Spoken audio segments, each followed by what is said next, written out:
HasanAbi on the beat, yeah.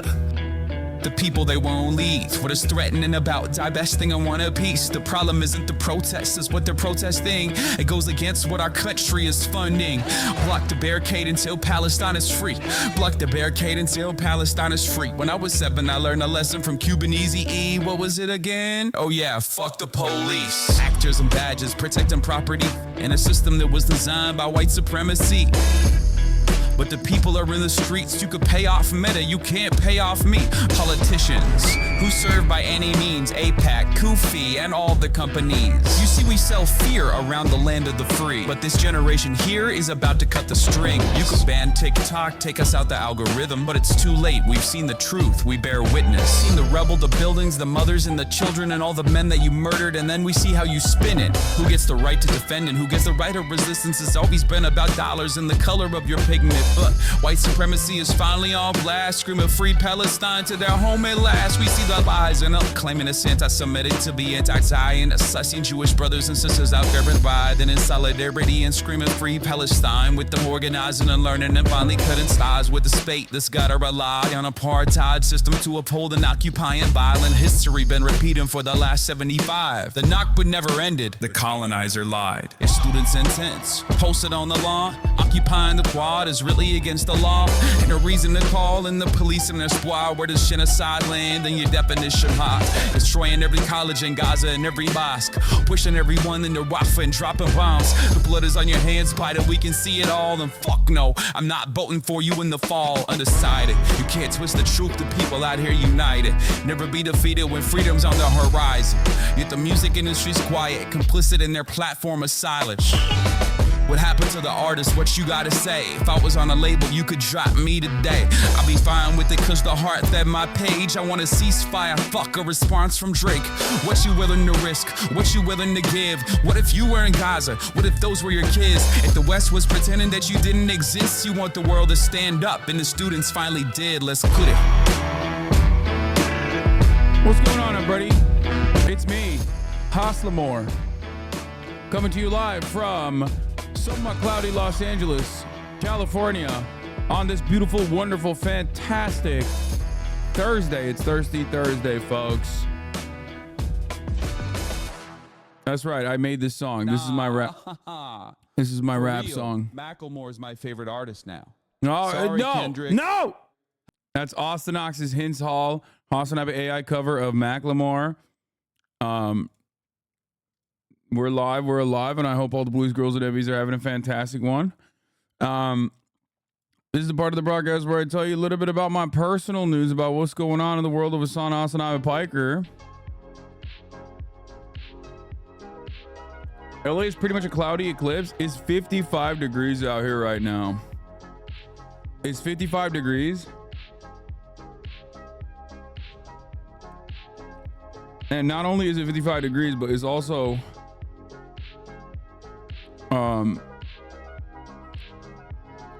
it's just very cloudy. Just overall bad. The weather kind of sucks. Anyway, first California University fully diverse. Let's go.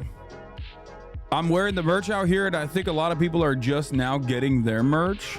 So, you know, shouts out to everybody. It's 72 degrees in New Jersey. It's 72 degrees here in my room.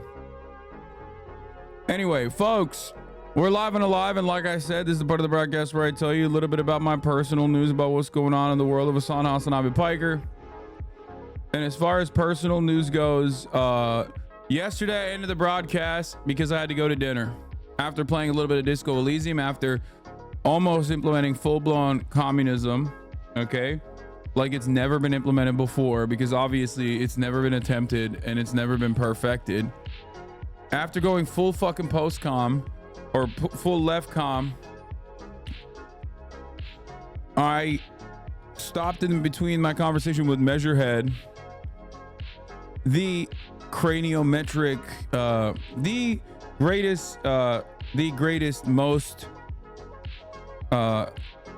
genetically supreme man, I guess, that you've ever seen. He was, you know, we were having that conversation, but honestly, I had to go to dinner, which I did. Measurehead has a PhD in racism. I agree. What is this?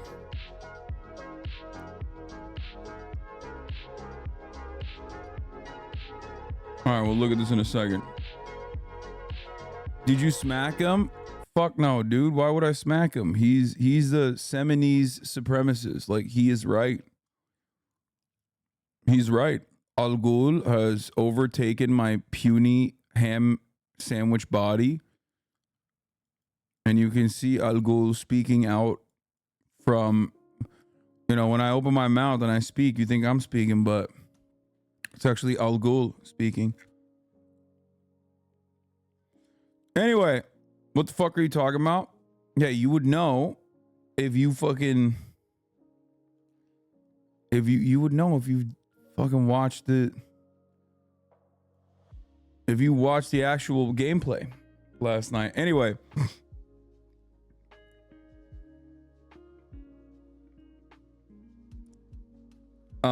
Huge protest in Malmö, Sweden, against Israel's Eurovision entry. Nice. We'll talk about that as well. I think that's not even about, like, this ain't even about Israel's genocide. It's just about, like, Israel doing awful music.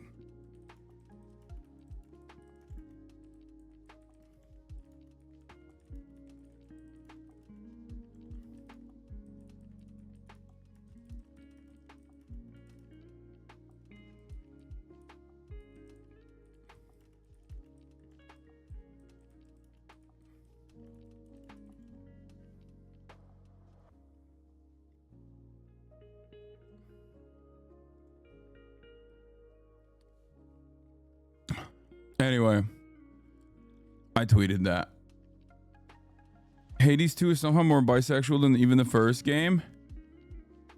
I don't even know how. Played Hades 1 when I identified as a guy, and now we'll play Hades 2 as a woman. This image is literally my arc. Bisexuals had their fun already. Now it's bisexuals' turn. I don't even know how you can be more bisexual. Like, Hades 1 is the most bisexual game of all time. I don't know how Hades 2 becomes even more bisexual, but congratulations. Mic change settings changed, or did I actually change my settings? I don't know. I don't think I changed my mic settings. You type like a 40s secretary. Shut the fuck up.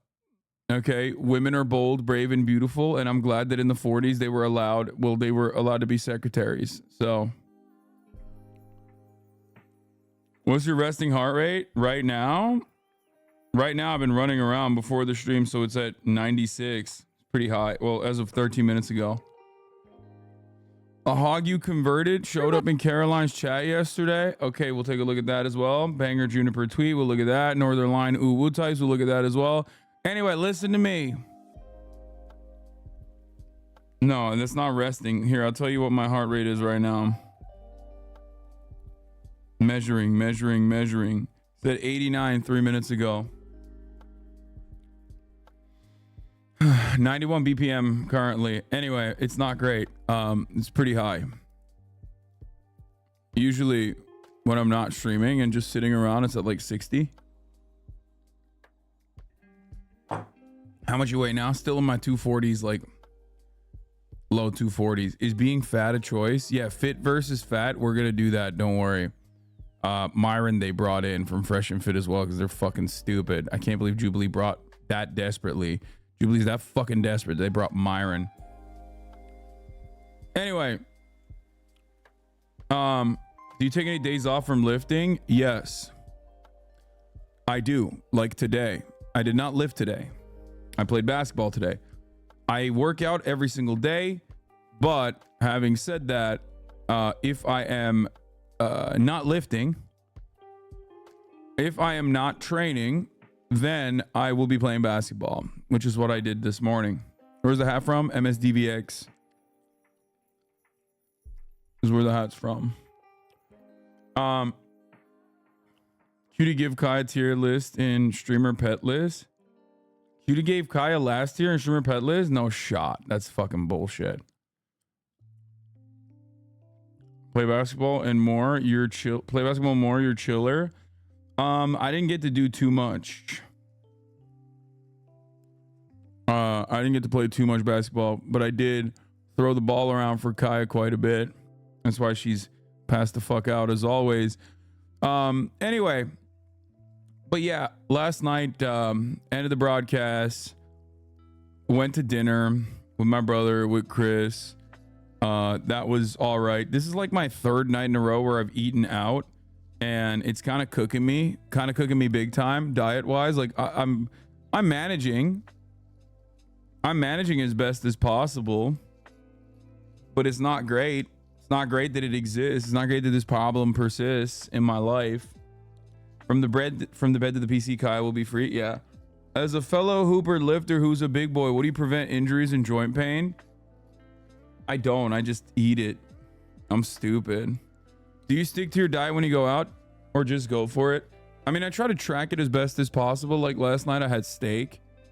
I have Brussels sprouts on the side. I try to like pack it up with like as much green shit as possible. But the issue is like when you go out to a restaurant, if you make Brussels sprouts at home, you can manage it. Like you can use a spray, you can just like spice it up, season it, and therefore get some kind of like taste out of it that way. But when you're out and about in a restaurant, the secret sauce is butter. So it's just butter and more butter. So they just dump everything into a vat of butter. So everything is like super high calorie. Like if you get a steak that's like 600, 700 calories normally, right? You go to the restaurant, it's gonna be 1200 to 1300 calories.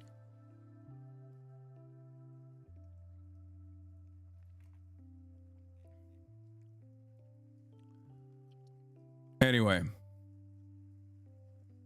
Jubilee be like domestic abusers versus survivors. Yeah, I mean that does sound like a banger one that they would do for sure. Anyway, that's all I got for now.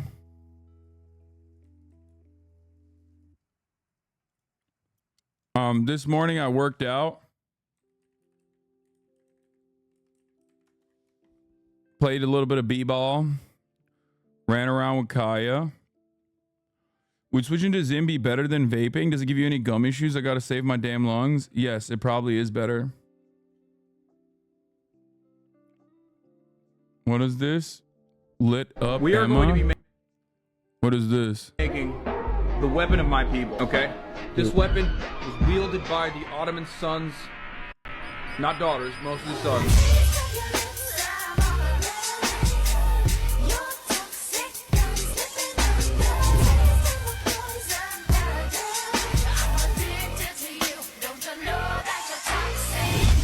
I am so wet right now. Like you can't tell. I'm so hot. Today we're forging. We're fucking forging, dude. We're gonna be forging extra hard. I see a thirst trap. I like it, and you should too. We are going to be making. That's the rules. Them's the rules, chat. Bring the old hair back. That was a good hair day. The problem is, I think I think what many people fail to consider is that there's good hair days and bad hair days when you have long hair, whereas when you have short hair, it's infinitely more manageable. And most of the days turn into good hair days, especially because I get like a haircut. I'm gonna get one tonight, actually. It's just, you know, when you have bad hair days with long hair, which you won't see anymore, because most people that post the thirst talks are not gonna post like when I look shitty. But have you ever craved something you've never had before, but it sounds so good in your mind? Daddy's home for me. And I know you've been waiting for this loving all day. You know your daddy's home. You the masturbator. Feeble man. God. Oh my. I don't think she knows I'm one of the judges. Leash, I'm gonna be It's a good honest, I idea. like your style. Keep Everyone breaking knows him that. down. Thank you. Have you ever craved something you never had a bad long hair day? Come on, bro. No, I definitely did. As a trans woman, it is just about knowing how to properly wash long hair. After that, bad hair days become kind of rare / non-existent. Yeah, well, I guess I never fucking figured it out then. Okay. Wavy hair always has good hair days, though. Okay, I don't want to hear about this now. Water buffalo unk phase was iconic. No, it wasn't. It was iconically bad. Anyway, Emma is the best thirst rock maker of late. Yeah. Ego surfing is nice. This isn't just ego surfing, my friend. This also plays, in my opinion, a genuinely important role in propagandizing the positions that this community has to a broader community. Because the reason why thirst rocks are very important is because, like, it's the one aspect that many of my haters can't fucking shake. Like, they can be like, you're a fake socialist because you have a house, but they can't turn around and be like, you're not hot. They try. They do. They try. It doesn't stop them from trying. They'll be like, oh, look at how I drew you as a soy jack. And I drew myself as a Chad. And I am sexy and you are not. And it's like, okay, well, people can still see what I look like, you know? So it's praxis. Thirst talks are incredibly important.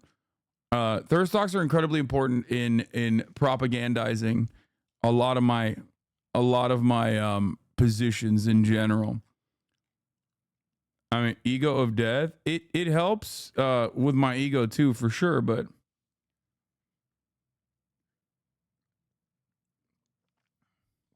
you know what? That's real shit. I gotta get fit so my haters see it. You're fucking right, Lamau. No, 100%. Definitely huge. Anyway, someone came in the chat the other day and said something about flab on your arms. Yeah, they'll be like, yeah, bro, look how fat your fucking arms are. And it's like, bro, what, you can see though. Like, you know what I mean? Like, you can see what I look like with your own two eyes. So it just doesn't work. It's like one of those things that it's like impossible to fucking shit on. But overall,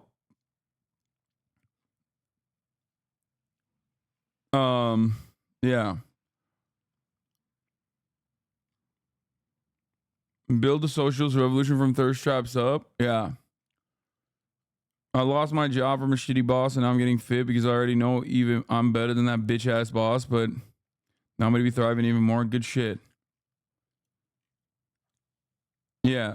Like the bit of gyno. Yeah. I mean, of course I have a bit of gyno, but that's like a meme. That's like a lifter meme. You know what I mean? It's like that kind of shit.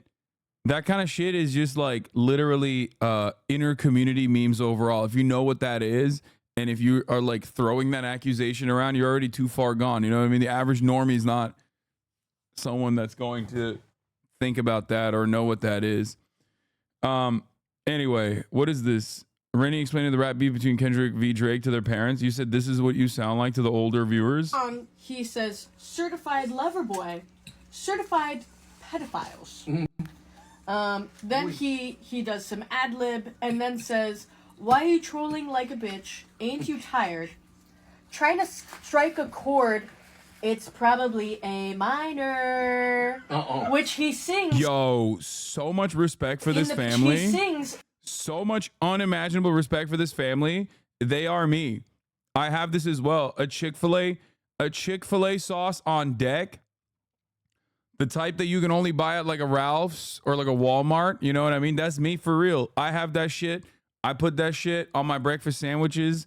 It's out of control. It's out of this world. I fucking love the homophobia. Sometimes it gets a little stale, so I start saying slurs into the bottle before I pop it open. You know what I mean? And it works. It literally brings it back to life. I don't know what it is. It's like casting a spell. You just gotta say some homophobic slurs. You know, you gotta engage in a little bit of queer phobia in the proximity of the bottle. If it's like starting to get stale, it really picks it back up, puts a kick right into it. Which he sings in the piano chord of A minor because he's the conductor singing and writing the score, upping the score to A minor from the original key, which was in A flat. Interesting. So anyway, never let Austin say the slur into the bottle, though it would immediately spoil. No, Austin, you don't understand. Austin's got so much hate in his heart. Like when he says it, when he slurs it, dude, it actually feels like more real than when I say it. Like when I say it, it's like, haha, okay, bro, we know what your politics are. But when Austin says it, it's like, damn, dude, shit, you really got a fucking umph in there. You really got some kick in there, dude. Why'd you say it like that? It's weird. I don't know what it is.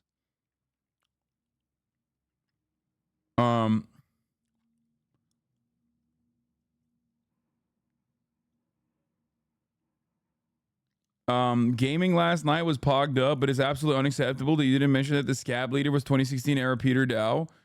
Yeah, that's really funny. I didn't even think about that. He does kind of look like Peter Dow. I forgot that Peter Dow was like a bad dude because it's been so long since he's been like radicalized aggressively.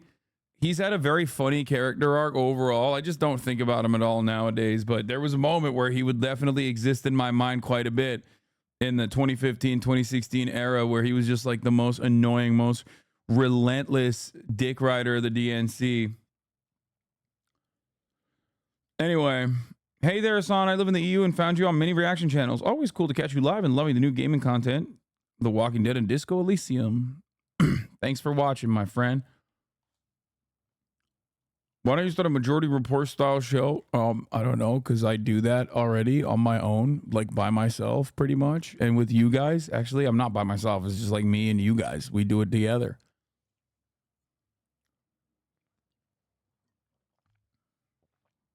I do the Majority Report, but for like 8 hours every day. So I'm from Spain. I want to talk to you about encampments going on here. Yeah, I got some friends in Amsterdam who hit me up about the encampments as well, talking about how global this is now. Paid chatter, pipe down, you nihilistic react frogs. Yeah, chatters will be like, yeah, pay me for being incredibly annoying, bitch. How about you pay me, okay? Which many of you do.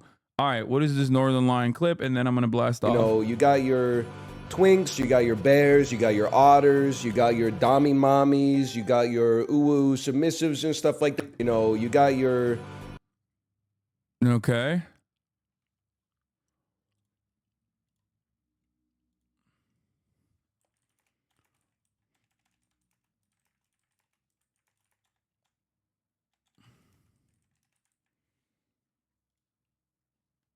You got your uwus. This news story is very important. Barron Trump, Donald Trump's youngest son, to play a role at the Republican convention because he swagged out. The Eurovision one I already joked about. I said this ain't even about Israel's ethnic cleansing or apartheid. It's just about how unimaginably bad Israeli techno is. Choose your gamer mode, casual racist versus competitive racist. I'll use that as a blast off meme. Oh, what is thank this? you so much for the bits. I was so far right that I was in JROTC all 4 years of high school. I met Trump when he was president and was congratulated by him. I did one semester at the Air Force Academy. Winter break, I heard about Hasan, joined his chat, ready to tear him to shreds. But listened instead and started to think. Changed my views, transferred to a public school, got active in leftist politics. If I can change people, anyone can change. Hell yeah. Trumo, thank you so much for the bit. Let's go. To be fair though, that person is young, so they are like naturally going to be more open-minded. They are naturally going to be more open-minded than like older people who are just like very calcified in their positions that just refuse to see another side. But it's good. It's the brainworms, the RFK brainworms.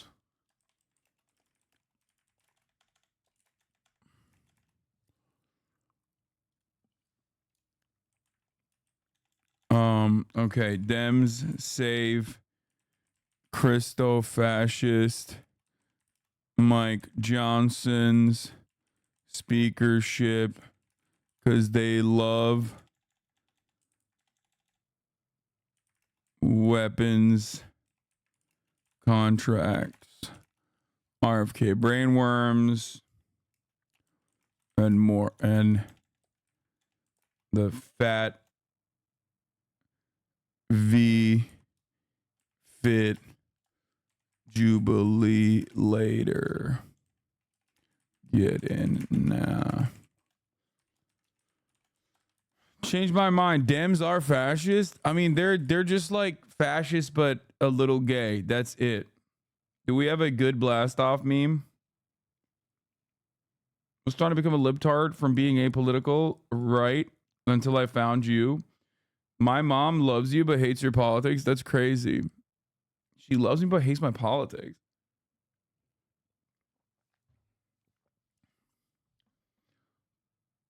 You are the Fidel Castro of basketball. Fidel Castro balled so fucking hard and made people question the revolution. And Bro, this is like a fake. Oh, God. As much as I love TikTok, I hate that like half of TikTok is literally just like stolen Reddit posts of just people lying, which are also like stolen from older forum posts. I can't believe I'm MHUD posting right now. This is a typical MHUD ass take right now, as he is like one of the ancients of the internet who has been around and has had his brain permanently broken from being around the internet for too long. Okay. But honestly, a lot of this stuff is just like literally a fake post that goes viral on Twitter, and these guys just read it as though it's like real information. And they do that a lot for like Twitter memes. They also do that a lot for shit that they found on Reddit. And ironically enough, the fake lies on Reddit were also like basically just a copy pasta that is being repackaged on some kind of Reddit, you know, r/am I the asshole or whatever. And those lies actually are, you know, those lies were originally cultivated in some goddamn forum, like a bodybuilding forum or whatever, 20 years ago. It's so funny how we just like repackage it over and over again. And each generation has their own version of like the broccoli haired Zoomer that basically repeats it unconditionally and tries to gain clout, karma, likes, whatever it is off of that. You said like 3 seconds ago you were going to use the racist gamer blast off meme unk. No, that was for when I'm going to blast off before I play Disco Elysium.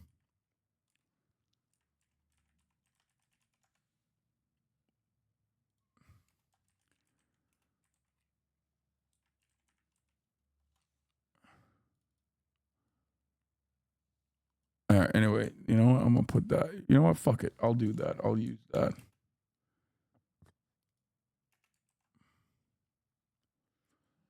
All right. Okay. I did it. I blasted off with the casual racist, competitive racist meme. What game is Disco Elysium? The game Disco Elysium is like a visual playable novel about a suicidal detective who's a massive alcoholic that is trying to use his detecting skills to uncover secrets about his own life because he forgot everything, while simultaneously he's trying to solve the case of a man that he found. A man that was left hanging on a tree, and it's not necessarily like the detectiving that is so interesting and unique about the about the actual story itself, but the world is phenomenal. It's built in like a post-revolutionary Rafah, a country that's made up, but it's basically all leftist memes. It's one of my favorite. It is one of my favorite games of all time. I will say it. It's very nerdy. It's very cool. It's got D&D mechanics, which is, you know, kind of but competitive anti-Semite, ancient desire, yapping.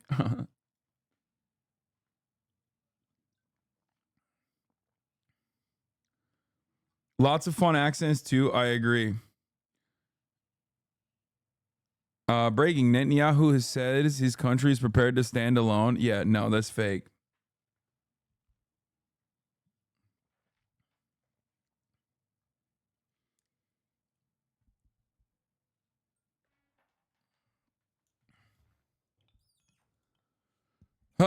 Kuno doesn't fucking care. There's like a Scouser character by the name of Kuno that I love, that everybody loves actually. He's basically that suck your dad. It's fucking minging. That video basically comes to life as a character in the character Kuno. Biden warns Israel against Rafah invasion. We're gonna start talking about that. Not fake. Netanyahu says Israel can stand alone after Biden threatens arms halt. They won't, and they can't, and I hope they do. Okay, Phew. Enough. Good riddance. Stand alone, then, bitch. But you won't be able to. Okay, you will not be able to. 3 days prior, he's talking about how like the Holocaust happened and we can never let it happen again. Never again is now. Luckily, we have friends. Luckily, we have friends all around the world that want us to do ethnic cleansing to the Palestinians who are genocidal themselves.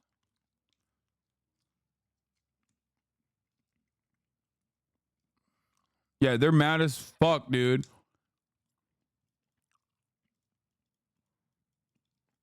Let's not forget that there are more Jewish voters who care about Israel than Muslim voters who care about Hamas. Yeah, Haim Saban losing his fucking mind. He can also suck my cock. Fuck you, Haim Saban. You little bitch. Stupid fucking bitch. Suck my dick.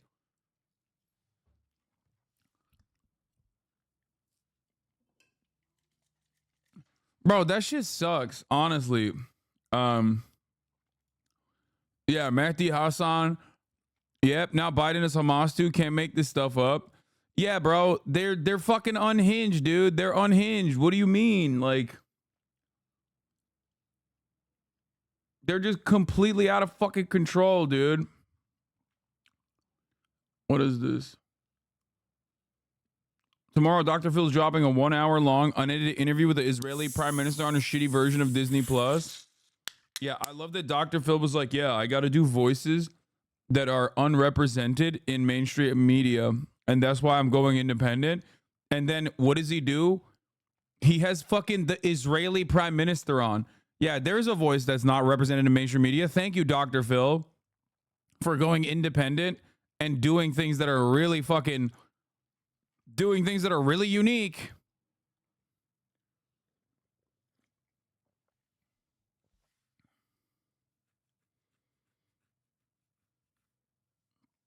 Anyway, why the fuck is everything Netanyahu does wrong in your eyes? Brother, if Netanyahu was trying to serve a fucking ad break by weak-ass debates like this one at the top of the fucking hour, I would obviously call it out. If Netanyahu, on the other hand, had a better bait at the top of the hour, I would probably read it out and maybe get debated. You, on the other hand, have failed spectacularly, okay? I'm fair and balanced. That's why Netanyahu, everything that he does is wrong. Yeah, exactly. Everything that Netanyahu does is wrong because he hasn't done anything good yet. If he were to hit me with a fucking solid ass bait, then maybe I would respect it. But I currently, as it stands, do not respect him because his baits are fucking mid. However, this will not change the reality that at the top of the hour, there is a 3-minute ad break. Now, if you no longer want to see those fucking ads, all you need to do is subscribe, which you can do for $5. Sorry, my liege, it's okay. For $5 all for free with a Twitch Prime, you will be able to avoid the top of the hour ad break. That's right. I'm in a good mood, man. I'm a little tired. I don't know why. I guess I didn't get a good night's sleep, but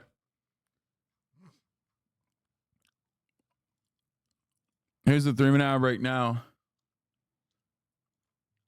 Did you see Vivek says he respects the racism against them? Yeah, I was trying to see that shit. You're in a great mood, Holy. No ads in the Japans.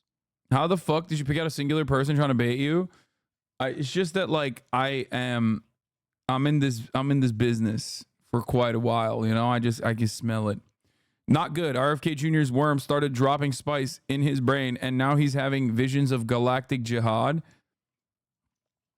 I mean, it's fine. It's kind of mid. Babylon B never has a hit. I mean, it's like it has the workings, it has the fixins of a joke. So you're like, and your bar for like what constitutes a joke is like from Babylon B is like a child's. You know what I mean? Like, we literally look at Babylon B in the same way that we look at like Joe Biden, where he's able to communicate things without like fucking up, and we're like, oh, that's so cute. The old man is able to say stuff, right? And it's the same for Babylon B, where we're like, oh, they did a joke. Like, what they're saying is not just like, you know, 14-year-old rape victims deserve the death penalty if they get an abortion. Where's the fucking joke, Babylon B? That's not a joke. You're just an insane person for saying that, right? So because half the time that's what their jokes are, or just like repeating the lol, trans women are just men in dresses, am I right? Over and over again, and saying attack helicopter, attack helicopter, attack helicopter over and over again. In between all of that, when they get one that they just fucking put out there that's like, you know, that has the workings of a joke, like the structure of a joke, you're like, oh, good job.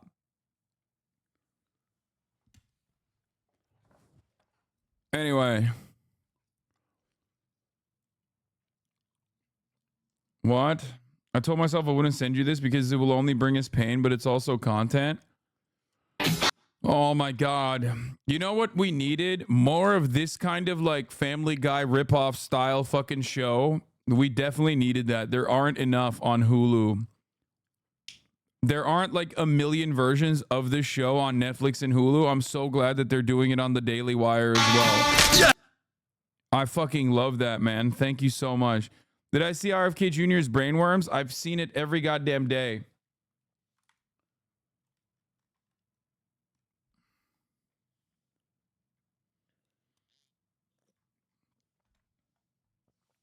Danny Trejo's a part of it. Yeah, I heard he just like takes a bag no matter what. Like Danny Trejo is like famous for apparently there are a bunch of artists and a bunch of like actors that do that, where they will just like take the bag. They don't give a shit who's feeding them the bag.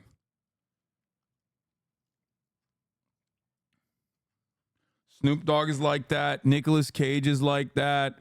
Morgan Freeman is like that. These are some of the very famous cases. I didn't even know that Danny Trejo was like that, but apparently he is as well. So yeah. Have you seen this clip that's been going around to be like, see, anti-Zionism is anti-Semitism? IWR exclusive. An FIU student complained that anti-Jewish students aren't protected during protests when the mask slips. Wait, what? Instead of someone saying anti-Zionist, they said anti-Jewish. Is that it? They got them? That like some fucking 18-year-old accidentally said anti-Jewish instead of anti-Zionist? That's it, boys. Pack it up. All the Jews that are anti-Zionist themselves. Haha, we got you. We knew it. You guys were always secretly anti-Semitic. Fucking own, dude. I love the Israel war room being like, that's it, we got him. I'm shocked that this doesn't happen more frequently by like actual anti-Semitic people, and even people who are like having these kinds of like momentary accidents, right? Like the fact that this isn't something that they can find every day is shocking. It is not the norm, okay? Normally, in these kinds of broad protest movements, especially amongst young people, there are going to be people that aren't communicating their desires in the most efficient way possible. That doesn't mean that their heart is not in the right place, and that doesn't actually take away from the broader movement as a whole. A big part of what I did for Black Lives Matter protests was basically have to address all of those instances on fucking steroids, because people were constantly being like, well, what about this random guy? What about that random guy? What about this guy who was wearing tactical gear, who suspiciously looks like a police officer, who broke into the Jiffy Lube? Address the guy who broke into the Jiffy Lube. I thought these guys wanted to protest police brutality. Turns out they just wanted to riot because they're black. And it's like, no, that guy looks like a cop. If you remember, I've talked about stuff like that quite a bit during the BLM protests. If you were in here, I don't even have to fucking talk about this shit that much for the pro-Palestinian encampments. You know what I mean? Surprisingly. And it is genuinely shocking that there aren't more like messaging mishaps like this. Why don't you have black women on stream, Hasan? Wait, what? Because I'm both anti-black and also because I do misogynoir. That's what it is.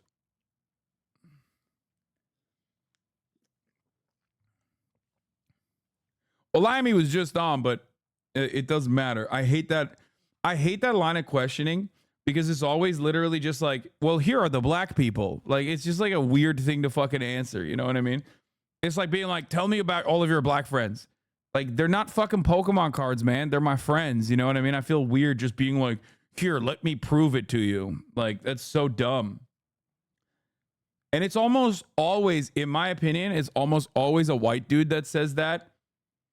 Like, I feel like the way I see it, black people either know you're with it or you're not. You know what I mean? They don't just go, where are your collectible Pokemon blacks on the stream? Come on. You know? Name 5 black people.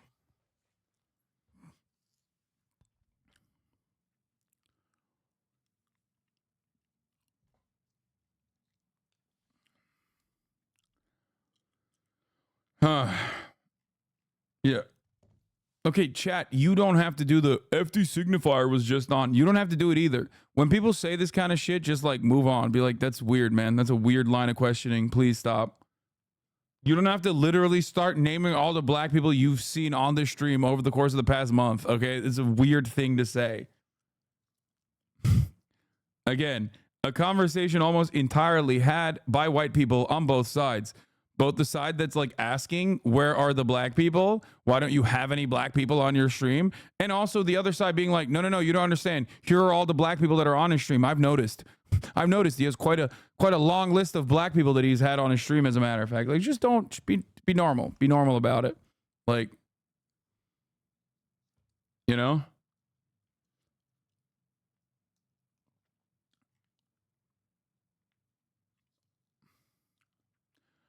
Update, just got home from finals. First thing my mom does is post a Columbia Jewish students letter, which calls anti-Zionist Jews tokens. I told her I was offended that she's publicly calling me a token on her social media. She refused to take it down because she said I was being tokenized. Letter is here. I don't want to click on a Google Doc, but I have heard about the Columbia Jewish students letter that literally is like, no, you don't understand. Jews are monolithic, actually. And like anyone that says... any Jew that is on the other side, whether they are a Holocaust survivor, a Holocaust historian, an Israeli historian, or you know, a activist, like a long-term activist, famous fucking physician slash a guy who's written extensively about addiction, who also is a Holocaust survivor himself, famous chronicler of the Palestinian plight.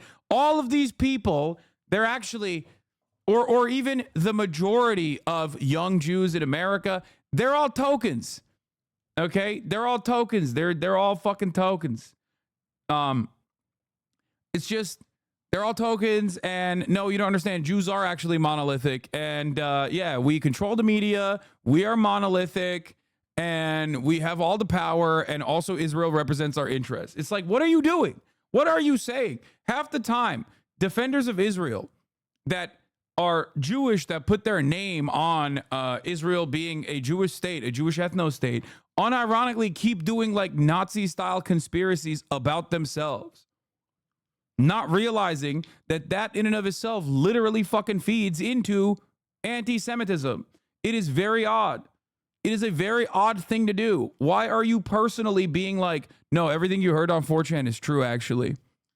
Like, let me go ahead and type out a fucking letter that reads like a goddamn Nazi wrote it. You know what I mean? And of course, because it is, once again, because it is literally pro-Israel, everyone's going to cover it. Everyone's going to cover it. The students that wrote that Zionism remains a pillar of our Jewish identities and argue that many classmates do not understand its meaning. No, they do. You're just mad that they do. That's it. You're mad that you can't fucking just like lie about what it means.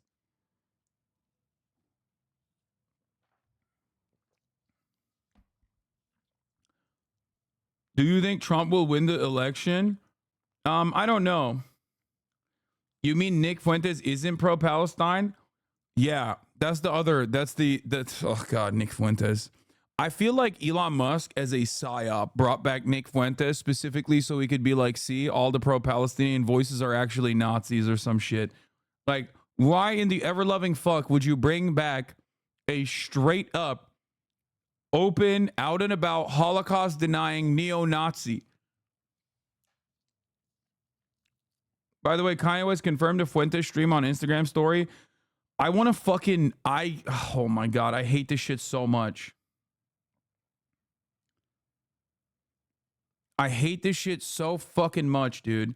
We are legitimately, unironically and unironically like working to make Nazism a thing again, okay? And he's a huge misogynist too. Yeah, you're right. Yeah. That's my major consideration for Nicholas fucking Fuentes. Something that your dad also believes. You know what I mean? I can't believe it. On the long list of like, listen, you could say that about me, okay? You could be like, Hasan, you're misogynistic. Valid. Fair, okay? We're talking about a fucking neo-Nazi who's a Holocaust denier. Misogyny doesn't even meet the top 10 most awful shit that he has said. He's a fucking fascist, man. Keep your eyes on the fucking prize here, please. It blows my goddamn mind. Come on, Rosebud. What did I say wrong? I don't understand. What you said wrong is there is a hierarchy of bigotry here, okay? Like saying, for example, Andrew Tate is a huge misogynist is valid. Saying Nicholas Fuentes is a huge misogynist is hilarious because he's literally a fucking fascist. He's like an out and about open neo-Nazi who is a Holocaust denier. And you're literally turning around and being like, and he's also a misogynist. It's literally like littering at that point. He also litters. I saw him litter one time. It's like this doesn't mean that misogyny is unimportant, okay? It simply means that misogyny doesn't even meet like the top 10 most awful qualities of this particular individual because he is a very truly toxic human being. Barely a human being.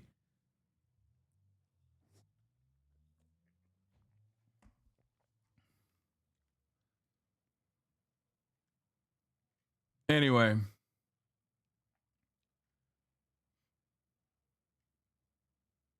Yeah, this chatter is correct. It's like when people are saying, no, it's like talking about a dude who's a serial killer and then someone chiming in and being like, you know, he jaywalks. The worst thing.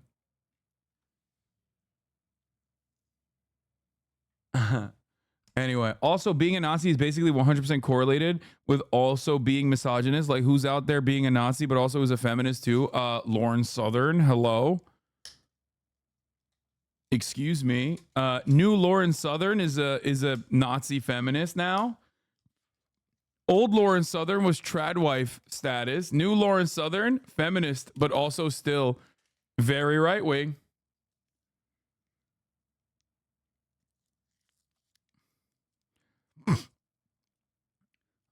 Like talking about a guy who's a pedophile and you say he has a hidden daughter. Yeah. Well, yeah, got me on that one.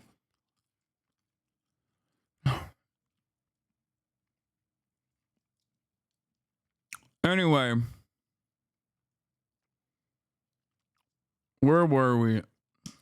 Can't wait until Lauren Western. She will be a racist cowboy. Huh. What about Lauren Northern? She is technically Canadian. I wonder why she calls herself Lauren Southern, even though she's from the North. Okay. We'll start off here. In a letter, 540 Jewish Columbia students defend Zionism and condemn the protest. The students wrote that Zionism remains a pillar of our Jewish identities and argued that many classmates do not understand its meaning. Okay? They wrote this like long ass letter being like, no, you don't understand. Actually, all of the anti-Zionist Jews are tokens, even though it doesn't correspond to polls. Okay? Like when you say white supremacist black people on the Republican side of the fucking field are actually tokens, it makes sense. It makes sense because they are tokenizing themselves. They are utilizing their identity to uplift white supremacist voices and white supremacist talking points. It doesn't make sense to say that about Jewish people because the percentages are completely out of whack. The percentage of Jewish people, even on the oldest demographics that are critical of Israel, is still infinitely fucking higher than the percentage of black people who are Republican in the most like highest likelihood to be Republican demographics among the black population. That's the difference, right?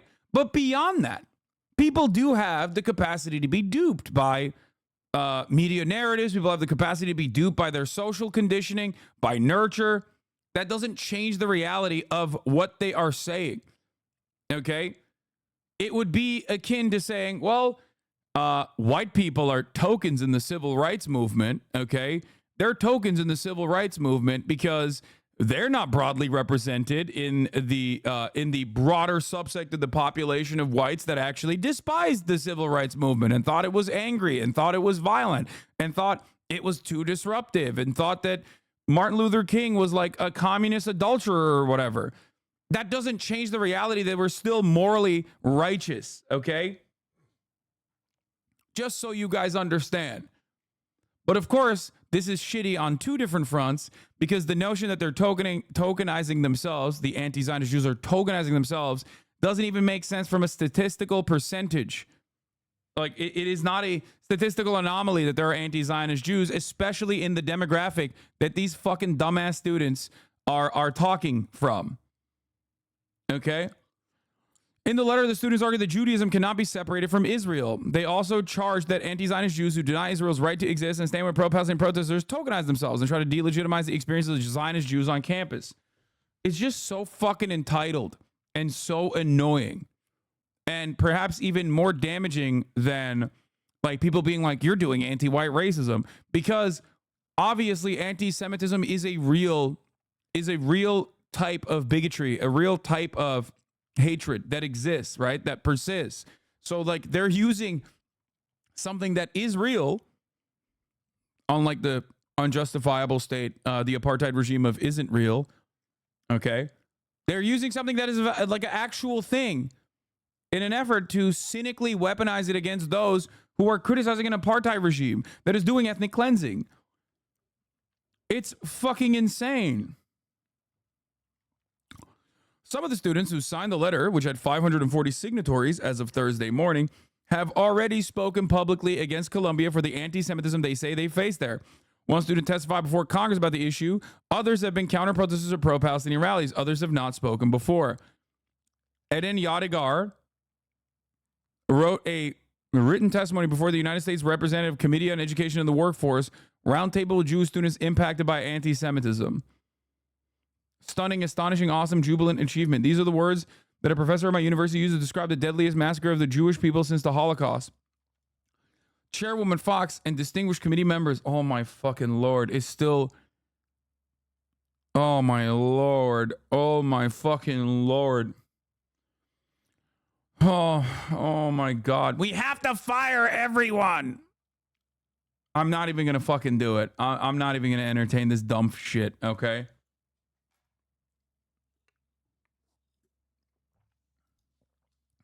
Okay. Another one of the things I've been seeing on social media is the deliberate misrepresentation of the statistics from the polls you looked at yesterday. Polls showed 90% of college students disagree with the other students not allowing Zionists into certain areas of campus. Social media, 90% of college students disagree with the students not allowing Jewish students into certain areas of campus. Yeah. Which, by the way, remember, is not a thing that's happening. Like, they're not stopping students, Jewish students, other students, any kind of students from like entering class or anything like that. They're just addressing that in a poll form because that is the claim that the media has made. It's a two-parter.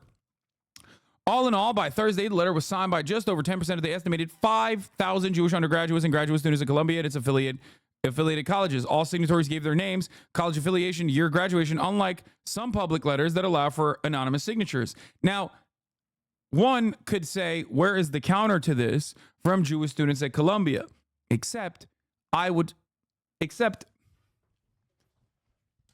due to the fucking mass doxing and mass harassment that anti-Zionist Jews and every anti-Zionist student actually fucking has to withstand, it is a little bit harder for them to go out and publicly put their name and reputation on the line to say, no, actually what Israel is doing is unimaginable, isn't it? Now, of course, you, one, normalize the silencing of students, normalize the fucking harassment of students, normalize the violence that they fucking experience for putting their goddamn bodies on the line to do what is right. And then you turn around and say, see, the pro-Israeli students are actually putting their names on the on these public letters. Why won't the anti-Zionist students do that? In a way to further antagonize them, in a way to further fucking make fun of them. When like those who do put their fucking faces out there get doxxed, get harassed endlessly, lose their job opportunities, are faced with unimaginable fucking financial cruelty, but also direct police violence. I hate this. I hate this bullshit. I hate it so fucking much. They are lied about endlessly. They are smeared endlessly as anti-Semites. And then as though that is not enough, then you have actual fucking Zionist business owners and shit literally being like, yeah, I will never hire someone who's anti-Israel. It's like, fuck you, dude. You're a fucking piece of shit, you fucking fascist monster. Suck my fucking cock. I hope your fucking business falls apart, you piece of shit. Garbage. Monstrous pieces of shit all around. Anyway, how dare you, dude? How fucking dare you? You're literally like, yeah, if you protest segregation, you ain't gonna get a job in my business. Let me tell you what, you better not speak out against these goddamn separate but equal circumstances that we have bravely afforded the blacks in this goddamn country. You better not come nowhere near my job. That's exactly what you're doing. Okay? That's exactly what you're fucking doing. And they did that back then too. Suck my dick. Anyway, titled, In Our Name, a message from Jewish students at Columbia University. The letter represents the views of students who state that they love Israel, even though they do not always agree with the actions of the Israeli government. This is the most, like, nefarious, annoying little fucking way that liberal Zionists always, like, piss me the fuck off personally. It's like, oh, you can disagree with Israel. You just can't actually turn around and say it's an apartheid state. It's like, bro, that's the disagreement. I don't give a fuck about the internal conflict among Israeli Jews thinking maybe women shouldn't be able to fucking learn how to read and write versus no, women should be able to learn how to read and write and then also even do some gay stuff on the side. That's not the major point of conflict here. The major political through line here that must be addressed is Israel's apartheid and Israel's genocide. Not the fact that there's a Knesset member who thinks that, like, gay people should be killed or some shit. And then other Knesset members are like, no, gay people are fine as long as they're Jewish. I hate this. Like, they try to make it seem as though, like, dude, excuse me, there's plenty of people who disagree. I hate Benjamin Netanyahu. I'll have you know, I hate Benjamin Netanyahu. I don't really mind that he's fucking murdering Palestinians ruthlessly, of course, in the war cabinet. But, you know, maybe we want the hostages back. I hate Benjamin Netanyahu. Come on, please, Hasan, stop. You're going too far. It's like you don't get to dictate the terms of what my criticism of this fucking state is, okay? You can't literally be like, no, it has to be a Jewish ethno state. That is a normal, understandable disagreement to have in 2024, okay? It's crazy. It's crazy to just be like, because anti-Semitism is a real bigotry, the way that this conversation is had, the way that this conversation is being had in the Western world, there are entirely different dynamics.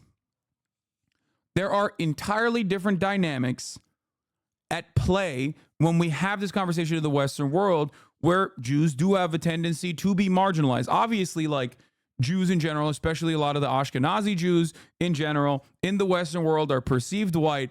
And the moment that they're not perceived white, you're probably talking to a dude who's like really fucking racist. You know what I mean? Like we're talking like Der Stormer style racism. Like for the most part, Jews, just like any other form of former group that was not categorized as white, is like under the white umbrella for the most part, right? That's just how it is. Would it be Polish people, whether it be Greek people, whether it be Turkish people, whether it be Italian people, like it's now under the socio-political consideration of white. However, having said that, there is still marginalization and hate crimes against Jewish people because there are not that many Jewish people out there. And also, it is a antiquated bigotry. It's a very old form of bigotry that has been around for quite some fucking time, right? So when we're having this conversation in the Western world, like when a Jewish person says, you're being anti-Semitic to me, right? That actually has more staying power and more legitimacy and more validity than when like some dumbass is like, you're being quite anti-heterosexual. Or when a white guy says, oh, you're doing anti-white racism and I don't like it. We, especially in progressive circles, are understandably like, what the fuck are you talking about? Shut up, bitch. You know what I mean? Unless we're on Reddit or some shit. But for the most part, like, you know, Florida white guys call themselves crackers personally. So like most people in the real world are not going to get a fucking, they're not going to be in their feelings about someone doing anti-white racism, right? So overall, that's the reason why this conversation is a more delicate one, because we have to somehow like unmarry the concept of Judaism and Zionism. And I do that almost every single fucking day here. But Zionists, both Jewish and also Christian, are routinely going, no, Israel is for the Jews. Israel is doing this for Judaism. Israel has to exist as a Jewish ethno-state. You don't understand. It literally feels like if like there was a massive momentum around like Muslims in the Western world who just said like, no, ISIS does represent our values. Actually, inshallah, we will do ISIS stuff. Of course, no such thing existed in the Western world for the most part. And yet the American media did desperately try to say all Muslims represent the interests of ISIS. And they are monolithic in their understanding of Islam. They're all like ISIS. That's why they keep bringing up like gays get thrown off the rooftop shit when they want to be Islamophobic, right? Except for Israel, that is seen as a positive association with Israel and Judaism. And it's fucking wild. Because when people see what Israel is doing and go, that is unconscionable, and you have spent the last fucking 50 years being like, no, dog, they're doing this for the Jews. Jews love this shit. This is the Jews' favorite thing to do, actually. All of a sudden, people are going to be like, the fuck? Really? That seems a little weird, especially considering that there's already pre-existing anti-Semitic tendencies everywhere. You know what I mean? Because people don't have the capacity to think critically about this sort of stuff. They just listen to what you're telling them and make up their own fucking mind. So if anti-Semitism is a real bigotry, as I've claimed, as I've openly talked about for years and years and years, okay, so there's already like anti-Semitic tendencies always just like lying around in the undercurrent. Like, yeah, there is a lot of Jews in the music industry. There are a lot of Jews in fucking Hollywood. What's that about? Like, that is a very normative position that a lot of people have that might not be as anti-Semitic as Nick Fuentes, but it is something that people fucking see, and it is something that people actually also go, wait a minute, what's that about? So when that already exists, and you go, hello, Israel loves killing these Palestinian children, and they're doing this for Judaism, all Jews love this shit, and then like, and then people turn around and go, no, what the fuck are you talking about? I'm Jewish. That's ridiculous. We don't love this shit at all. Fuck you. And then other Jewish students go, no, we do actually love it. Fuck you. It is for us. We love that. We love that shit so much. Not realizing what that is telling to the broader community of Americans who do not have the capacity to think fucking critically. The long-term consequences of this is going to be devastating for Jewish people. Okay? Genuinely. And it already is. Oh. It's so goddamn frustrating.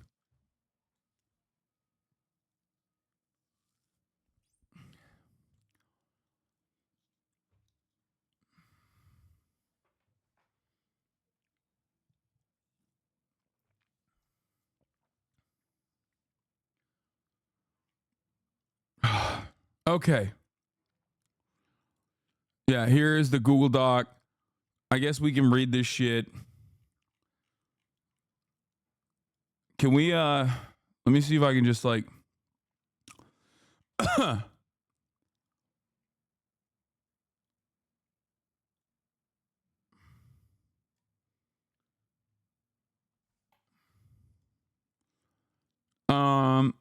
open in reading mode. How do I copy and read it with the AI voice or some shit? Because I have to pee.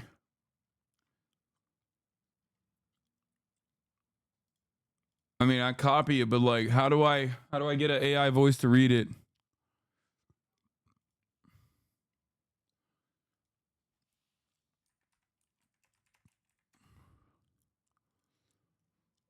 Free text to speech. All right, we'll do I Jane. still get nightmares. Okay. For personal use.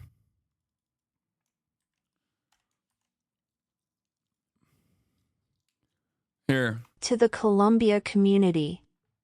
Over the past 6 months, many have spoken in our name. Some are well-meaning alumni or non-affiliates who show up to wave the Israeli flag outside Columbia's gates.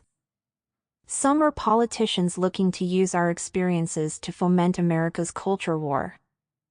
Most notably, some are our Jewish peers who tokenize themselves by claiming to represent real Jewish values and attempt to delegitimize our lived experiences of anti-Semitism.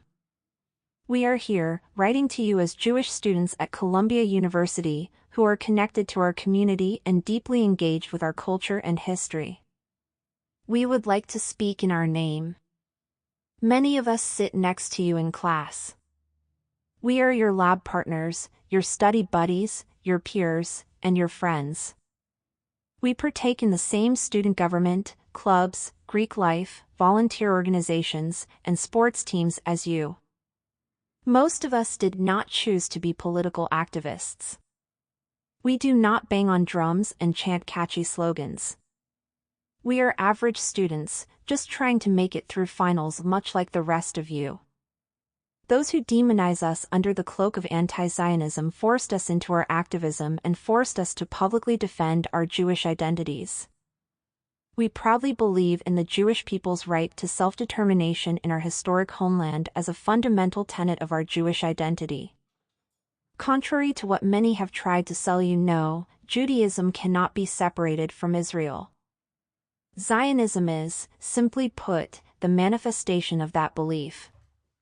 Our religious texts are replete with references to Israel, Zion. Anyway, over the past 6 months, many have spoken in our name. Some are well-meaning alumni or non-affiliates who show up to wave the Israeli flag outside Columbia's gates. Some are politicians who could have been experience of foment cultural war. Most notably, some are Jewish peers who tokenize themselves, claiming to represent the real Jewish values.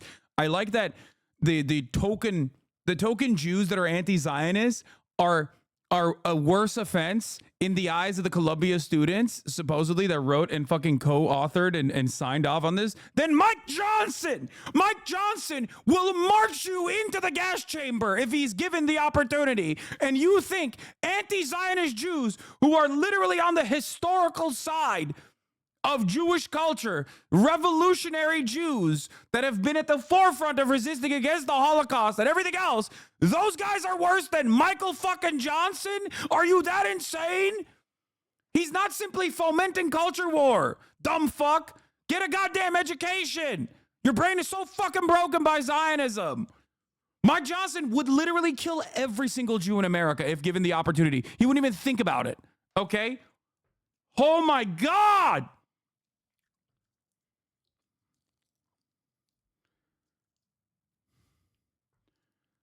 Holy shit, dude. Yeah, the real bad Jews are the Rosa Luxemburgs. Okay? That's who's bad here. Why do you say this? What do you mean, why do I say this? Because it's true. Thinking that Republican House Speaker Mike Johnson, who is an out and about Christofascist, is a good ally to Jewish people in America, demonstrates one thing and one thing only: mental fucking illness. Okay? If you are a Jewish student at Columbia, or if you're a Jew anywhere, no matter what age you are in the United States of America, and you think that guy, Michael Johnson, is my ally, you've lost the fucking plot. You need to reconsider every single thing you have thought up until this moment that allowed you to think such a phenomenally wrong line of thinking. Like, how did you arrive at this? It's genuinely a sensitive thing because those Jewish students have legitimate collective memory and sometimes personal memory of anti-Semitism, even if they see the parallels in wrong places. I understand not being able to give a shit about their feelings when there's a genocide, but for many of them, it's not a cynical thing. I genuinely don't know what the best strategic approach is because these statements are also disgusting. I know, but like it triggers me to no fucking end when people literally say, oh, Mike Johnson is just an opportunist. You know what's really bad? Most notably, our Jewish peers who tokenize themselves. That is the grossest fucking thing, dude. How do you not see that?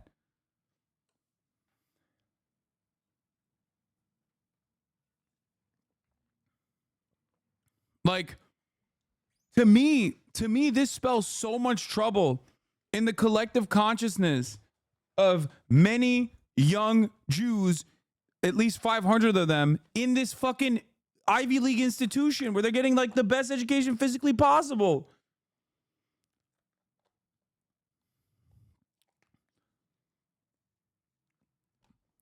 It's also hilarious because they're using a whole bunch of like center me in this conversation type shit, standpoint theory, a blight on intersectionality sometimes. Oh my God. Especially when it's like cynically weaponized in this regard, especially because it's like a real thing. There's a reason why I don't always say, oh, people talking about anti-Semitism are doing the exact same thing that like white people do and white racist people do and say, oh, reverse racism is the real racism. Because reverse racism is fake as fuck. And 100% of the time is weaponized against real critical thinking, against real criticisms of white supremacy. Whereas anti-Semitism is real.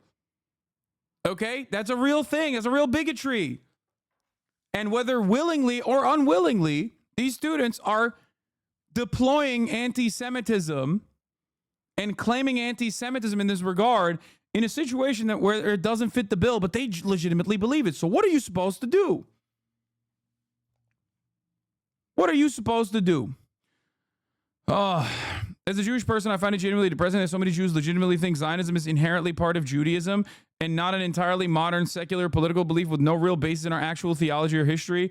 They're like, we've always flown the Israeli flag in my synagogue. Seems like it's built into the religion to me. Yeah, I know. And it's very cynical and it sucks. And it's fucked up. It's basically, it's like brainwashing. That's why I always have so much respect. I have endless respect for all my Jewish brothers and sisters in this community, all the people that I know that are wonderful anti-Zionists that have been even more aggressive anti-Zionists than myself for years.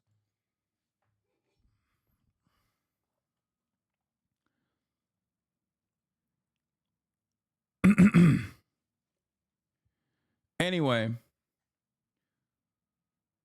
what is this? Reverse racism is a thing. It's the reversing of actual racism to correct the wrongs racism did in the past. Okay, bro. That's not what we're talking about. Jerusalem as a place in Judaism. The problem here is if Johnson is such a freak, then that pushes the narrative that Israel is the only place for Jews, which is obviously bad. Now we're back to Jews only safe in Israel. Jerusalem has a place in Judaism. Brother, no one says that there aren't like important fucking religious beacons and religious places for all three of the Abrahamic religions in what is now occupied territory by Israel. Okay? I get that. But that's not what we're having a conversation around right now. Okay? It's really fucked up. Now we're back to Jews only safe in Israel. He's a gross dude, hate the poor, etc., but I feel he doesn't care that much about Jews. No, he is literally the worst kind of Zionist. He is a psychopathic Christian fascist who literally thinks personally that all the Jews have to fuck off into the desert so that Jesus can come back and finally all those Jews burn in fucking hell. That's the kind of fucking Christo-fascist he is. It is the worst type of Zionist. Okay? It is infinitely worse than the likes of fucking Haim Saban.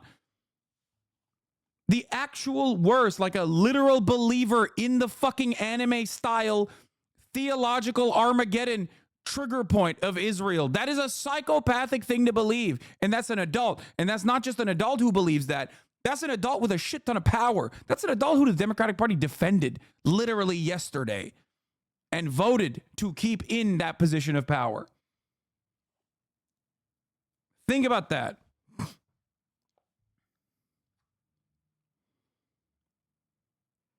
I fear that this will only lead to more anti-Semitism down the road for children who are seeing this right now when people are equating Israel and Judaism as a slippery slope.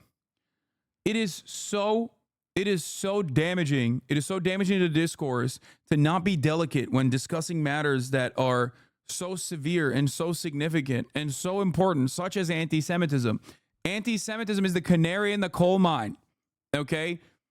For years and years, okay, when Israel is not on the forefront of the conversation, anti-Semitism is the easiest way to figure out if someone is a fucking fascist or not. And I don't mean like the underlying anti-Semitism that a lot of people have, the implicit biases and that sort of thing. I'm talking about like when someone says, oh, this is Talmudic thought, you're like, okay, you're a Nazi. I know that immediately, okay? Like that is how we identify fascists. It's one of the easiest ways to identify someone who is a fascist is if they have done anti-Semitic reading, okay? But now, it's all over the fucking place. It's all over the place. And it makes it harder to, one, identify fascists, and two, it also dilutes the real anti-Semitism that does occur. And it sucks. I feel like I'm yelling into a fucking...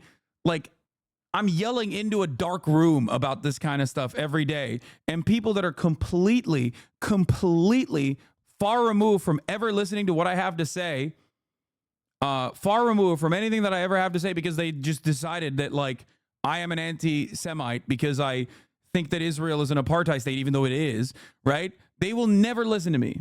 They will never listen to me. They will never, they won't even listen to Jewish people who are anti-Zionist. They consider them to be tokens and anti-Semites. It's so frustrating.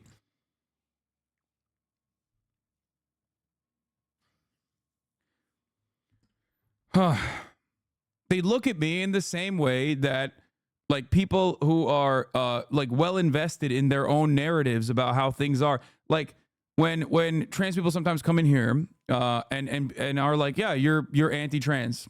I will just not be moved from this position. I think you're transphobic. And it's like, okay, fine, sure. I don't know what to tell you.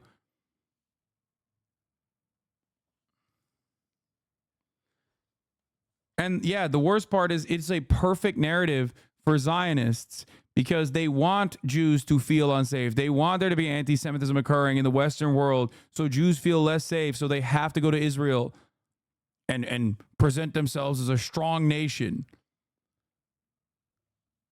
Israel wants that in order to make it seem like the only safe place for Jewish people is Israel, when New York is more safe for Jewish people than Israel ever has or will be. Exactly. Not humoring them, but there is a discussion to have here, because most of these people aren't cynically thinking, ooh, I'm going to take advantage of my identity to justify this. They genuinely believe this. Like I said, you don't have to care, but how to manage this stuff strategically is a really complicated thing, precisely because anti-Semitism is a real thing, and we don't want it confused with anti-Zionism. Exactly. Exactly. Obviously, I will never stop trying to unmarry the two concepts, because it is inherently anti-Semitic to assume that Jews are monolithic and Israel represents all Jews, and Israel's violent, abhorrent actions as an apartheid regime that is currently doing an ethnic cleansing campaign is actually pro Judaism. It's not. It's pro-Israel in the guise of anti-Semitism. They wish all Jews would return to Israel for their cult rapture. Lol, it's insane. They make themselves seem like Jewish allies, but they have nefarious reasons. They literally believe Jews will burn in hell. Exactly. You get a worse view because all the people who watch, who agree with you, don't see the need to chirp. I would bet the vast majority of non-chatters are because we are nodding along. Yeah, but no, I'm talking about people in the broader progressive movement, for example. Progressive, but also hyper fucking Zionist. Like, those people are so firmly planted in their positions that, like, Israel, no matter what I tell them, Israel is representing all Jews, and Jews are supposed to all represent Israel and defend Israel. And it sucks because there are a shit ton. It's hard to have this conversation because there are a shit ton of people that are super kind, super empathetic, very progressive. And then when Israel comes around, they just literally turn into this like weirdo. They forget all of the other convictions that they have. This cognitive bias is in full display when someone who is otherwise like a progressive person turns around and is like, huh, queers for Palestine? Yeah, right. Send a queer to Palestine and see what happens. Hamas will kill you. It's like, bro, how did you just say that? Like, you wouldn't even say that about Afghanistan. You know what I mean? You would not say that about Afghanistan. You would literally be like, that is an insanely Islamophobic thing to say. But when it comes to Israel, it's just like something switches.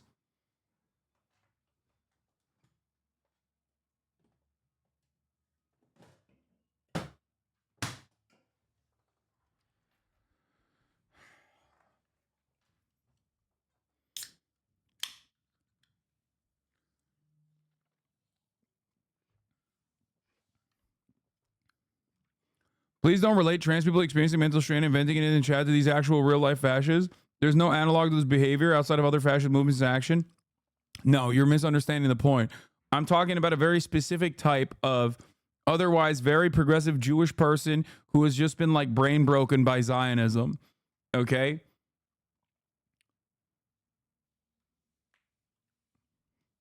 Like, because that person has experienced real anti-Semitism as a Jewish person. You know what I mean? That person has experienced real anti-Semitism. And now that person has no way to like separate anti-Semitism, the real anti-Semitism that they've experienced in the past when they were growing up, with like people criticizing Israel.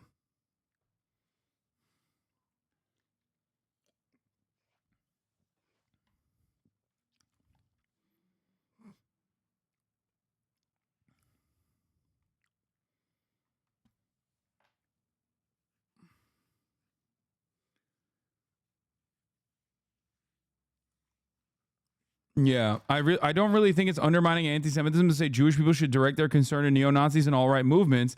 It's endlessly frustrating to see some centering themselves in pro-Palestine sentiments. This letter comes off like pro-Palestine protests dehumanize Jewish students when it's fighting to humanize Palestinians. It was never an affront to you. Exactly. Exactly. Anyway. We are here writing to you as Jewish students at Columbia University who are connected to our community, deeply engaged in our cultural history. Many of us sit next to you in class. We are your lab partners, your study buddies, your peers, and your friends. We partake in the same student governments, clubs, Greek life, volunteer organizations, sports teams. Most of us do not choose to be political activists. We do not bang on drums and chant catchy slogans. We are average students just trying to make it through finals just like the rest of you. Those who demonize us under the cloak of anti-Zionism forced us into our activism and forced us to publicly defend our Jewish identities. We proudly believe in the Jewish people's right to self-determination. Our historic homeland is a fundamental tenet of our Jewish identity.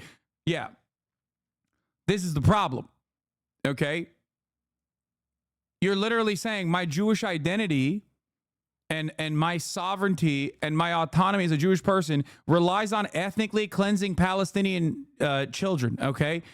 You can't fucking openly say that and expect me to assume that you are even a remotely progressive person at that point. Especially when I don't know anything about you. It's crazy.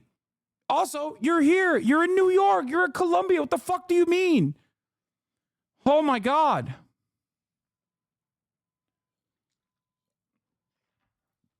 Can you imagine Saudi Arabian students coming out and writing a letter like this and being like, excuse me, as a Saudi student, it is my Islamic belief that we must rid the entire region of the Shia scourge. And if we do not do this, then my identity is at stake. And every time you criticize Saudi Arabia, when you say, oh, Saudi did 9/11, or when you say Saudi Arabia is doing a genocide in Yemen or was doing a genocide in Yemen, I, as a Saudi student, feel like I'm under attack with your Islamophobia. If someone wrote that, everyone would go, shut the fuck up.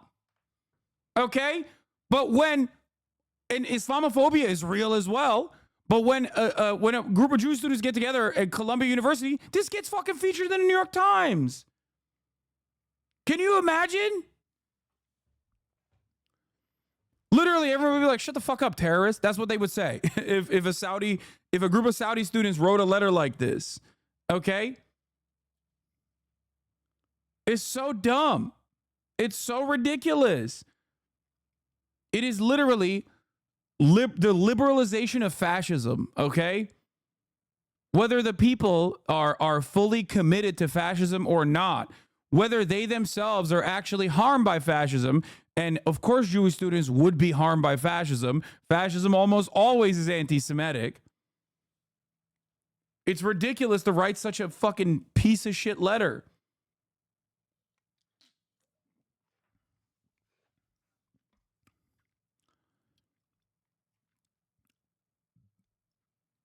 Yeah. Contrary to what many have tried to sell you, no, Judaism cannot be separated from Israel. Zionism is simply put the manifestation of that belief. Oh my God. Why do you assume that these students are even liberal? Because there's 500 of them that signed this fucking letter. And I don't believe that 500 Jewish Columbia students are all fucking rabid, ultra-Zionist fascists, okay? Because I know Jewish people, okay? I know plenty of Jewish Zionists, especially in this age group. I know many more anti-Zionist Jews, obviously, but it doesn't matter. Like, I know that there are like plenty of people who just like have had their brain broken, and my job is to try and convert them, try and like shake them from their stupor, try and shake them from the bloodlust that they're currently experiencing. J B, I know. Oh.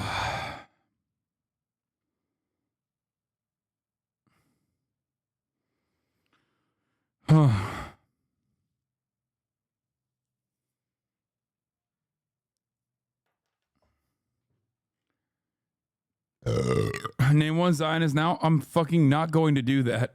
You're insane.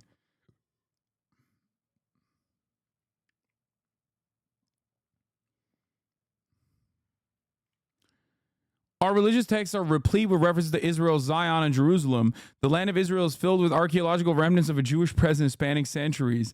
Yet, despite generations of living in exile and diaspora across the globe, the Jewish people never ceased dreaming of returning to our homeland, Judea, the very place from which we derive our name, Jews. Indeed, just a couple of years ago, we all closed our Passover Seders with the proclamation, next year in Jerusalem. Yeah, that's the other part of this. 7 out of 10 Jews literally identify as liberal, okay?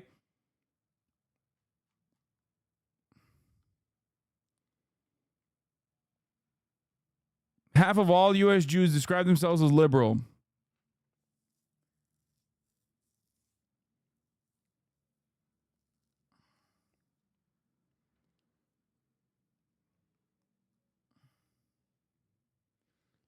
The blight in American society amongst like Jews and their complicated beliefs between Zionism and anti-Zionism also ironically stems from a little thing called birthright, which is mostly predominantly funded by American Christian fascists, as a matter of fact. That's it. That's like the major reason that it's so hard to shake. Because if it's just like Catholic school, plenty of fucking Catholics that go to Catholic school go, yeah, this shit sucks. Plenty of American Jews that simply only learn about Zionism in Jewish education in camps and whatnot will then turn around and be like, yeah, I don't really give a shit. Whatever. It's like some fucking country with like awful techno and dudes wearing capri pants. I don't really care. That's not for me. That doesn't represent me. But then you do birthright and you're like, oh my God, I'm the most invested. Okay? I'm the most invested in Israel and its continuation.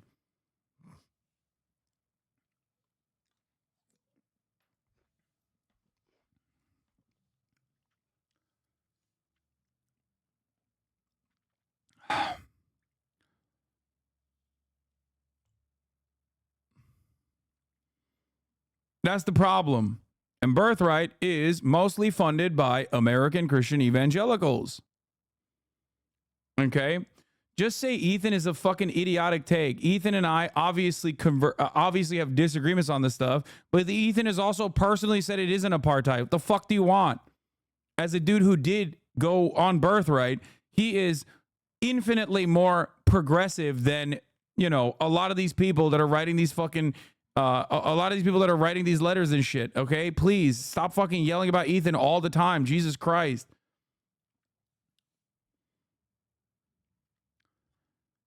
Some of you just have horse blinders on and you can't see anything outside of it.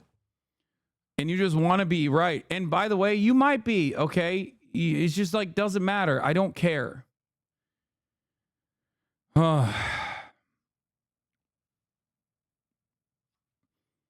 Most of us are not religiously... Oh, here, let's continue from here. Our religious texts are replete with references to Israel, Zion, and Jerusalem.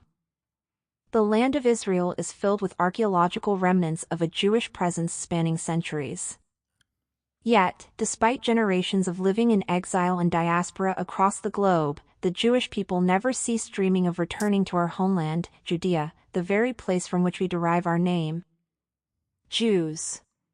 Indeed, just a couple of days ago, we all By the way, this is a repetition, for the record, of like old school Zionism. This is like this is the exact same shit at that point that like Ben-Gvir believes as well. Okay? Because like like the idea of Zionism was built on a lie, okay? A land without people for a people without land. That's a lie. Not the people without land part. That part is true. Jews did not have a homeland, did not have a land. The part that is a lie is a land without people. There were people there. The idea that this concept actually is just like about historic wrongs being corrected for Jews because of like 3,000 years of pogroms and whatnot being tied to Jewish people engaging in their own version of manifest destiny is abhorrent. Okay? It's abhorrent. It's basically arguing against the position that no one has. People's major gripe with Zionism isn't that like, oh, we just don't want Jews to have a homeland, brother. No, dude. People's major gripe with Zionism is that at what cost? That's the issue. Great points. New topic, please. Okay, maybe I'll come back when you stop harping on the same topic ad nauseum. I'm on your side, but this is ridiculous to keep yelling about. Yeah, well, you know, maybe it's not for you, and maybe you could take some time off. Maybe take the next 3 minutes at the top of the hour to reconsider your stance and recognize that there are 21,360 other people in the chat and you're not alone here. You might have heard me say this, but there are thousands who haven't. Okay? And I'm speaking to those people.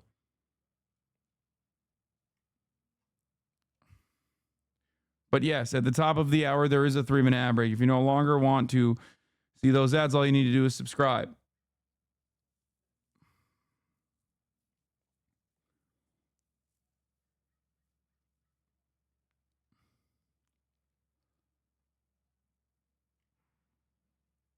Why do you support terrorists? Brother, I have not and will not support the terrorist state of Israel, nor will I support the terrorist state of the United States of America. So when you come in here, your words ring hollow, okay?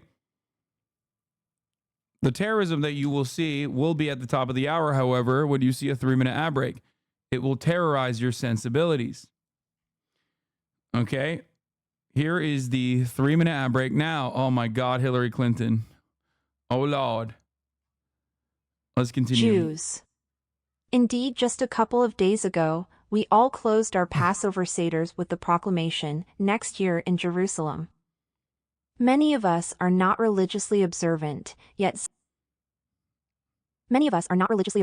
Zionism remains a pillar of our Jewish identities. We have been kicked out of Russia, Libya, Ethiopia, Yemen, Afghanistan, Poland, Egypt, Algeria, Germany, Iran, and the list goes on. We connect to Israel not only as our ancestral homeland, but as the only place in the modern world where Jews can safely take ownership of their own destiny. Literally manifest destiny, by the way. Straight up. Okay, let's lower the speed a little bit. I'm being anti-Semitic by making her sound like Ben Shapiro. We connect to Israel not only as our ancestral homeland, but as the only place in the modern world where Jews can safely take ownership of their own destiny. Our experiences at Columbia in the last 6 months are a poignant reminder of just that. We were raised on stories from our grandparents of concentration camps, gas chambers, and ethnic cleansing. The essence of Hitler's anti-Semitism was the very fact that we were not European enough, that as Jews we were threats to the superior Aryan race. This ideology ultimately left 6 million of our own in ashes. The evil irony of today's anti-Semitism is a twisted reversal of our Holocaust legacy. Protesters on campus have dehumanized us, imposing upon us the characterization of the white colonizer. We have been told that we are the oppressors of all brown people and that the Holocaust wasn't special. Wait. Okay, even this counter argument is like fucking ridiculous. If you are defending Israel, you are behaving identical to a white colonizer. Okay? You are not a white colonizer because you're Jewish. You are behaving like a white colonizer because you're defending Israel. Okay? The Holocaust wasn't special, ultimately is also in line with that same exact sentiment. It's one that I would not say because the Holocaust was truly unique, okay? Such a short period of time for such mechanized atrocities. But beyond that, I think that a lot of people say that, specifically people of color say that, when they're talking about the many atrocities that, like, for example, Belgium committed. My dad called me over. He was reading a book the other day in horror. He was in shock. He was in awe of what he was reading in this book. Something that I knew something that I knew about already. He pulled me over. He was like, "You have to look at this. I cannot believe this." It was an image of a black African child in a zoo. Okay? It was the image of an African child being proudly featured in a human zoo. The year underneath the photo was, I believe, 1951. Okay? Or it might have even been 1970s, maybe not even 1951. I forget exactly what year it was, but it was definitely post World War II.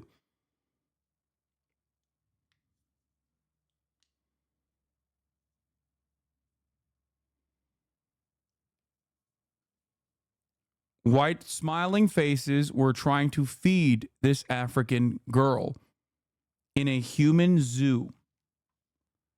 It was 1958. Oh, there it is, in Belgium. This is the photo that he showed me.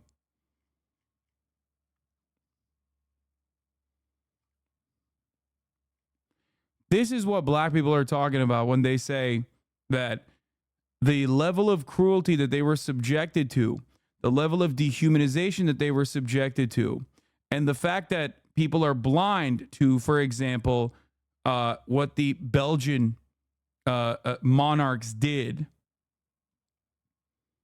Okay? And how they continued it.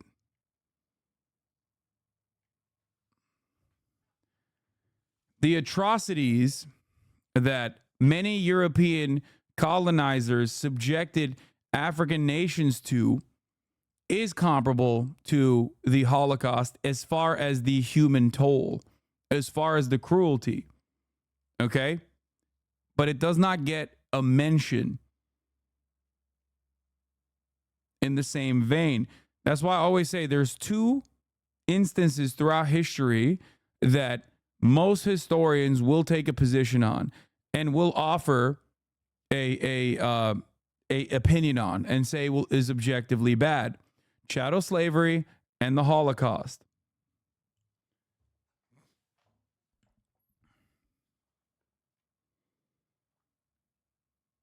Leopold II was arguably the worst colonizer ever. That's what they mean when they say it's not to undermine the Holocaust. It's to say that many atrocities that are similar in nature and had similar levels of human death tolls never get any consideration because the victims are still being brutalized to this day beyond the marginalization of anti-Semitism, which is real and it does exist.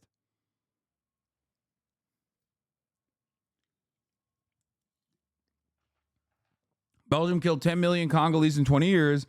Germany did their first Holocaust in Namibia by killing 2 million Africans. Yeah.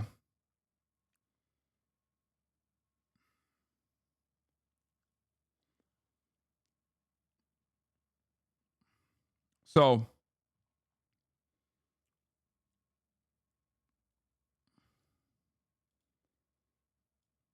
Peru had an indigenous in zoo until 83. Jesus Christ.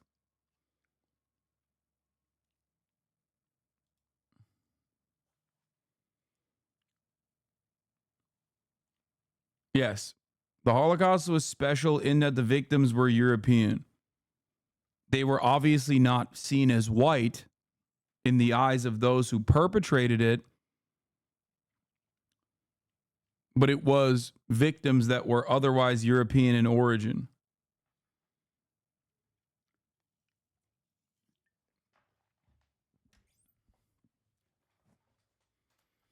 Yeah. Another aspect of this, also from the same exact time frame of the Holocaust, is that roughly 10 million ethnic Han people in China were slaughtered by the Japanese during World War II. And xenophobia is a prevalent problem throughout the Western world now, but you don't ever see this type of coverage or acknowledgement about it either. Yes, that's another part of this.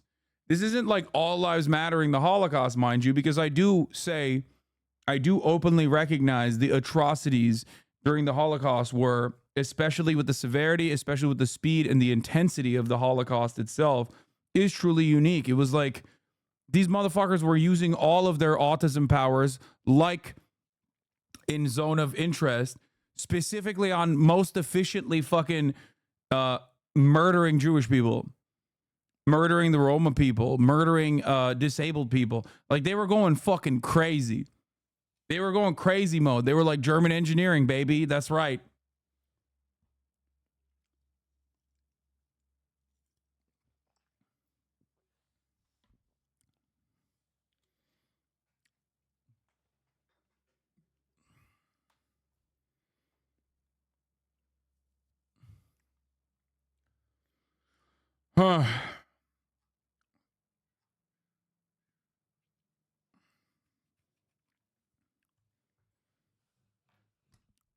Anyway.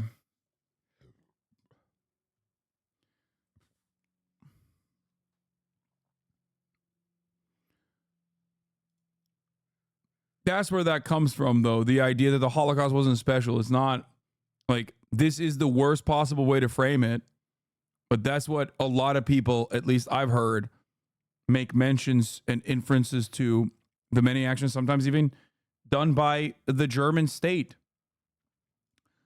Anyway, Students at Columbia have chanted, "We don't want no Zionists here," alongside "Death to the Zionist state," and "Go back to Poland where our relatives lie in mass graves." Imposing upon us the characterization of the white colonizer. We have been told that we are the oppressors of all brown people and that the Holocaust wasn't special. Students at Columbia have chanted, "We don't want no Zionists here," alongside "Death to the Zionist state" and to "Go back to Poland where our relatives lie in mass graves." This sick distortion illuminates the nature of anti-Semitism. In every generation, the Jewish people are blamed and scapegoated as responsible for the societal evil of the time. Limit reached. Fuck. In Iran and the Arab world, we are ethnically cleansed for our presumed ties to the Zionist entity. In Russia, we endure state-sponsored violence. We're ultimately massacred for being capitalists. In Europe, we were victims of genocide because we were communists and not European enough. And today, we face the accusation of being too European, painting us society's worse evils, colonizers and oppressors. We are targeted for our beliefs of Israel and our ancestral and religious homeland. Yeah.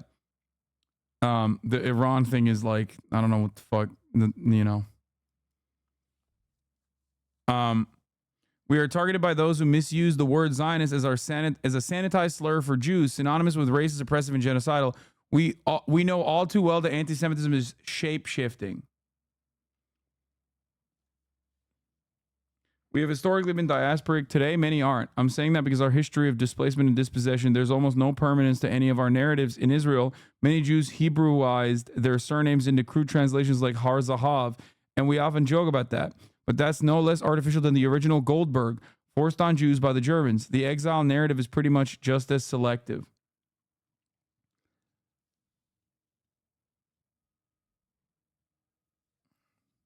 There are also, yes, thousands of Jews in Iran. If Israel doesn't want to be considered European, why does it participate in Eurovision? That's so dumb.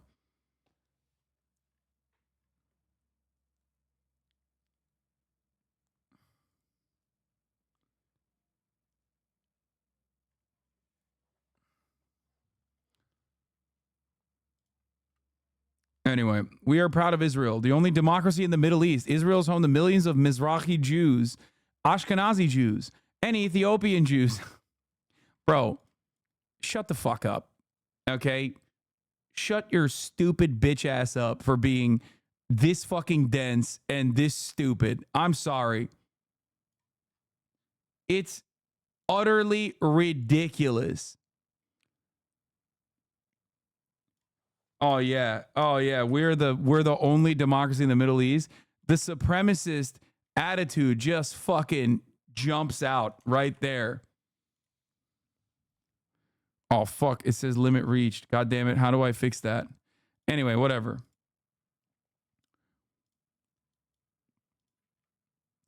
As well as millions of Arab Israelis, over 1 million. So like this designation, right?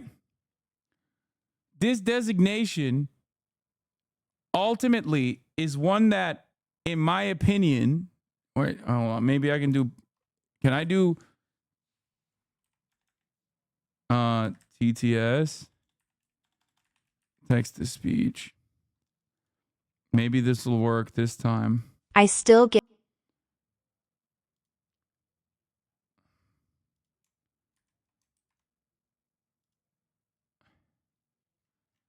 No, it still says limit reached and even incognito mode. Whatever. I have to clear my cookies, but I don't want to do that right now. I don't care. Everything this person writes here, these are all talking points taught to us in Hebrew school.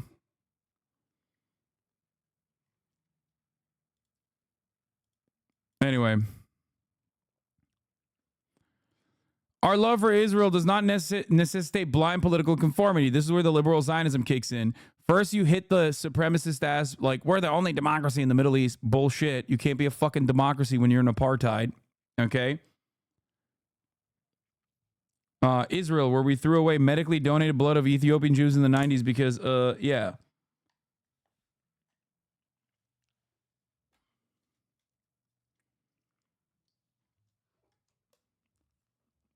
Something that I always mention in this conversation, that betrays the values by immediately revealing it to everyone else that is like at least a little bit knowledgeable, is the notion of Israel is home to millions of Mizrahi Jews, right? And then simultaneously saying, as well as millions of Arab Israelis. Interesting. So you're saying that Jews are different than the Arab Israelis. The Mizrahi Jews are different than the Arab Israelis. How? Oh, that's right, because they're Jewish. That's a weird distinction to make. Okay? A Christian Turk or a Sunni Turk or a Shia Turk does not make that distinction. It's not like a separate categorization.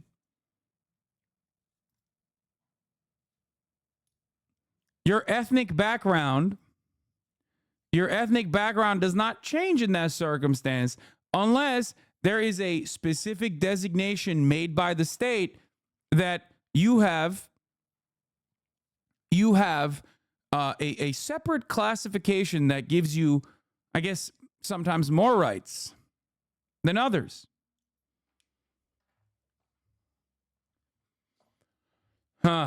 Interesting. Is the Torah sensible, whereas the Talmud is not? Wait, what?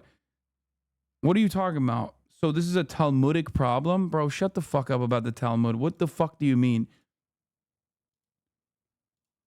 It's ironic to bring up the Talmud when, like, Jews are some of the least religious. As far as, like, an entire ethno-religion goes, Jews are literally the fucking least religious people, okay?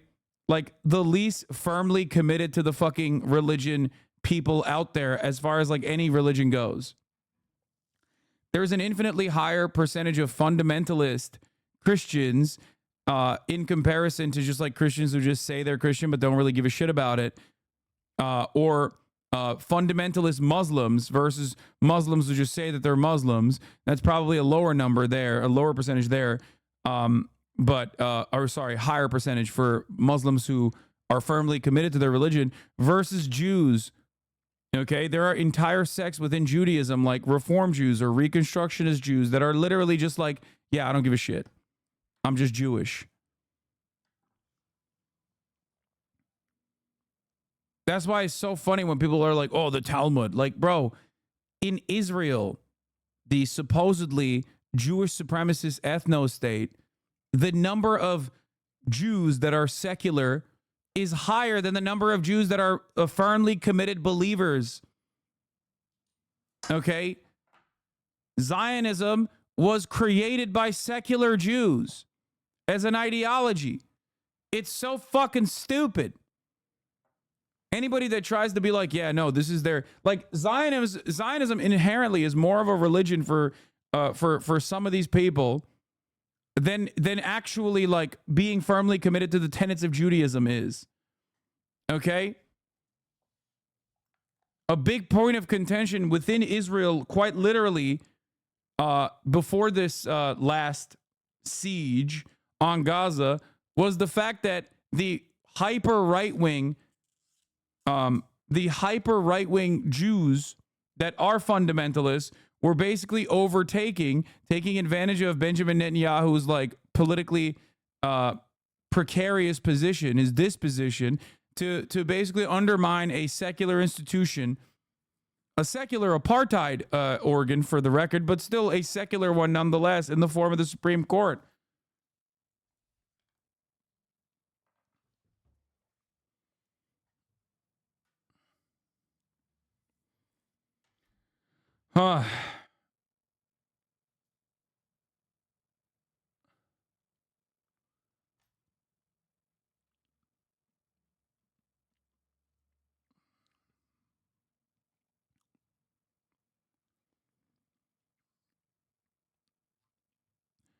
Our love for Israel does not necessitate blind political conformity. This is where they get into the bullshit, like, liberal Zionist talking points, where it's like, we have many disagreements with our peers, okay? Except you're setting a boundary on what the disagreement could be amongst your fucking peers as you call anti-Zionist Jews tokens. And anyone else that dare defy America's involvement with Israel.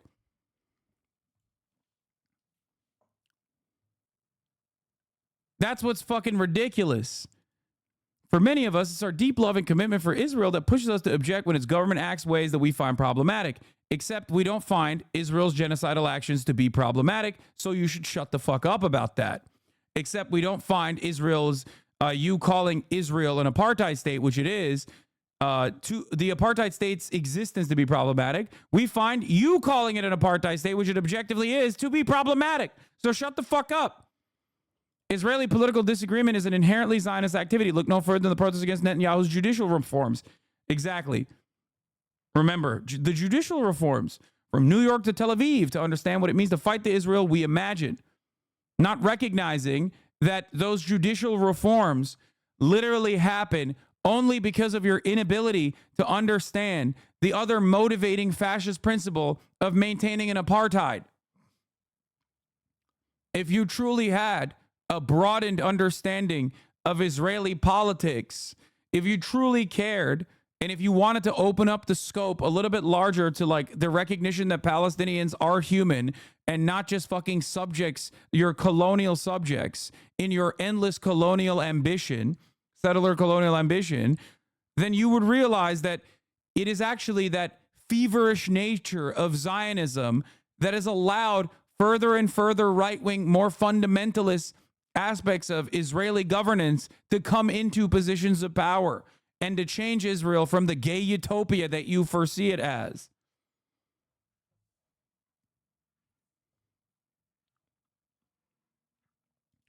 All it takes is a couple of coffee chats with us to realize that our visions for Israel dramatically differ from one another, except for those who want to have coffee with you that are anti-Zionist Jews who you called tokens. Remember that. I'm going to keep repeating that because that's a very important part of this conversation. Jews always argue with one another. Come on what's best for Israel, except for those Jews that fucking say Israel's an apartheid. Those anti-Zionist Jews are bad. They're tokens. They're capos. Disgusting. Yet we all come from a place of love and aspiration for a better future for Israelis and Palestinians alike. If the last 6 months on campus have taught us anything, it is that a large and vocal population of the Columbia community does not understand the meaning of Zionism. No, you're just desperately trying to redefine Zionism and under more liberal auspices because you recognize that many people in Israel have completely dropped that pretense. And subsequently does not understand the essence of the Jewish people. Yet despite the fact that we have been calling out the anti-Semitism we've been experiencing for months, our concerns have been brushed off and invalidated. So here we are to remind you. We sounded alarm on October 12 when many protests against Israel while our friends and families' dead bodies were still warm. I wonder why. I wonder why. We recoiled when people screamed resist by any means, telling us that we are all inbred and that we have no culture. We shudder when an activist held up a sign telling Jewish students they were Hamas's next targets, and we shook our heads in disbelief when side chat users told us we were lying. We ultimately were not surprised when a leader of the CUAD encampment said publicly and proudly that Zionists don't deserve to live, and that we're lucky they are not just going out and murdering Zionists. We felt helpless when we watched students and faculty physically block Jewish students from entering parts of the campus we share, or even when they turned their faces away in silence. The silence is familiar. We will never forget. Me. It is my feelings. You have to center the pro-Palestinian activism around my feelings. And not just my feelings alone, by the way, like not just my personal feelings, because like if there is anti-Semitism happening on campus, that is completely unacceptable. And there is anti-Semitism happening on campus, okay? That part is unacceptable. Having said that, however, this is not about that at all. This is about how you feel when people say Israel is genocidal. And it makes your fucking feelings... It hurts your feelings because you have fancied yourself to be, no, there isn't. Bro, come on. Anti-Semitism is like a permanent state. It's like white supremacy. The idea that there is no anti-Semitism happening on campus is ridiculous. Of course there is anti-Semitism happening on campus. Like, that's ridiculous. The problem is, and this goes back to my arguments with those who were labor Zionists in the UK shitting on Jeremy Corbyn. You have to look at anti-Semitism happening all around and then look at the anti-Semitism that you have perceived from the pro-Palestinian encampments, okay? One is significantly less than the other. That's why I was always so fucking mad at people being like, Jeremy Corbyn is an anti-Semite because he's anti-Israel. Ridiculous notion. And the people that routinely made that inference were fucking Tories themselves. I will never forget the moment where the Tories in power put up a statue of Nancy S. Storr, who literally said, verbatim, Hitler had the right idea about Jews. While simultaneously, all of the British media was covering how fucking anti-Semitic Corbyn was. Think about that. It's crazy.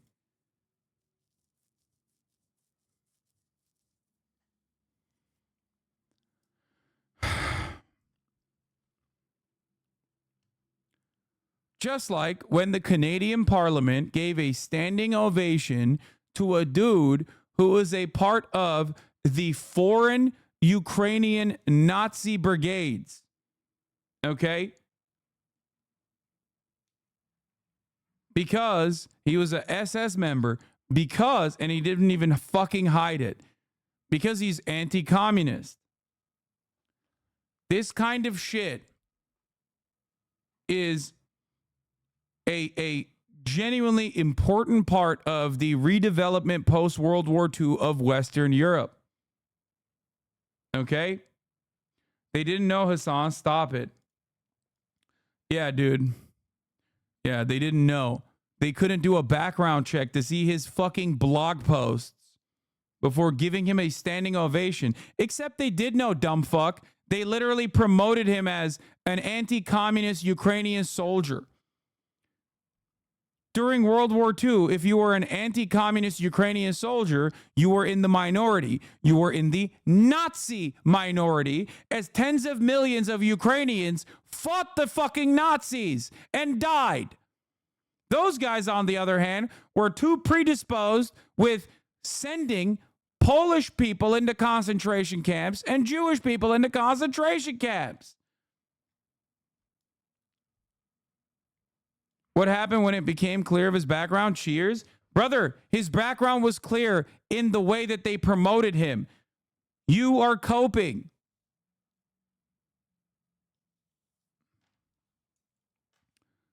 When someone says that this is a World War II veteran, okay, who was anti-USSR, it should immediately fucking ring alarm bells in your brain. But because you're probably also so unimaginably invested in this like anti-communist sentiment that you don't realize that you are promoting a fucking real life Nazi.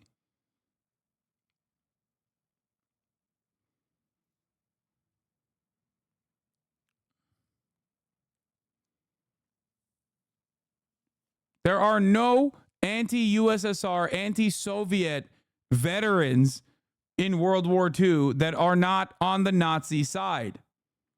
The USSR was, you know, even by American standards that are completely fucking distorted now, was on the quote unquote right side of history. Even we, as accurate assessors of history here in the United States of America, despite our fucking anger and hatred and frustration towards the USSR and communism in general in the Cold War, openly recognize that fact.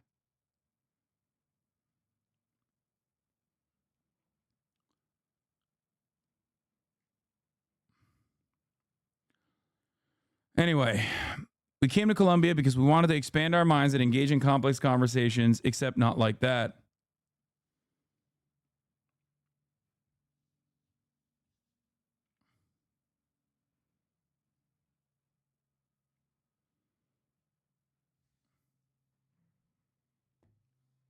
Yeah, expand our minds except for anti-Zionism, because that is too much mind expansion. I don't want to domain expand that much.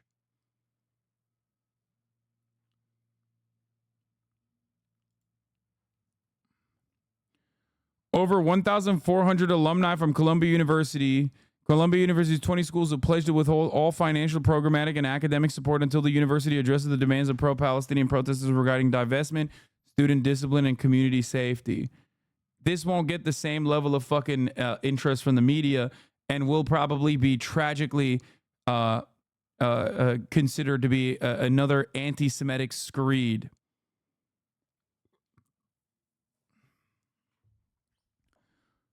Anyway.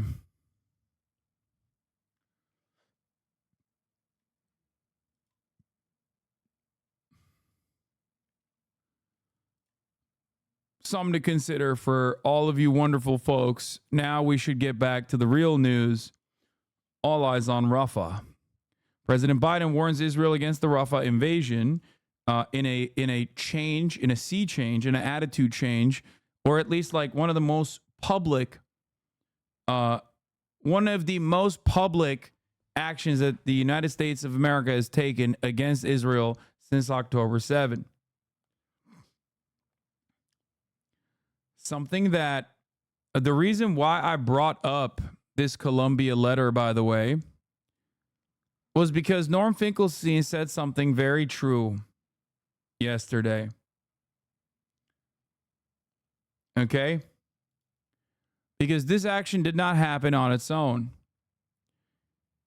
Here's what Norm said. He said that the dead can't be brought back to life, but it's still possible to save the living.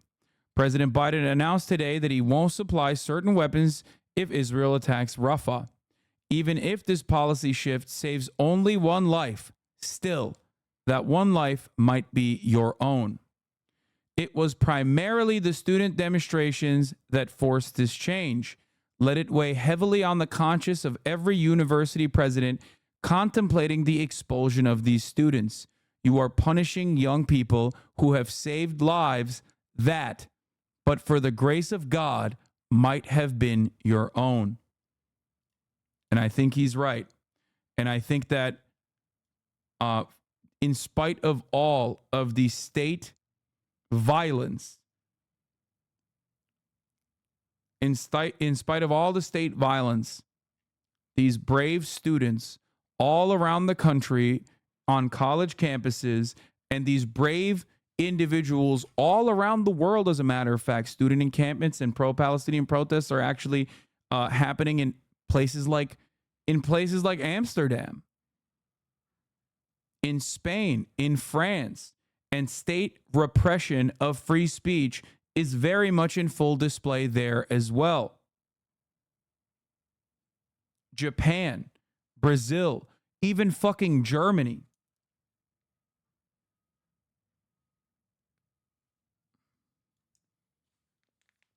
This is why I have consistently stated that while things seem dire, that you should maintain revolutionary optimism, because keeping up this pressure, regardless of the state repression, regardless of the state suppression, is actually changing the outcome for Palestinians. And that's precisely the reason why Palestinians see this in places like Rafah, in Gaza itself, and they cherish it and they celebrate it. In the midst of an ethnic cleansing campaign, they openly celebrate and welcome what these students are doing. That is something to always keep in mind. You don't do these sorts of things specifically because you're going to immediately be gratified. You don't do these things because the government is immediately going to see your actions and go, okay, I've been convinced.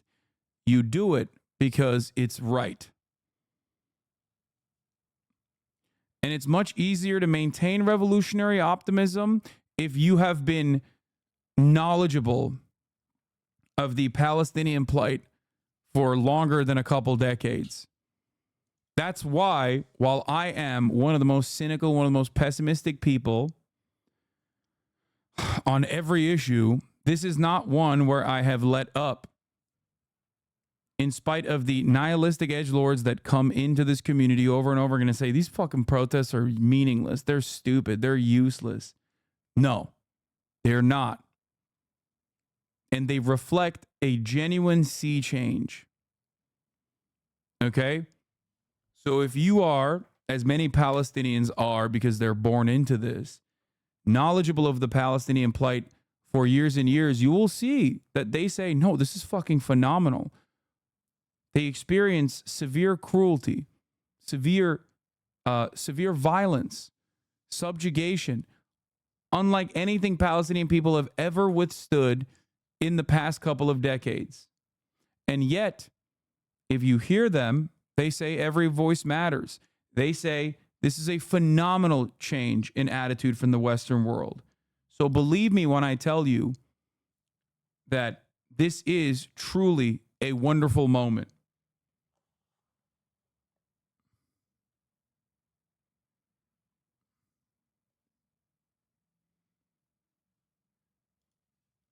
Friend of the show is also one of... Oh, I agree with Norm that saying even one life is good, but to think that student protests on university campuses drive U.S. foreign policy rather than the regional interests of the U.S. need to maintain international credibility on to keep conducting economic sabotage and espionage under the guise of humanitarianism is diluted. Also, I find it suspicious that halting arms supply to Israel is presented as a political choice, whereas significant delays in arms supply to Ukraine is presented as nothing, since it's barely even covered objectively in the media at all. I think U.S. arms supply is bad, but I think the bigger problem is U.S. arms industry corruption, frittering away many billions of dollars of U.S. federal budget on private companies that act against workers' interests domestically and increase animosity globally. The best example is how the U.S. failure to deliver on arms and punitive measures towards countries that try to buy more affordable arms from countries with more efficient arms production is driving Turkey towards more hostile positions. I get what she's saying, and she's not wrong. And of course, I don't believe that America ever does anything unless there is like a legitimate State Department interest in there. What I'm simply stating, and the reason why I defend Norm's position here, is that the student protests and all of the protests in general are opening up new vectors of pressure against the American government, which then allows the State Department interest to that have literally seen the writing on the wall since day one, since October 8th, basically saying, no, we got to fucking dial it back really quick because this is going to harm our interest in the region. This is going to destabilize the region further. Now have more political cover to be able to get their wishes across. How is she right if she says the protests are meaningless? The protests are not meaningless. Any and every... A phone call that you make to your congressperson might come across as meaningless, but in the grand scheme of things, it is actually very meaningful. People taking any and every measure they can to keep up the pressure on our government and its unconditional fealty to the Israeli state in its ethnic cleansing campaign is always going to be meaningful, because it gives more credence and more political capital to those in actual positions of power who have a genuine disagreement with the American government, with the rest of the American government, on the way we have conducted our affairs with respect to Israel. Do you understand?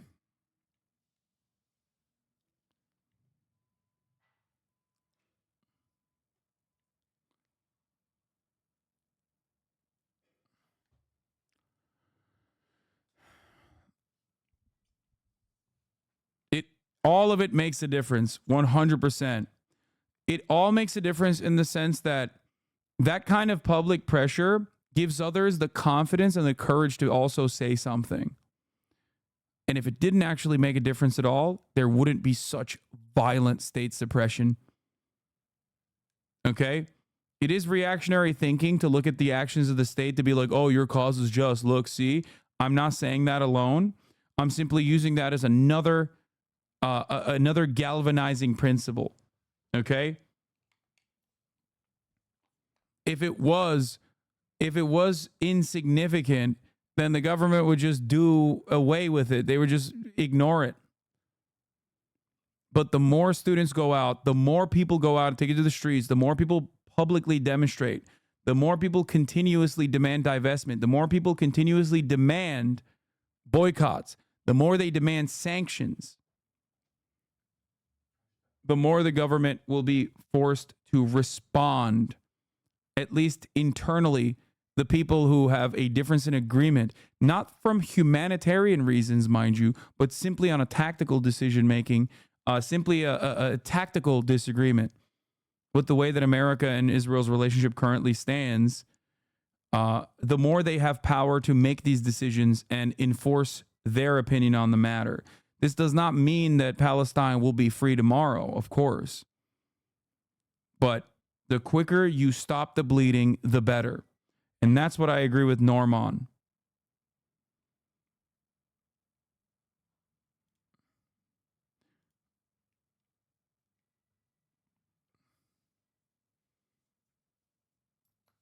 Baba, 3'te yine dünkü gibi yapar mısın? Dünkü gibi dün. Okey. Ne sosu alayım? Başka ne istiyorsun? Okay.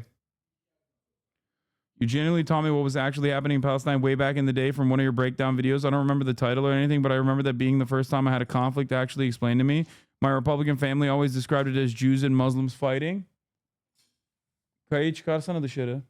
İşesin onu. Peki. Okay.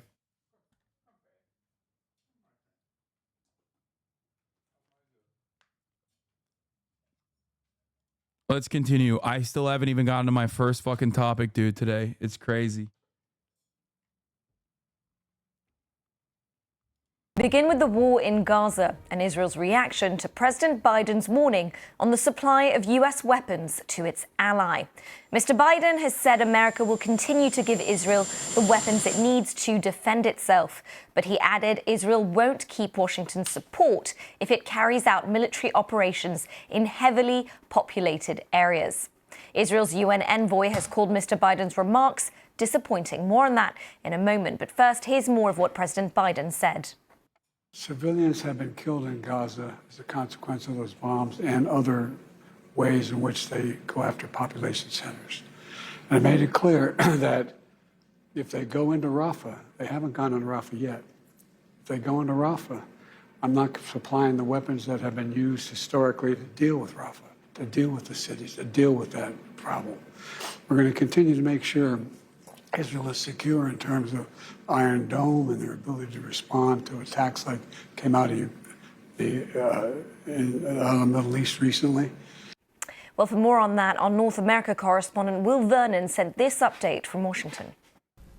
President Biden said America would continue to give Israel the weapons it needs to defend itself. But, he said, the US wouldn't supply heavy weapons, bombs, artillery shells that could be used in a major assault on the city of Rafah. And Mr. Biden said it is these US-supplied weapons that have already killed civilians in Gaza. And human rights groups say these munitions are responsible for the utter devastation in Gaza.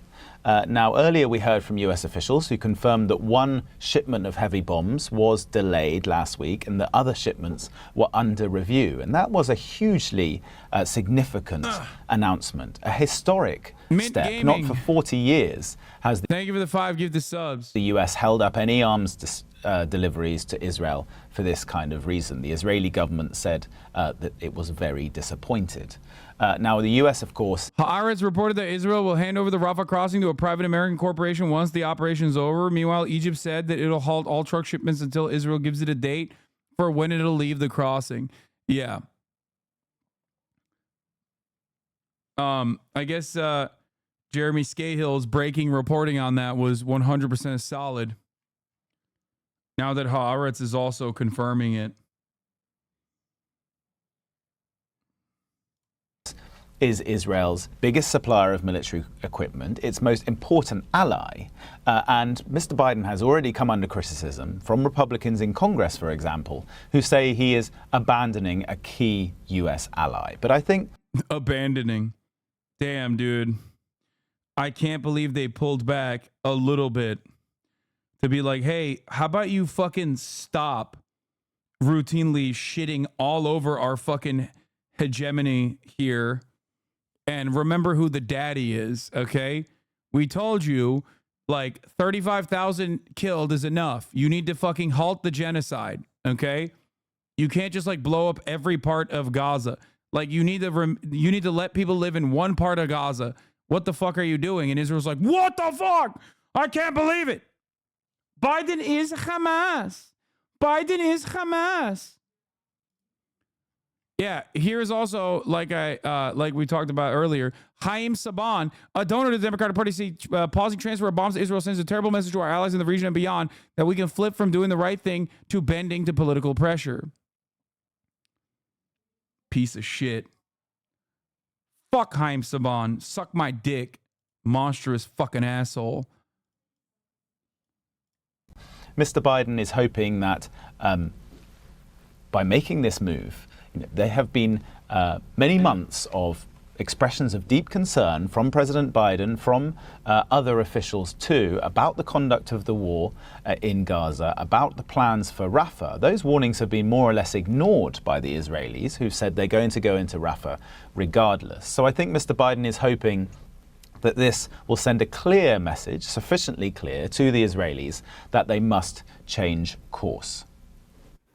Will Vernon there. Well, let's speak to our Middle East correspondent, Yolande Nell, who is in Jerusalem for us. Yolande, good to have you. Now, you and I regularly talk about this growing rift between the US and Israel. It's become much more public now, hasn't it? What's the latest we've heard? Well, this is being covered extensively in the Israeli media, as you would expect. There haven't been many comments yet from Israeli officials, although we did have Israel's ambassador to the UN, Gilad Erdan, speaking to public radio. He said that these comments by President Biden were extremely disappointing and they would give hope to Israel's enemies. Who are you, bro? Who the fuck are you? Like, even if you don't give a shit about, like, the slaughter of tens of thousands of Muslims, okay? Even if you don't give a shit about any of that, okay? Like, the sheer arrogance. That's why I always say, like, Israel is a unique case that, like, damn near every American would understandably be able to get mad at. Like, there's a different argument that you can make for every different group of people. You got the America First dumb fucks. You could be like, what do you mean America First? Why is this like unimaginable amount of money going to Israel? How is that America First? But ultimately, even for people who don't fucking think about this stuff critically and only simply see it as like pure emotion, the idea, like the entitlement that you see from Israel, like Israeli envoys, and the arrogance, the sheer arrogance and display every fucking day should piss you off. Like, it's perfectly normal to be like, what the fuck? What do you mean? Bitch, you know who the daddy is in the situation? We are, not you. Who the fuck do you think you are, dumb fuck?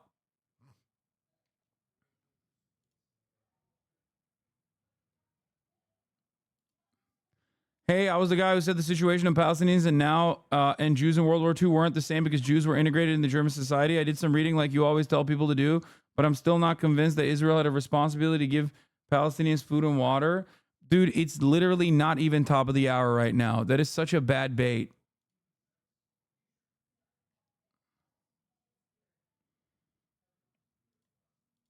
We've also had the opposition leader, Yair Lapid, coming out and really criticizing what he says is Israel's government's management of the country and the relationship with the US. It's a source of great concern among many Israelis that the relationship is becoming so strained. Of course, Washington is the closest ally of Israel. It provides a diplomatic shield for it, as well as this huge amounts of military assistance. So it's not exactly clear about how this is going to affect things happening on the ground in Rafah. I mean, from what we know, there has been more heavy shelling, the Israeli military continuing to carry out what it says are targeted raids against Hamas. But people living in Rafah, not just the areas that have been given evacuation orders, tell us that it is terrifying, that panic has set in among people, and they really just don't know where to go for their own safety. And Yolande, what has Israel said, Benjamin Netanyahu said, about why Israel would move forward with such a large-scale offensive despite opposition from its own allies? Well, the reason that Israel really wants to go into Rafah with a full-scale invasion is because it says that there are 4 Hamas battalions remaining there. It's really the last stronghold of Hamas in Gaza, in Israel's eyes. And it doesn't believe that it can achieve the victory that it has said is only achievable by dismantling Hamas in Gaza unless it goes into this southernmost city. Yeah. It's just like, guys, the same exact shit that we have said every single time, we're still saying. Although almost all of the other instances, every single other instance where we said this has been proven to be a lie, but it doesn't matter. This time it's real, I promise. Please listen to us. Please listen to us this time. I promise it's true this time. Come on. Just give us a little bit more. Give us a little bit more. Give us a little bit more time. Let us have a little bit more ethnic cleansing, please. Now, of course, the problem with that, which we're starting to see already, is that you have so many displaced people in the city that a full-scale invasion there, indeed any kind of increased military action, really does involve huge amounts of human suffering. We're getting reports of people in the past day of civilians having been killed in the airstrikes that have been going on. But even bigger than that is the fact you now have this sort of downward spiral in the humanitarian situation because aid is blocked from going in through the Rafah crossing, which Israel took control of early on Tuesday. That's not been open to humanitarian groups since. And also, although Israel said yesterday that it was opening the Kerem Shalom crossing after 4 days of closure, it said caused by Hamas rocket fire, which killed 4. Yeah, why are they? By the way, that was bullshit too. They were fucking. They blew up a fucking tent with Israeli soldiers in it. They didn't fucking blow up the actual crossing, if I'm not mistaken. I'm pretty sure they just like they literally fucking murked a bunch of IDF soldiers. Meanwhile, they're like, oh yeah, well, there you go. Punishment for all. Yeah, they fucking they literally blew up. They blew up an army base that was set up, like an impromptu army base that was set up. Get the fuck out of here, dude. But yeah, when Israel gets mad at something, they don't just like try to fucking find a normal solution to the problem. They just punish the entirety of the Palestinian population. Many of them, the overwhelming majority of them at this point, women and children, by the way.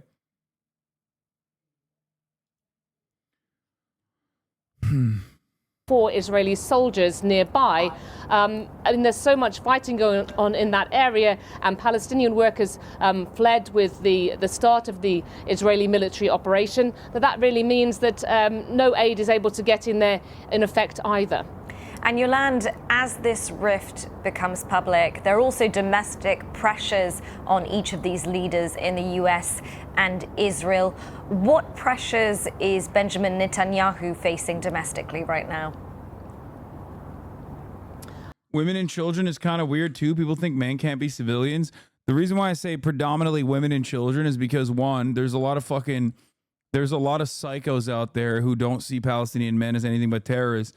But two, it's also because Israel doesn't see Palestinian men as anything but terrorists and enemy combatants. So they've already fucking arrested all of them and are torturing them in a fucking military base right now as we speak. So the remainder of the population is mostly women, children, and the elderly, if not all of them at this point. It's also an argument that, unfortunately, no matter how fucking bloodthirsty one may be in their unlimited defense for Zionism, can't contend with. Because every single person understands, like when you say women, children, and the elderly, every single person understands that, you know? They just can't. It's not a thing that you can justify unless you're like a rabid psychopath, a rabid bloodthirsty psychopath, which many are, but that's still good because then you allow them to hang themselves their own rope, basically. You're giving them just enough rope to just demonstrate how fucking bloodthirsty they are in opposition to that sentiment.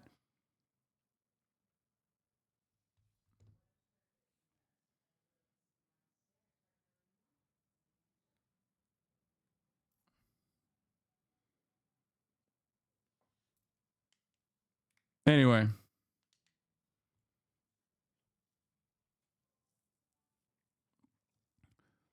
Debunking the recent Israeli propaganda. The picture shows two circles in yellow and red. The yellow is the actual Kerem Abu Salem crossing.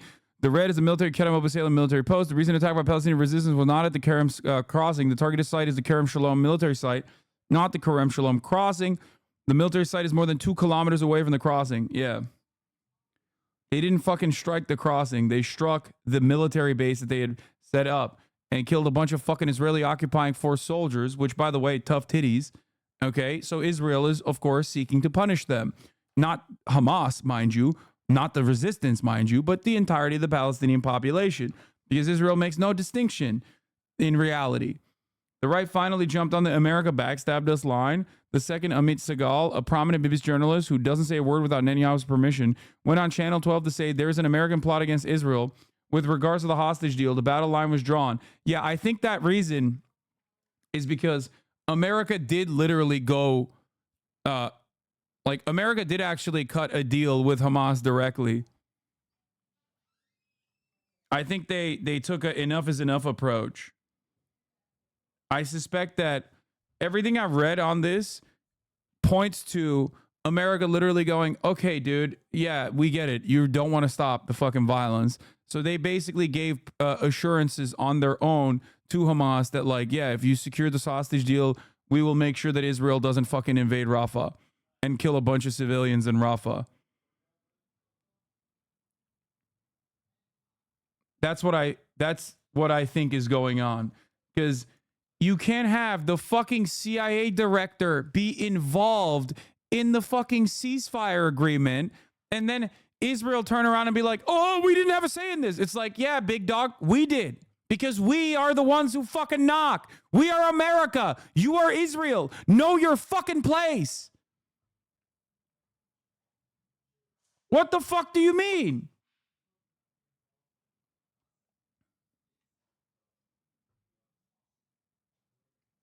This is why I have been repeating the same thing over and over again since October 7, that Israel's arrogance, the arrogance of Zionists and the entitlement of Zionists will be their undoing. Inshallah, we will see the dissolution of the apartheid in my lifetime as a consequence of that. Palestinian resilience, okay, and also from the Western perspective, Israeli arrogance and entitlement, overstepping every boundary that reasonable and still decently bloodthirsty, but still reasonable State Department mouthpieces and State Department advisors have suggested. There's an American plot against Israel with regards to the hostage deal. The battle line was drawn. Now Ben-Gvir tweets shit like Biden loves Hamas. The opposition protests in Tel Aviv are reacting by marching with signs of Biden save us.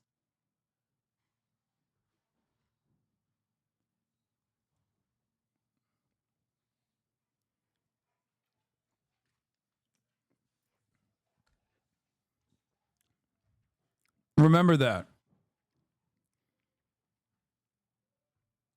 I also have some very cute and very cool things to show you in a little bit from the from Rafah specifically, and also Han Yunis.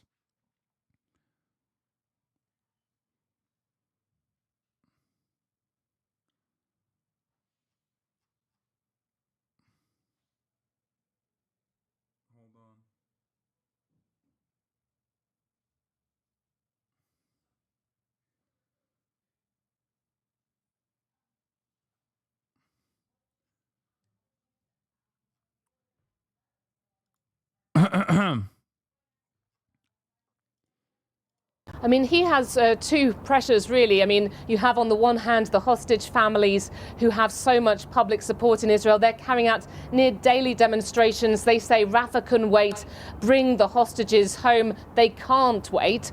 And then you have those far-right members of the coalition government that Mr. Netanyahu heads, who have been saying specifically that Rafah must be prioritized, a full invasion there. That's the only route to bring Israel the victory that they want. And they have threatened, if Israel signs up to a reckless deal in their eyes, with the ceasefire talks still going on in Cairo, that they would walk away from his government. Yolande, thank you for that update. Now, as Yolande was saying, the humanitarian situation on the ground is already dire, and it is getting worse. An investigation by BBC Verify has found over half of Gaza's water and sanitation facilities have been damaged or destroyed since the start of the war. Here's Caroline Hawley. Water in Gaza is in dangerously short supply, posing serious health risks to the population. BBC Verify has analysed more than 600 water and sanitation facilities. Here, the dots represent a mixture of water wells, tanks, desalination and sewage treatment plants. The red dots are all those that have been destroyed or damaged. That's more than 300 facilities across the Gaza Strip. Now, Gaza used to have 6 functioning wastewater treatment plants, which are crucial to preventing the build-up of sewage and the spread of disease. This was one of them. Here it was before October the 7th, and now after. 3 others are also damaged or destroyed, and we've been told the remaining 2 are out of action, largely because of a lack of fuel.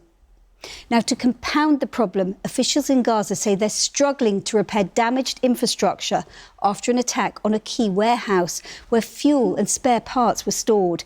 This shows the warehouse before and after it was struck at the end of January. The IDF said it was targeting Hamas fighters nearby. It's accused the group of storing weapons and ammunition inside civilian structures, including in and near water facilities. All of this has had a very direct human consequence. The world... No, absolutely. The U.S. did give Hamas the assurances that sustained quiet equals end to war. And Israel was like, the change here is the 180% narrative turnaround, 180-degree narrative turnaround, and how that's shaping domestic battle lines. Yep. I think America sidestepped Israel and was like, yeah, we can't fucking deal with these monsters right now. Just accept the ceasefire. Here are the conditions. We will give you assurances that Israel can't fucking further bomb Rafah and like keep fucking blowing up Palestinians. And now Israel's like, how dare you do that? That's why there is a narrative shift. Of course, anyone with even a little bit of knowledge on the issue would have understood that this was an inevitability.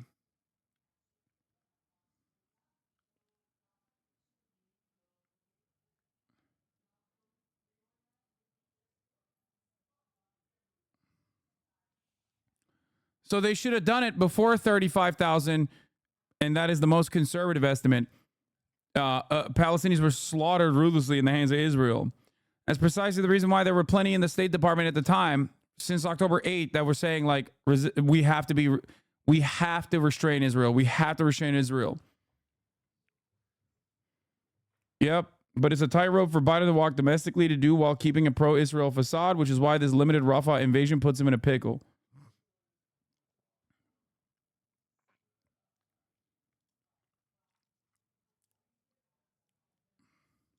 Health Organization says that the average person needs 15 litres of water each day for drinking, washing and cooking. But most people in Gaza are getting just a fraction of that. And that scarcity of water and untreated sewage are causing dehydration and disease. So we are seeing death coming from the outbreaks of disease in the highly vulnerable, in the small children, in the elderly, and in the pregnant women. Hepatitis in pregnant women is very, very dangerous. This is killing people. The CIA can't guarantee shit to the Palestinians? What do you mean? Yes, they can. First of all, that's the motherfucking CIA. Okay? It is outside of the scope of like whatever fucking American politics is. It is the greatest representation of American State Department interests. So that's number one.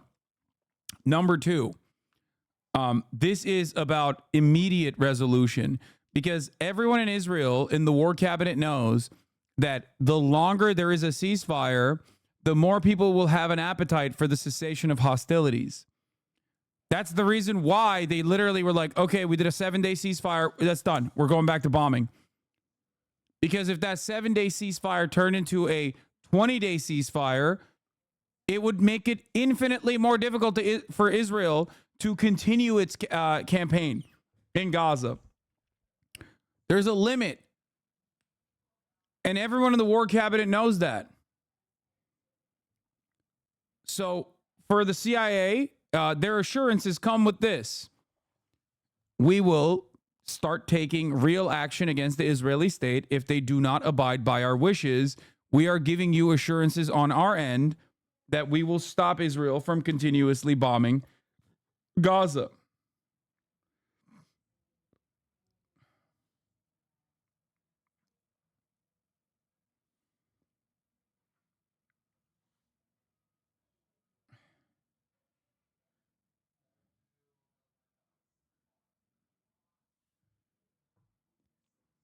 Netanyahu said he doesn't care again. It doesn't matter.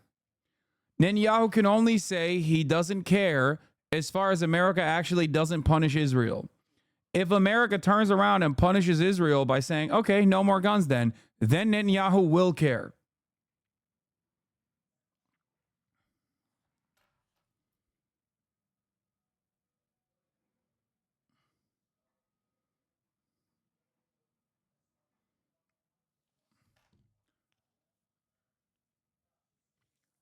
Bro, CIA staged multiple coups around the world time and time again. CIA can do only thing, even kill Netanyahu. No, they can't.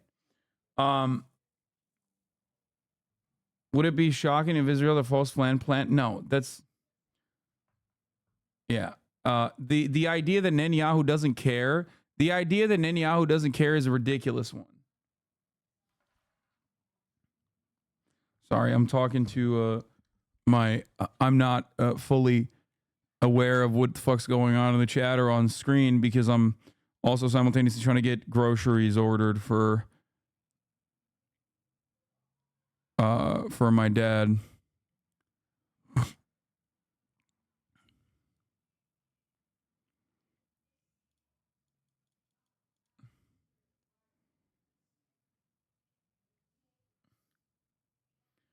By the time America says no more weapons for Israel, the genocide is already complete. Well, regardless, we are in the final stage of the final solution for Israel. That's for sure. And it is always darkest before the dawn. It's always the worst moments before the top of the hour ad break when you think that you are safe and secure. And then boom, all of a sudden, the top of the hour ad break comes, right? So prepare ahead of time by subscribing for $5 or for free. That's right. Or you can get gifted a sub if you're lucky as well. Here's a 3-minute ad break now.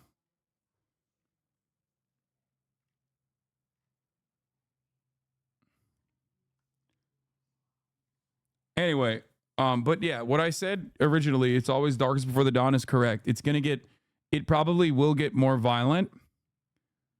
You will see like elements within Israel, like some of the most like psychopathic, some of the most bloodthirsty elements within Israel rise up.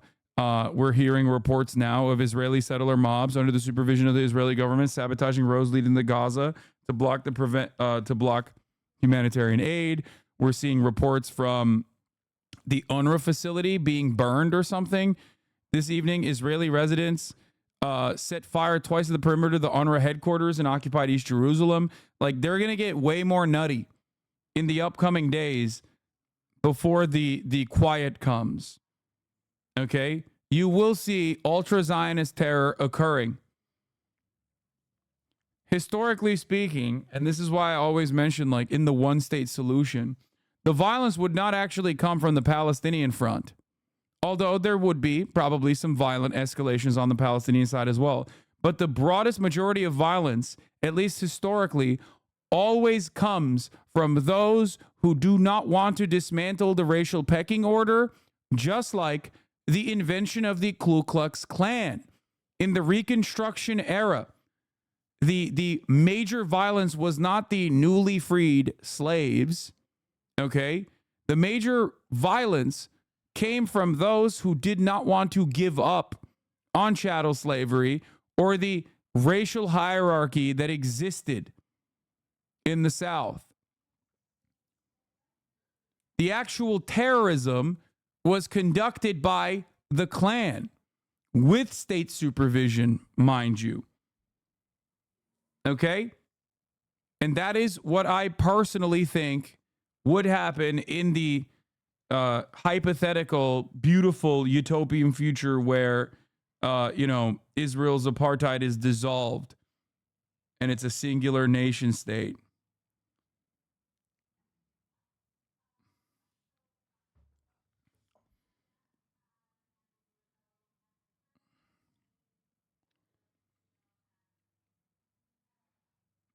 Anyway, the settlers also have untraceable automatic weapons and military training. They don't have military training.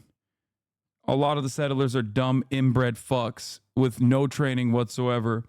They'll end up fucking killing one another before they end up killing more Palestinians. I'm sure they will kill a lot of Palestinians as well in the process. But there are plenty of other Jews that they end up shooting and killing with regular frequency. Okay?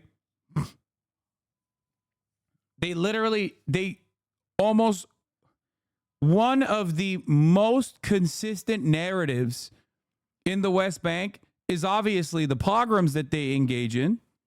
Okay? The pogroms that these fucking inbred hick fucks engage in. Okay? These disgusting, monstrous scumbags.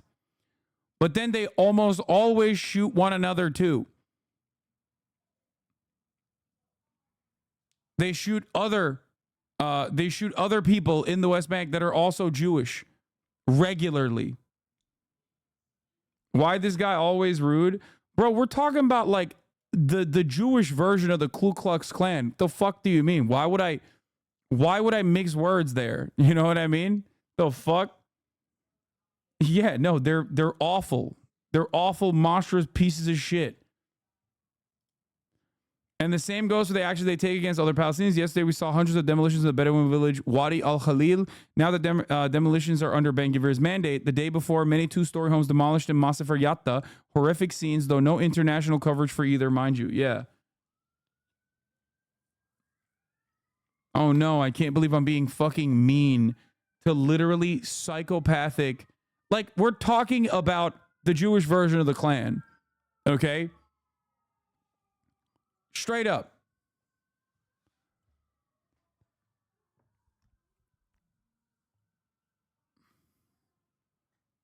That's crazy. Typical Angloid cretin. Rudeness is a violation of human rights. Vaporizing babies by the hundreds of tragic inevitability of war or some shit. Yep.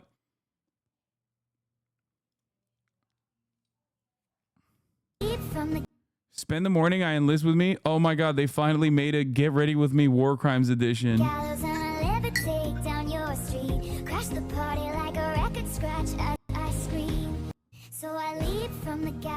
IDS Lioness edition. Oh my god, bro, come on. Israeli version, not Jewish version. No, those dudes, unfortunately, also in many instances are they're like the Kahanas. It's not just Israeli in that front. That's why there is a distinction that I make with Zionism and with Israel versus when I'm talking about settlers in the West Bank, Jewish settlers in the West Bank specifically. Especially ones that do the pogroms.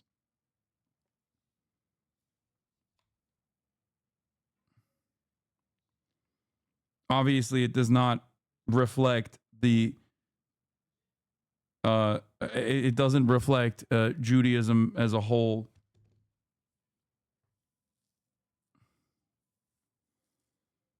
Most of them Americans too. Yeah, a lot of them. Well, there's like, are there non-Jewish settlers? Yes, there are Christian ones too. They're fucking also psychotic. Like even more psychotic, I would say. It's like, what the fuck are you doing over there, man? That's not... Wait, why are you looking at my tweet? Why am I on the screen? Dude, don't put out fucking bangers and we won't look at it. Hurt Copain.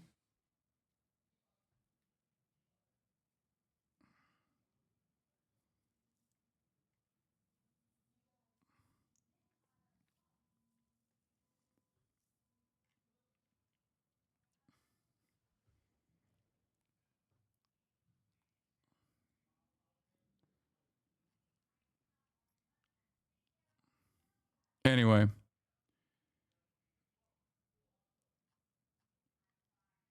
Heard as a chatter? What the fuck? Bro, I was going to say something. There a lot of most Palestinians under a certain age, no matter where they live in the fucking world, have been a chatter at some point here, okay? And actually, that brings me to another new group of content creators that I wanted to talk about.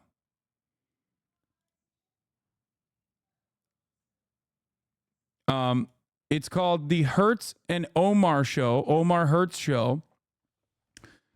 There are two kids in Gaza.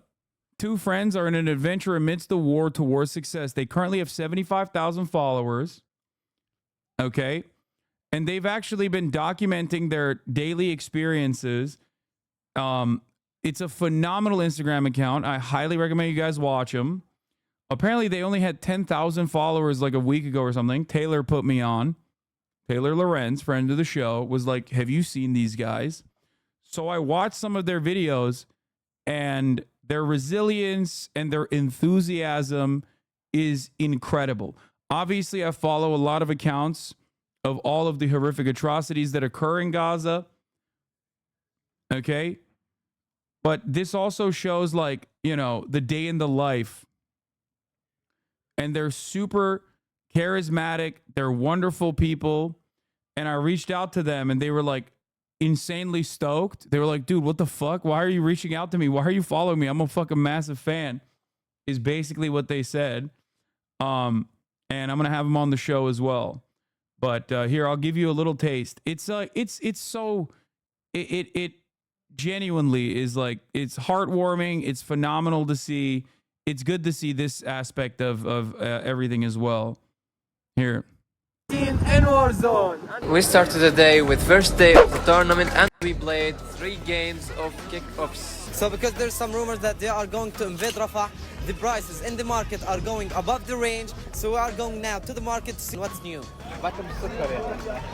How much did you buy it, Muhammad? $1, but for the war, what, 30 cents? So those are the people who evacuated from the north of Gaza to the south, and they didn't find any place to evacuate, so they in the tent in the street. And what's really sad about these tents, that with the extremely hot temperature, the tents made of nylon, they are literally melting.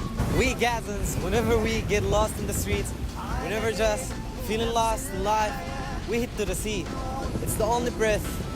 It's the only escape. The blue color tent turret, they are full of tents. Kanye, maybe not the best choice. Yeah, dude, these fucking like 17-year-old or 16-year-old Palestinian children deliberately were actually trying to beam anti-Semitic opinions into your mind by playing Kanye in the background. Yeah, I think these guys should be canceled by the Israeli state. You're right, dude.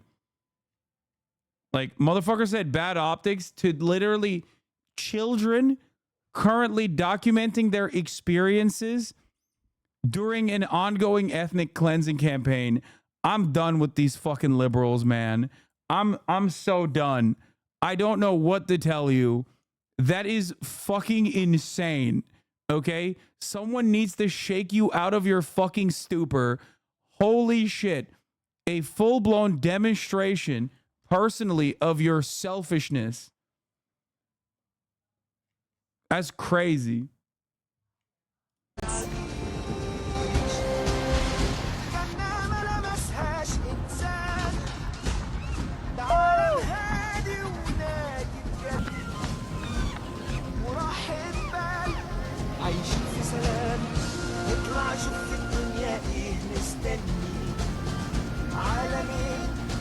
Yeah, by the way, clan meeting in the comments is right. You should make a video interviewing the hostages. I'm sure you will make a lot of money doing that. Sounds like your life is okay on the beach while you keep more than 130 innocent children, women, and elderly in hunger and torture under tunnels. Hamas! Hamas! How do you feel about Hamas putting your brothers and sisters in harm's way? Animals, all of them. Animals.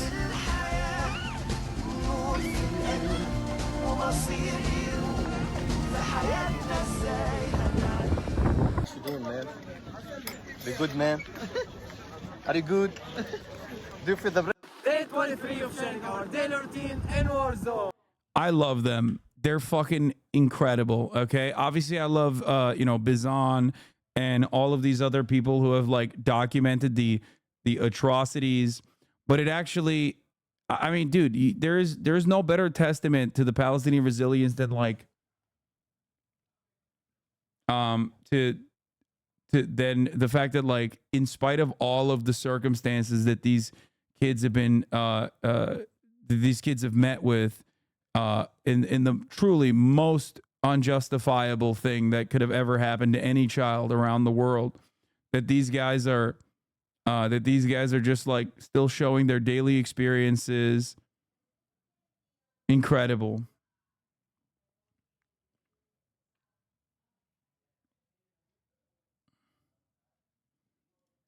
Day 22 of sharing our daily routine in war zone. Started the day with some work, and there's a customer who was picking some movies to watch. After that, we headed to get some gas, but unfortunately, there is a lack of gas, so we didn't find any. Then I went to have a haircut. Then we went to the store to get those things, I don't know what they called, and we searched for what the kids told us to bring as the final prize of the tournament. And of course, we celebrated with the 20K again and again. Shut your fucking mouth, mate. Day 22 of sharing our... They are pirating movies. They just heard the one. Yeah. Yeah, they are growing fast. They're blowing up. They're already at 75,000, 76,000 followers since I just tuned in and promoted them. But yeah, Omar Hertz show. Go give him a follow. They're incredible.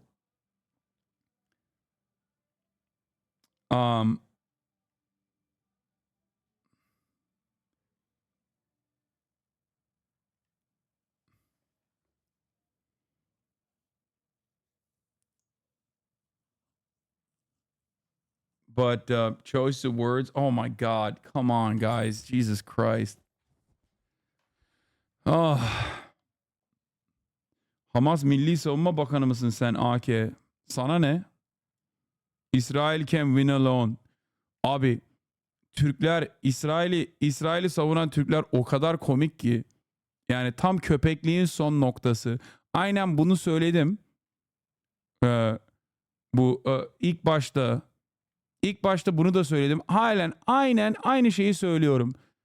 Türk olup aynı zamanda İsrail'i savunuyorsan sadece hav hav de. Çünkü köpeksin. Bu kadar basit. Hav hav hav amına koyayım. Hiçbir şey yok. Seni insan olarak görmüyorlar abi. Okey? Senin insanlığını görmüyorlar. En sevdiği yemek Amerikan postalı. Aynen. Amerika'nın botunu yiyor. O kadar yemiş ki götünden çıkıyor. Hayvan oğlu hayvan. Arap nefreti sizi geberti. Aynen. Arap nefreti. Aynı zamanda ve de hem Arap nefreti hem de zannediyor ki o bizi Avrupalı olarak görürler o zaman. Bizi Avrupalı olarak görürler. Biz de savunuyoruz İsrail'i. Abi biz de çok seviyoruz. Ne olur. Biz ateistiz. Ne fark eder amına koyayım? Onlar seni öyle mi görüyor zannediyorsun? Beni de görmüyorlar öyle. Ben burada yaşıyorum. Söyleyeyim sana. Görmüyorlar seni farklı olarak. Haberin olsun.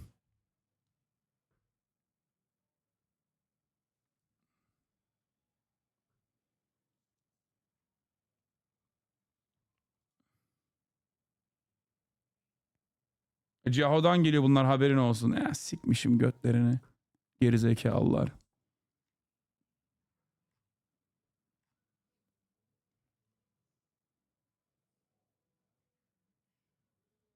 Anyway.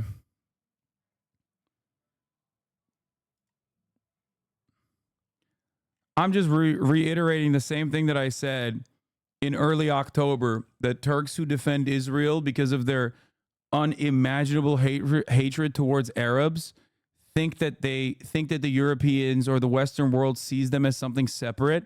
They do not. They make no such distinctions. and they are dogs to American imperialism. Okay? Once again, I will reiterate the position that I made back then that got me in a lot of trouble with the Turkish fascists. A lot of those Turkish fascists quieted down quite a bit, though, when they realized that they were the minority in Turkey, by the way. So many of those fucking European cockriders, okay?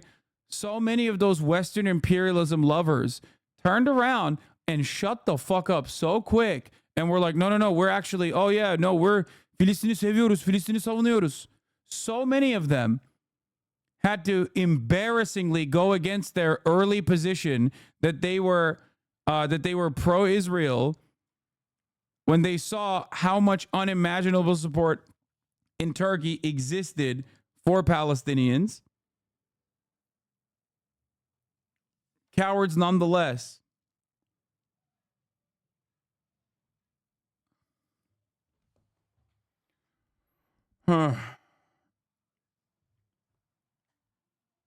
Anyway.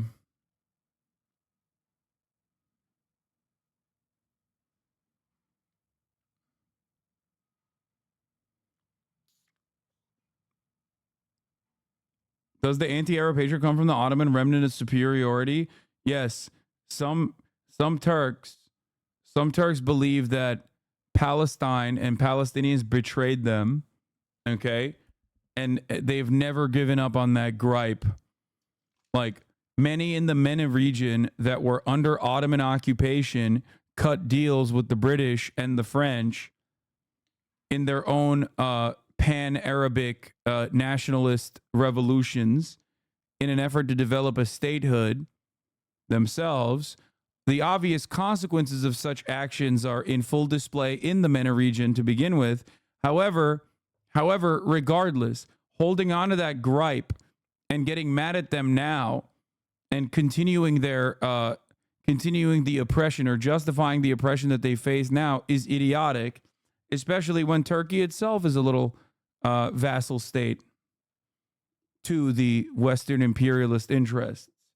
We are a NATO country.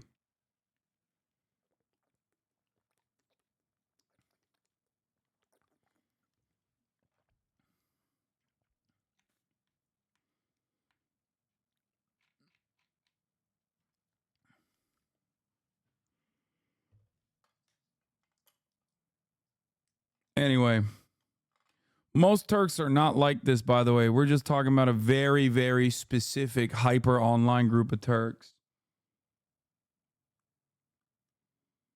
If you told one of these racist Turks that you do twice against Arabs what they do to themselves, they would rip off their own arms. Yeah, they're fucking, they have so much anger.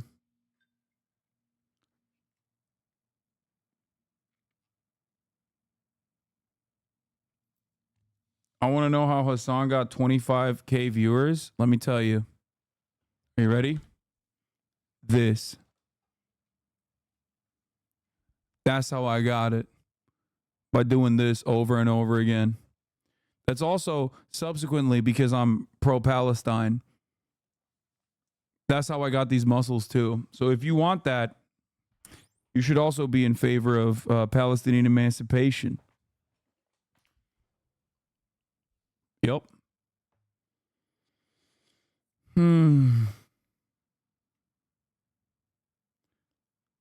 Abi çoğu kike geçti bu arada. Eyvallah, ne güzel. Of course. Baba! Baba! Geldi. Grocery. Dondurma da var, hemen al ne olur.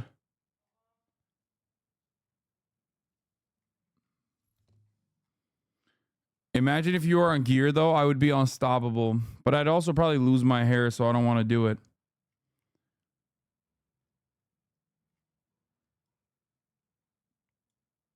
Yeah. 25K is just for today, chat. It'll keep growing again.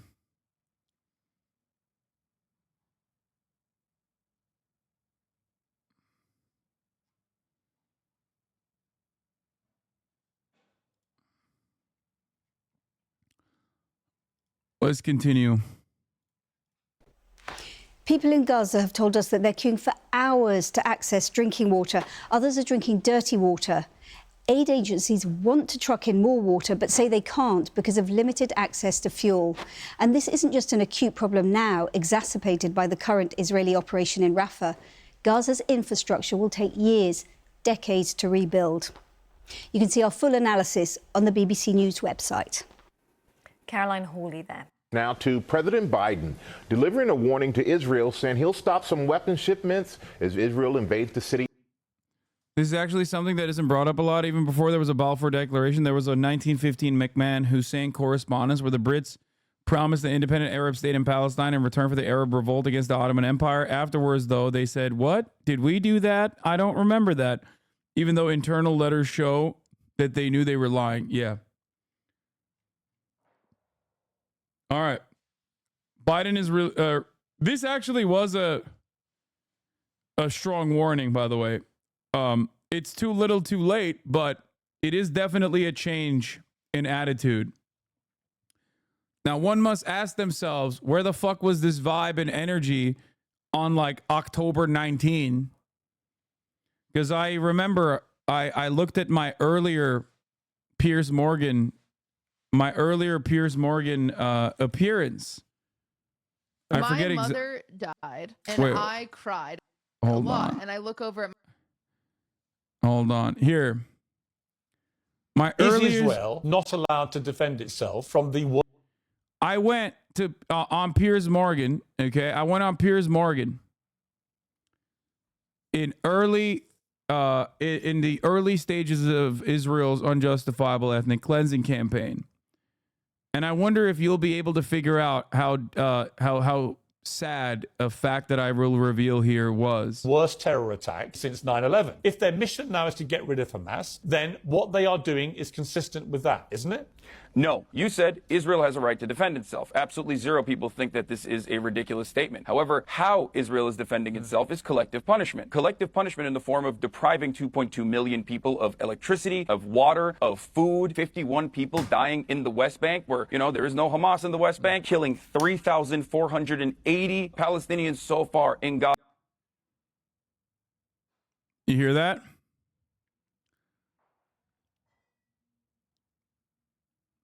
$3,480 people. That was the number. People were calling for restraint back then as well. Now, obviously, there are a lot more voices on our side now. But think about that. Biden could have put a stop to this back then, and they didn't. Biden went in to bear hug Benjamin Netanyahu. He flew into Israel and gave a bear hug to Benjamin Netanyahu.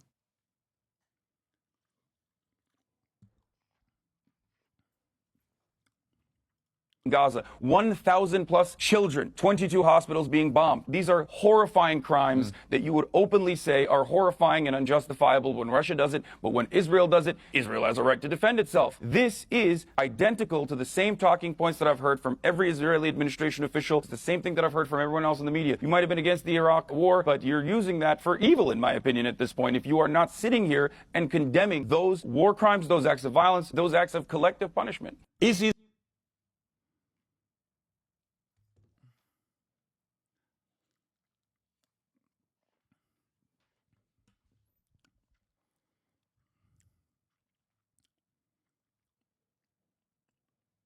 Yeah, that's 10/21/2023. I had just woken up. That's why I look like I just woke up. Showing us your biggest L's are being correct too early. Yes, always. Always and forever.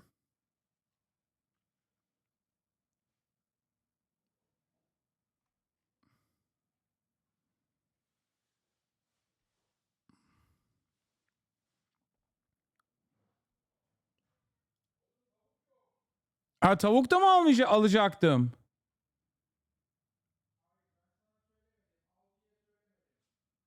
Kalmamış mı? of Rafah. Our chief White House correspondent, Mary Bruce, has the latest for us. Good morning, Mary. Good morning, Michael. Well, this is President Biden's most direct warning to Israel since the start of this war, and it could set up an historic clash with this critical ally. President Biden now threatening to halt the shipment of additional U.S. weapons to Israel, which he acknowledges have been used to kill innocent civilians. This morning, President Biden is calling out the Israeli government. It's just wrong. We're not going to supply the weapons and the artillery shells used. Making it clear in his sharpest criticism yet that the U.S. will not provide Israel with weapons to attack Rafah. I've made it clear to Bibi and the War Cabinet they're not going to get our support if, in fact, they go in these population centers. For weeks, Biden has warned Israeli Prime Minister Netanyahu not to invade Rafah, where over 1 million civilians are seeking refuge. And he's already taking action, halting a shipment of 3,500 U.S. bombs, fearing American weapons could be used against civilians. Something Biden now concedes has already happened. Civilians have been killed in Gaza as a consequence of those bombs and other ways in which they go after population centers. Biden's stark warning comes as he faces growing criticism at home over his steadfast support for Israel.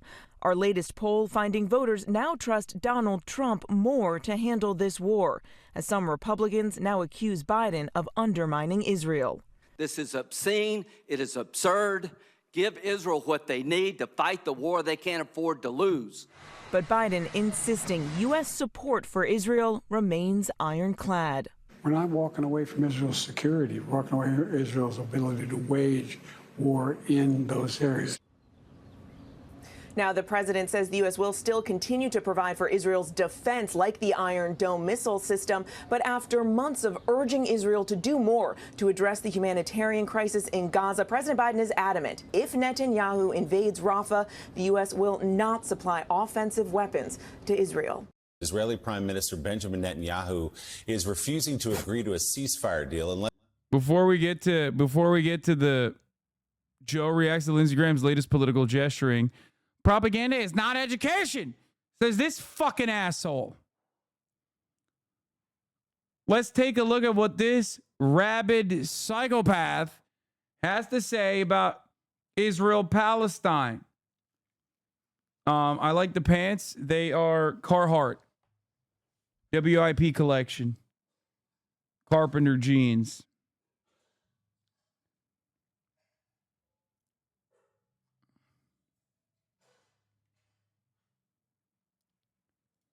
Massive anti-war protests by standing together in Sderot and Rafah. Daughters want to live. The largest anti-war and pro-ceasefire protest march right now in Tel Aviv. In Rafah and Sderot, children deserve to live. We are Jews and Palestinians demanding together to end the war and occupation and to bring Israeli-Palestinian peace. Dim Be'achad is growing. We hear thousands of people demanding ceasefire right now to save the lives of Palestinians and to bring the hostages back alive. Thousands.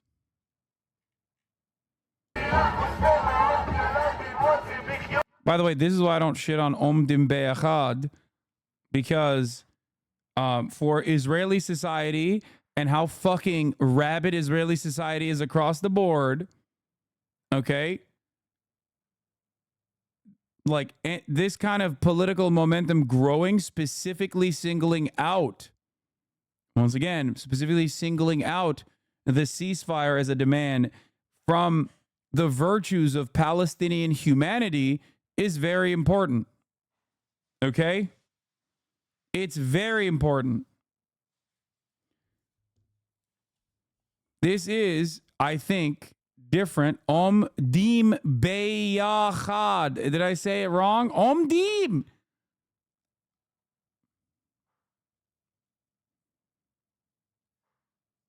It just means standing together in Hebrew. Yeah.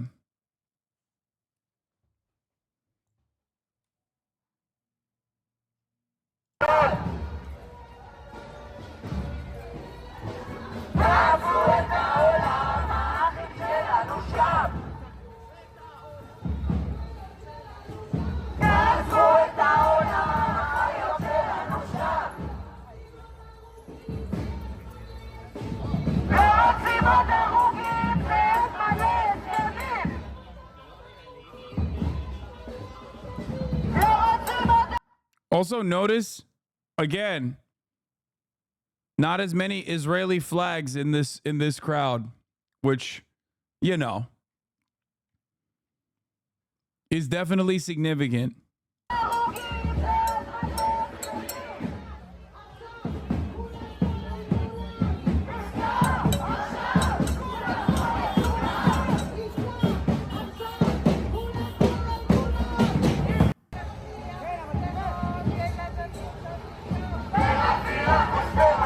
Does the purple color mean something here politically? It's just Omdim Be'echad's colors stand together. I don't know what the personal significance is of purple. By the way, all of these Israeli Jews are anti-Semites. Yes. According to 500 Columbia students that signed the letter, you know, once again, literal anti-Semitism. It's very fucked up.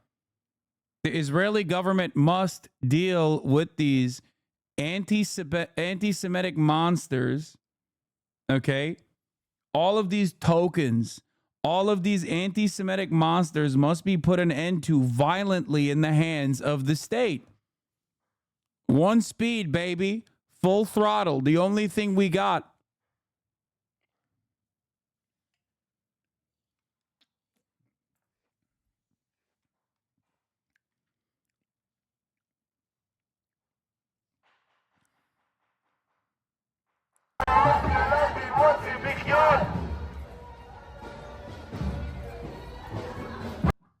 Anyway, it's just like, it's just, you got to remember, like, these numbers were never this big in the beginning, and they're only growing. This is good. Okay? So let's hear what this fucking asshole has to say. Everybody know what I'm about to talk to you about happened before October 7th. I'm going to talk about radicalism on college campuses. Sort of radicalism that has mainstream students getting propaganda, whether it's from their professors or whether it's from communist Chinese government through TikTok. How is this any different than literally Fox News? Is a question I am going to keep asking myself over and over again. How is Morning Joe any different?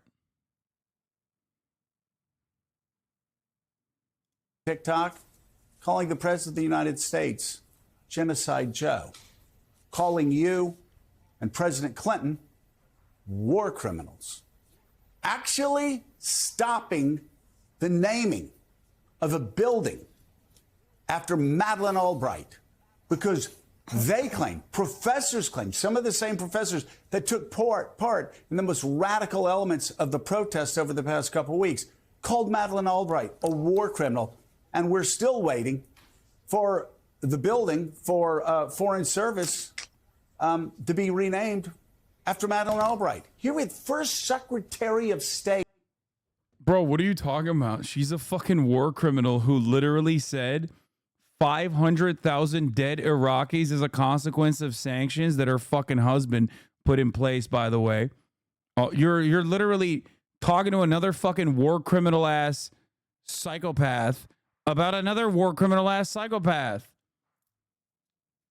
Madeleine Albright famously fucking said 500,000 dead Iraqi children is just the cost of doing business.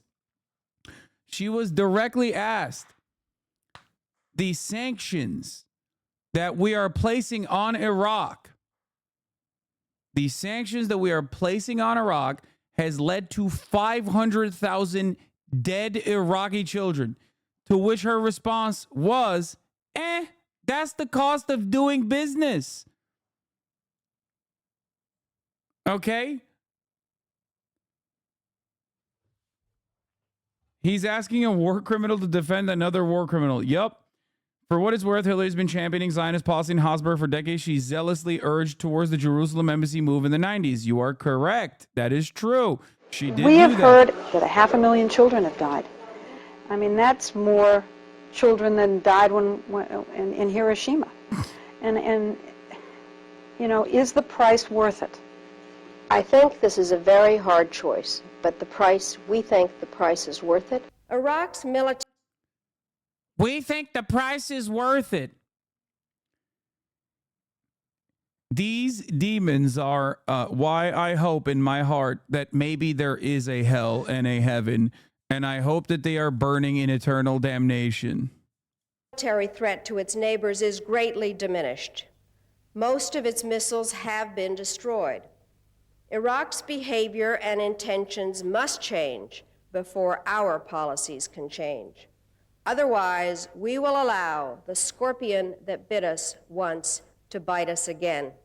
To those who ask how long our determination will last, how long we will oppose Iraqi intransigence, how long we will insist that the international community's standards be met, our answer is as long as it takes.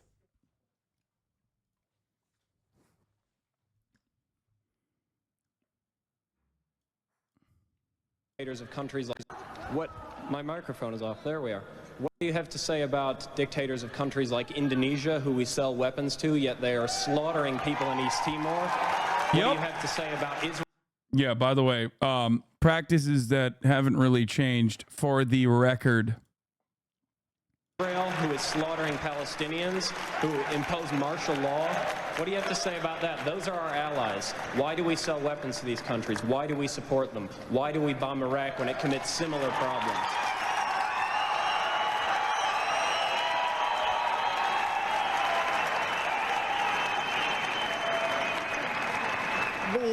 There are various examples of things that are not right in this world, and the United States is trying.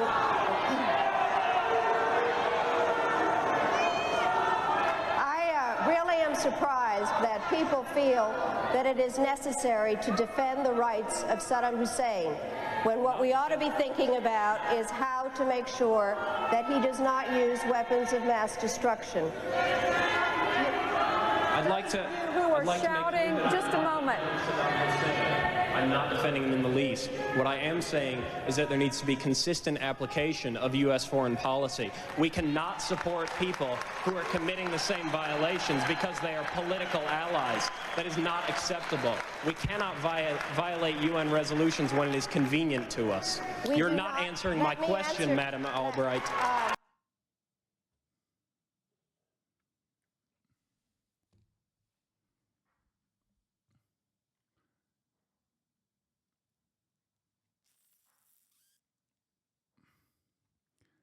Anyway. This woman made history, just like you made history. But you've got... Doing war crimes. Doing war crimes, Joe. Made history doing war crimes. We came, we saw, he died. Mainstream college students, I know, because I've talked to a lot of college students over the past year or two, and they have this radicalized view of the Middle East, a radicalized view of American public. Why aren't these children just as rabidly Islamophobic as we are? What is going on? Why aren't these kids just as Islamophobic as we are? How are we losing sight of the expert propagandizing that we once were committed to? I don't know, man. Maybe because all of these kids that you're talking about were born after 9/11 and they didn't actually develop a fucking consciousness in that time frame where they were also just as rabidly Islamophobic and just kind of saw that as like background noise, especially the many L's that America took post 9/11. Maybe that's the reason why they're not as feverish, you fucking monster. Oh my God, I hate these fucking scumbags so much. How do we get these kids to be just as racist? Please, Hillary, please give me the take here. I need to understand. Public servants like yourself, Madeleine Albright, President Clinton, Joe Biden. Why are these children and these kids and these college students saying like relentless baby murder is not permissible? I hate that. We got to get this fucking TikTok shit out of here. Can name Republican presidents as well. And there's this radicalization.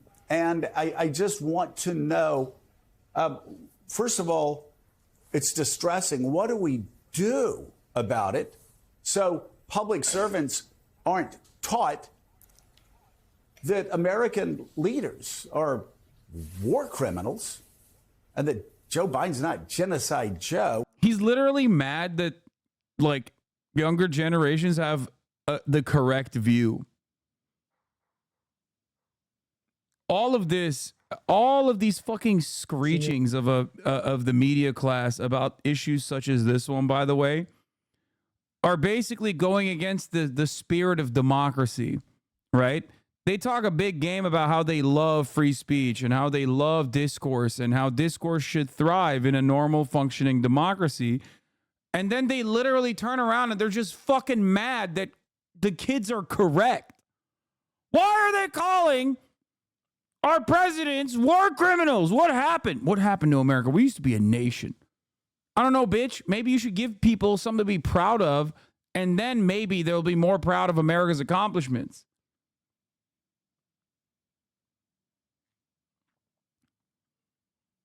It's ridiculous.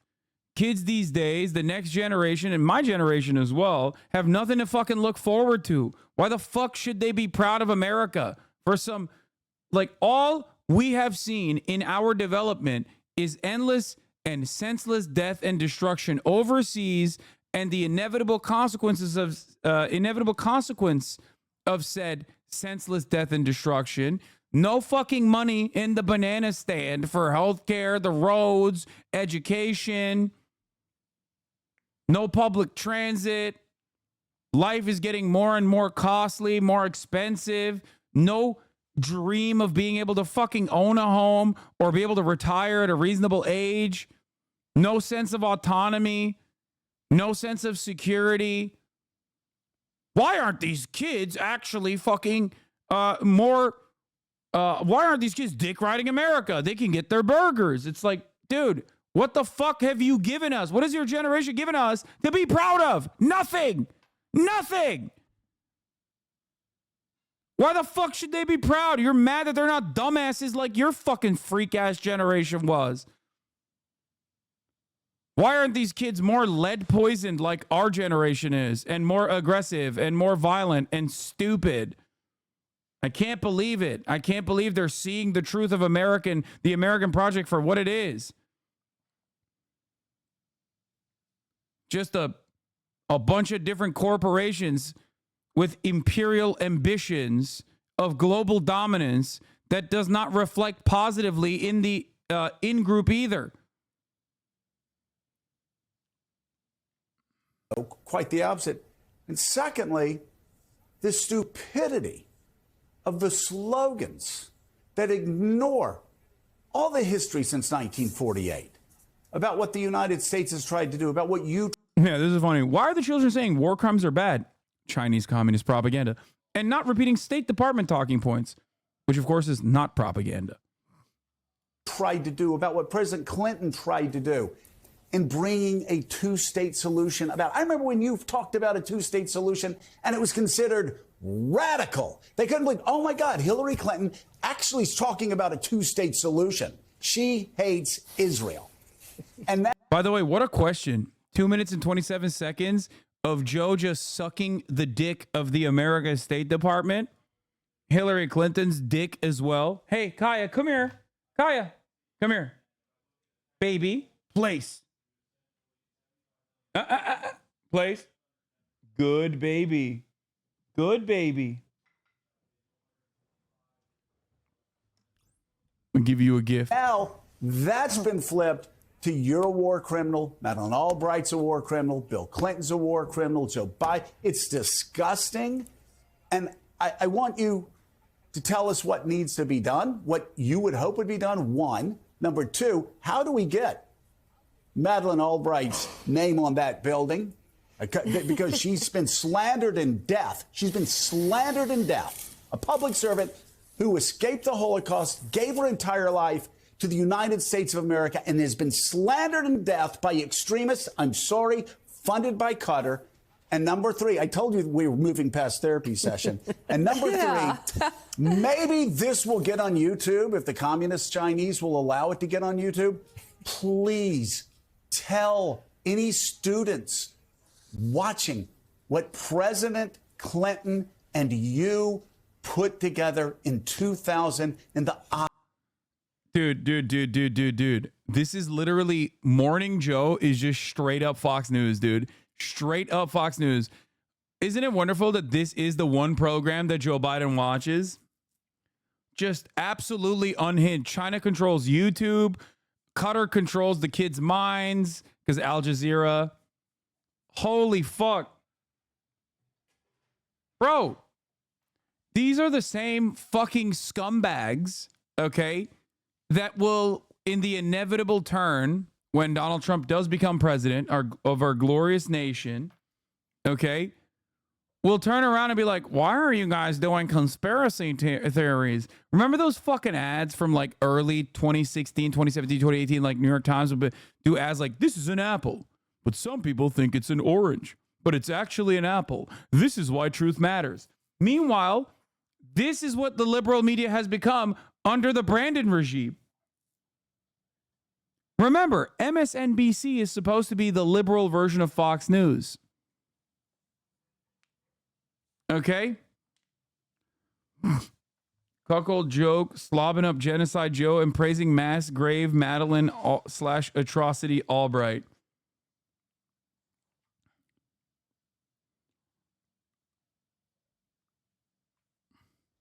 It's ironic that Hillary is sitting there with Joe Scarborough, the former representative who voted to impeach her husband, Bill Clinton. You shouldn't have gotten that sloppy toppy. Misogynistic and anti-Semitic, huh? You have to try harder to get me to actually read your message and serve a 3-minute ad break at the top of the hour. You cannot come in here as a gray name and say misogynistic and anti-Semitic literally 5 minutes prior to the top of the fucking hour, thinking that I'm not going to catch your bait and parry it back to you. Okay? Because at the top of the hour, we are no longer demanding weak baits. We want strong baits. Okay? Don't hit me with those two-parters, man. You can't do that. Yeah, I got the Iron Dome, baby. The way I'm fucking deflecting. I got the Tamir Interceptors out today. Okay? I got the Tamir Interceptor Ragas out today. Deflecting. Non-stop. At the top of the hour. And if you want an Iron Dome style defense system against the 3-minute ad breaks at the top of the hour, all you need to do is subscribe. You don't need to, give $10 billion every year to the apartheid regime like Barack Obama did. Okay? Or no, $4 billion every year for 10 years like Barack Obama did. You can just do it for $5 a month or for free with a Twitch Prime. Or by getting gifted a sub if you're lucky. Yardley Fudge Rounds. Thank you for the 5 gifted subs, allowing 5 people to no longer see the ads at the top of the hour. Here's a 3-minute ad break now.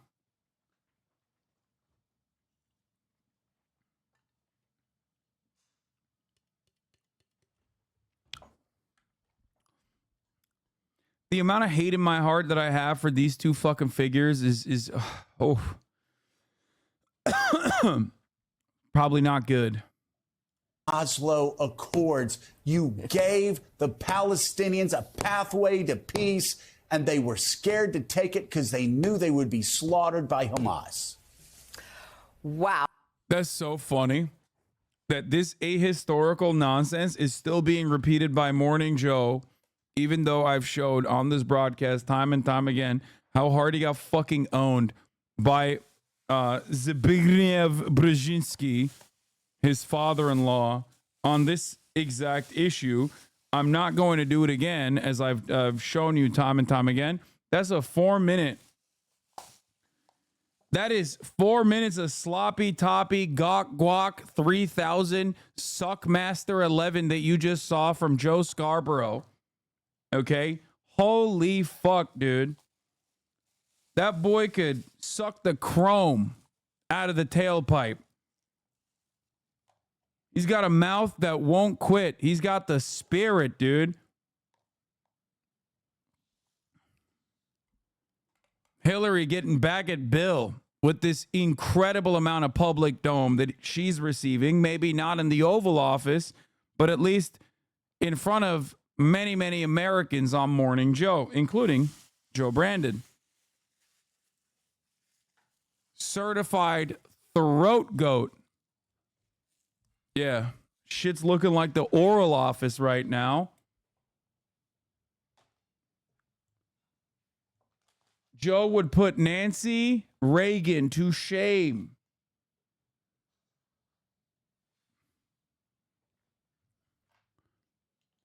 Suck start a leaf blower. Yeah, that's a good one. Time out, big man. Dude, that was literally 4 minutes of the most unregulated, unrestricted dick suck session I've ever seen in my entire life. Holy moly.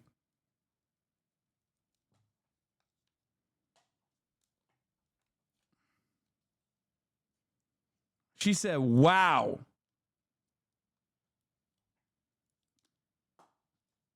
She's like, I'm out of words. I've never seen somebody suck me off this fucking hard. Oh, I don't know where to start, Joe, but you go ahead. Yeah, okay. I need help. Well, I want to make a couple of quick points because you raised, things that need to be vented about. First of all, I have had many conversations, as you have had, with a lot of young people over the last many months now. And you're right. They don't know very much at all about the history of the... Yeah, in the process of sucking their spinal cord fluid, okay, to ensure that me and my pedophilic vampire husband remain alive to see the continuation of the Israeli apartheid ethnic cleansing campaign, we were talking to them before we killed them and sucked the spinal fluid directly out of their spine, straight to the goddamn dome for that delicious adrenochrome. I talked to them. The Middle East, or frankly about history in many areas of the world, including in our own country. But with respect to the Middle East, they don't know that under the bringing together of the Israelis and the Palestinians by my husband, the then Israeli Prime Minister Ehud Barak, the then head of the Palestinian. Literally cuts off a valid point that young people aren't doing their part in researching Israel-Palestine. Keep cooking, bro.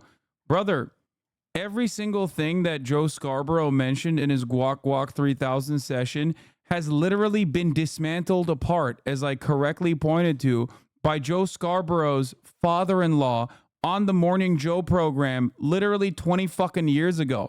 What the hell are you talking about? Hillary's not making an important point here by saying, many young people don't know what's going on about Israel-Palestine. No, dumbass. What she's saying there is if young people learn the talking points, perhaps then they could say that ongoing ethnic cleansing is actually complicated. Okay? That's it. It's not a complex situation morally. That's so cool that you think I'm like terrified of one of the worst politicians in contemporary American history. She is literally a genuine burden to the causes that she is aligned with. She is her own worst enemy. That's why I always laugh whenever the Democratic Party rolls her out to say anything, really. If Hillary Clinton came out against health care for all, okay, there would be probably more fucking people pro Medicare for all than there currently are. She lost to Donald Trump. No, I'm not going to run the Brzezinski video one more time, okay? Of the Israelis and the Palestinians by my husband, the then Israeli Prime Minister Ehud Barak, the then head of the Palestinian Liberation Organization, then the Palestinian Authority, Yasser Arafat. An offer was made to the Palestinians for a state on 96% of the existing territory occupied by the Palestinians. By the way, fun fact. Eğer sıcaklarsa, soğuk değillerse koymana gerek yok. Yer yoksa. Bu arada gelmek üzere tavuk. Hatta şu anda geliyor.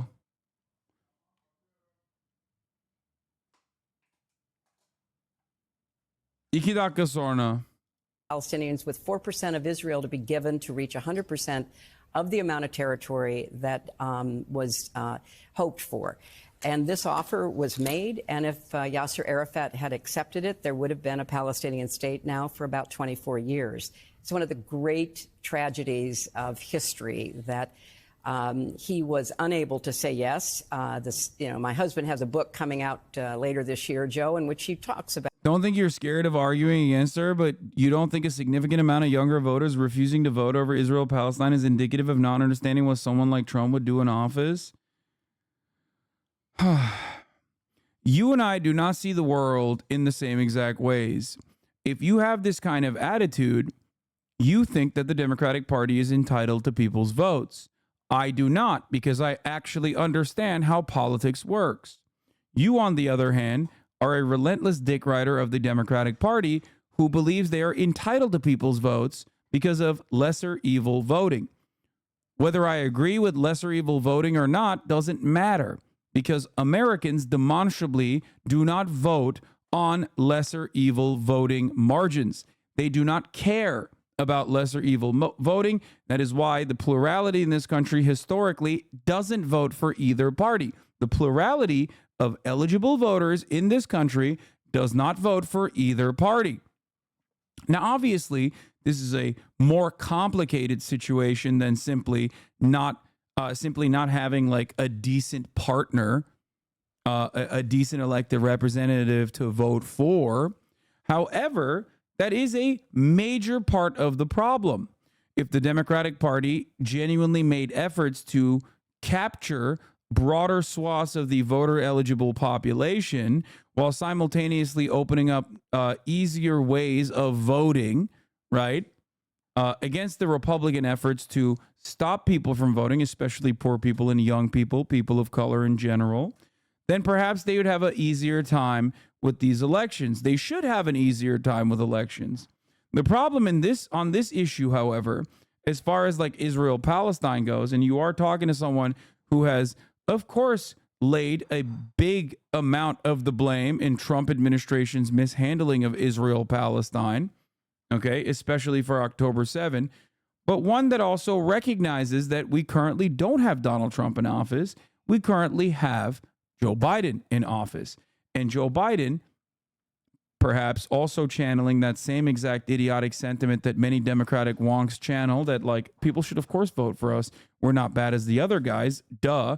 You should do a little bit of reading, sweetie, and learn that like Trump would be so much worse. Don't recognize that Joe Biden is pretty fucking awful right now, and he shouldn't be awful, just in an effort to show Americans that, yeah, it is actually different under a Democratic administration in comparison to a Republican one. Because the very same bullshit that did happen under the Republican administration of Donald Trump, especially against like protesters that were taking it to the streets hold on one second. Doors open. Doors open. Baba! Geldi tavuk. Anyway, Joe Biden is repeating the exact same bullshit that the Trump administration Joe Biden is repeating the exact same bullshit that the Trump administration did in an effort to stop people from protesting against Israel right now. Peaceful protesters all around the country are getting fucking brutalized by the police for the crime of peacefully declaring Israel an apartheid regime and criticizing our involvement in Israel's apartheid and also Israel's current ethnic cleansing campaign. The idea that voters are going to think critically beyond this and go, you know what? This administration that keeps telling me that like they are better than the Trump administration, that completely adopted the Trump administration's very own right-wing white nativist immigration policies, that also was engaging in the same kind of suppression of free speech and public demonstration, this time for the crime of saying we should not have, never again means never again, we should not have blood in our hands, Palestinian children's blood in our hands specifically. Why the fuck are we funding and facilitating this ethnic cleansing campaign?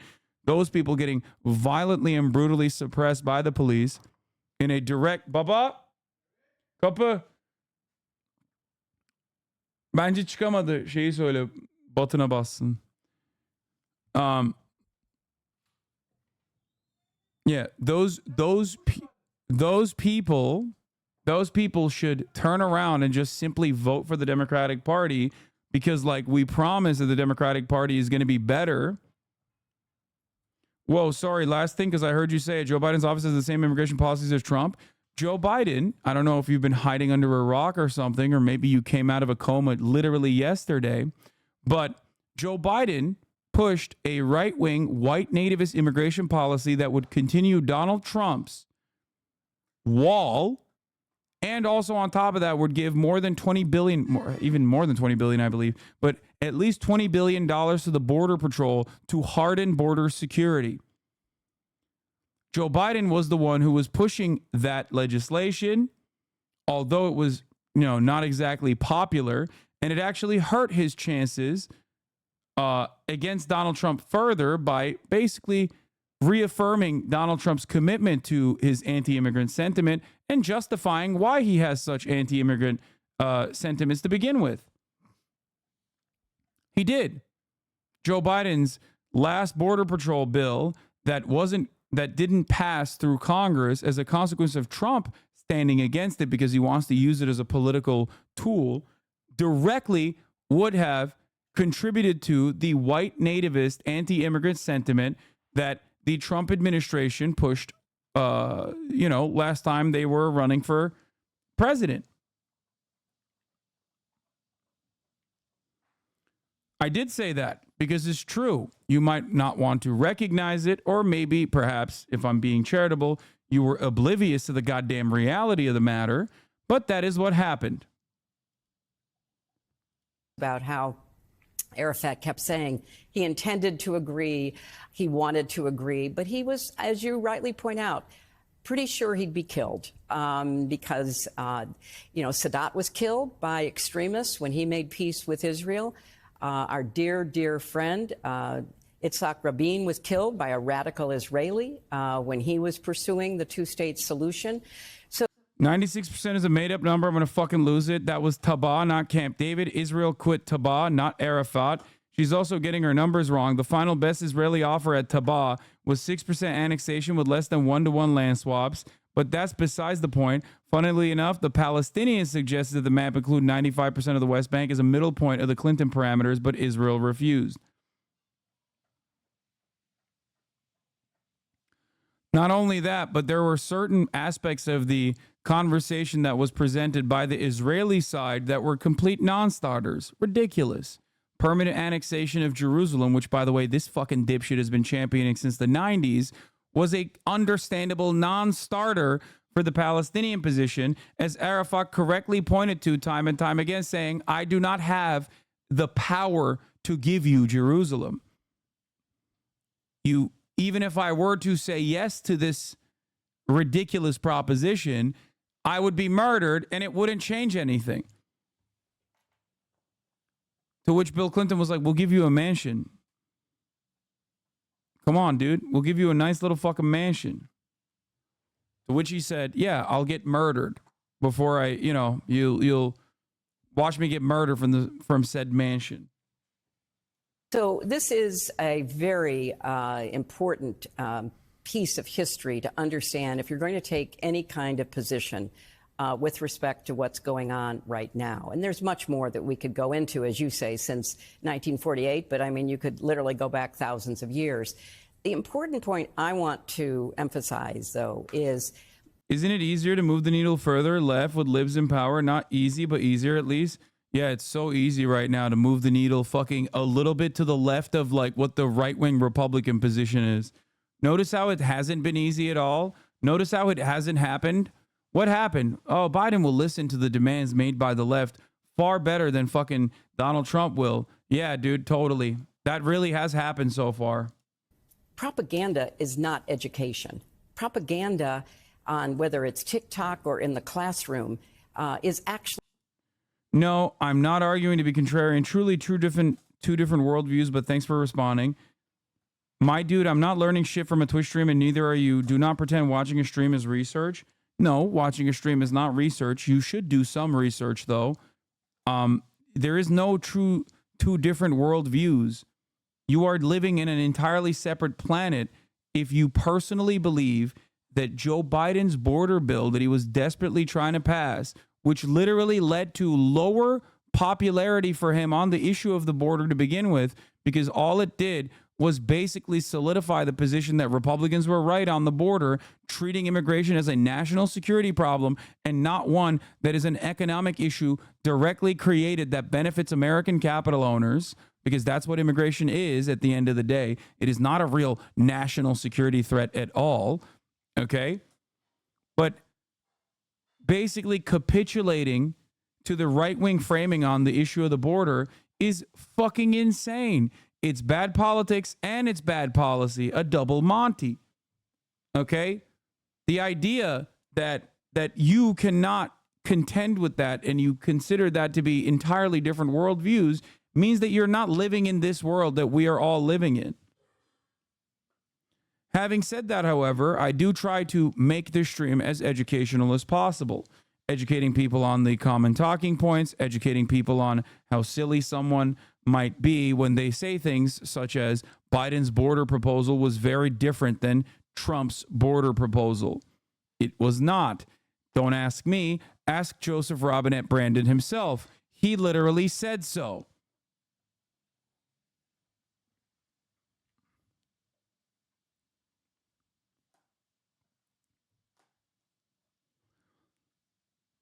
Your major takeaway from this stream, if nothing else, should be to understand how mainstream media oftentimes does have a biased perspective and under the guise of objective neutrality will offer you an incredibly slanted approach to history. This conversation between Hilary Clinton and Joe Scarborough that you are listening to about the issue of Israel-Palestine, which Hilary Clinton urged people to learn more about, is a perfect demonstration of that. Hilary Clinton is obviously extremely on the side of Israel on the matter and is, in that interest, presenting a false narrative, a false reality under the guise of being the foremost authority on the subject matter. She's just straight up lying about the Camp David Accords right here in front of your eyes. And I am telling you that she's lying, as we have also shown many examples of how she's specifically lying on this issue time and time again on this broadcast. You could just go back to a million different videos that I have made on the subject matter if you would like, or watch the video that will inevitably unfold on my YouTube page after the editors actually cut this segment and place the actual facts after the matter, because that's what they do. I will usually bring forward information to you because I'm pulling it from my brain, and then the editors will go in and find the subsequent information and slap it on top.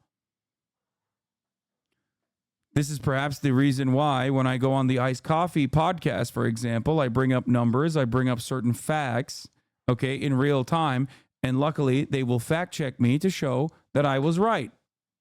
Why don't you do that? Wait, what? I do that. I do that. I'm explaining to you how I do that right now. My point is that a more generous offer than this, supposedly generous 96% offer, came from Taba, and that Israelis didn't actually give, was suggested by Arafat, and Israel refused. I can't with these ghouls using Wikipedia level bullshit as if they're spreading the holy fucking gospel. Well, for her, it's different. I don't think she's like learning this stuff from Wikipedia. She was literally there. Her husband was the one making such decisions, and they openly did famously lie about Camp David in the aftermath of Camp David.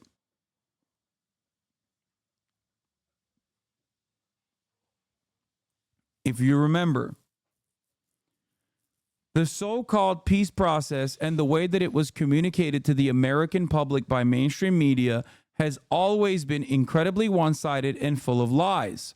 Okay? And you can see an analog to that right now in mainstream media as the ceasefire conversations are continuing. While the ceasefire conversations are continuing, Hamas has made very reasonable offers to Israel time and time again about a full-blown facilitation of a full-blown ceasefire, cessation of hostilities, even going so far, say, if we were to go back to 1967 boundaries, we would literally completely put down our arms. We would have obviously a standing military in a Palestinian state that has sovereignty and autonomy. However, this is never reflected in the media. Even though Biden himself claims that he wants a two-state solution, Israel is the one that says we do not want a two-state solution. Fuck your two-state solution. Benjamin Netanyahu has said so time and time again. You are currently watching that exact same mirror image in front of your eyes unfold every single day. America has to step in. America has to step in and be the big boy in the room and basically cut Israel out of the conversation for a brief moment and facilitate a ceasefire negotiation with Hamas, only to have Israel engage in brinksmanship to say, America, you do not actually have a say in this process. So much so that it has caused America to do something that they've never done before, which is refuse to send new ammo shipments to Israel. How do we get here? Well, all the while this conversation is having, this is a conversation that the American State Department is having with Hamas, all the while this ceasefire negotiations are occurring, every single mouthpiece for the federal government has come out and stated it's Hamas that's actually refusing to bargain with Israel, which is an abject lie. There's no other way that I can address this issue without saying the American State Department, in its communications to the Western world, to the media, is just straight up lying. So it should at least make you a little bit more skeptical and do a little bit more reading on what actually took place in Taba or Camp David Accords. Look at the demands being made by the Palestinian side. Look at how far the Palestinian side got and what they got throughout the so-called peace process, because all the Palestinians saw on the ground outside of the room that Arafat was in was more settlements, more expansion, more cruelty, more violence, because the Israeli government, sometimes openly and sometimes without openly mentioning it, basically utilized the peace process to further make a two-state solution impossible. Okay? No matter how much Arafat capitulated, this, of course, created a lot of tension in the Palestinian minds about Arafat. This is why, while he was a phenomenally popular figure in the first Palestinian elections ever conducted, with, American go-ahead, of course, he was unimaginably unpopular by the end. Clinton was sometimes at the Camp David summit, but in July. But you got to remember that was referred to as the Camp David negotiations, or a series of talks already starting in Stockholm in March 2000 and continuing after the summit in January 2001. In the vast majority of the meetings, Clinton, and often the Americans generally, was not present. Clinton clearly got a very distorted view of the talks from ghouls like Dennis Ross. Ultimately, other people that were privy to the conversations have an entirely different assessment of the matter. It's readily available.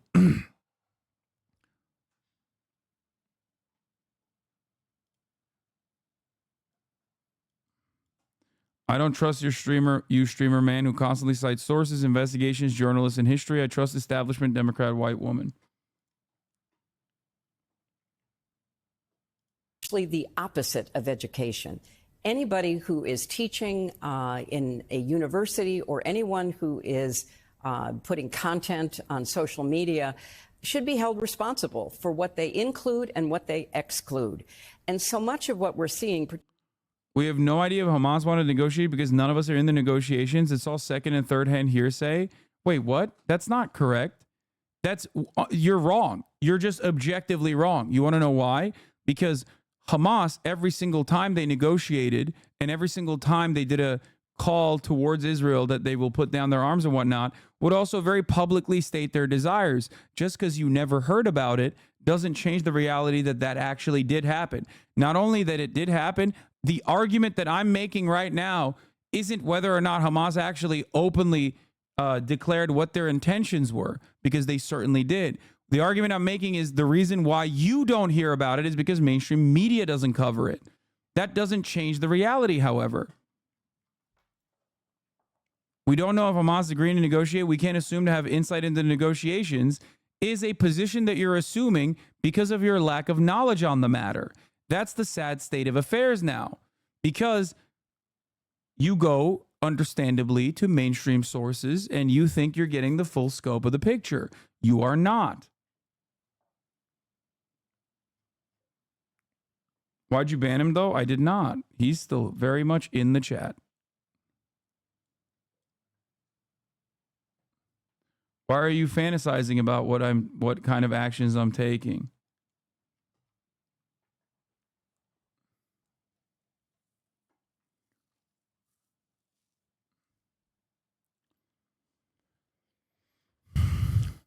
Anyway.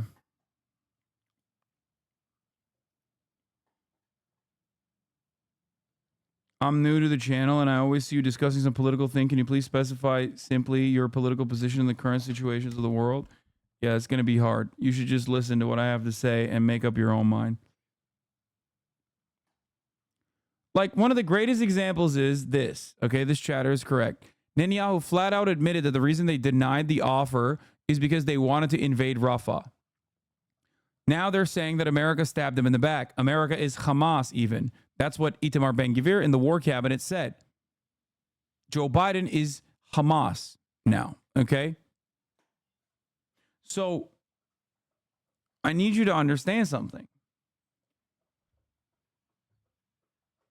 The media will always desperately try to realign the positions, but Israel is so fucking arrogant and so fucking entitled that they do not, like, they are their own worst enemy here.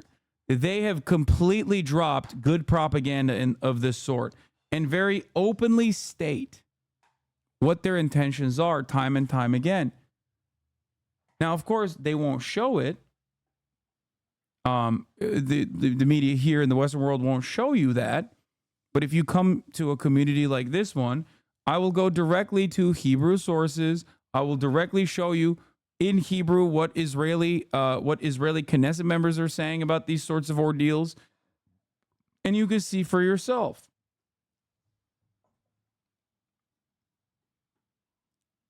That's it.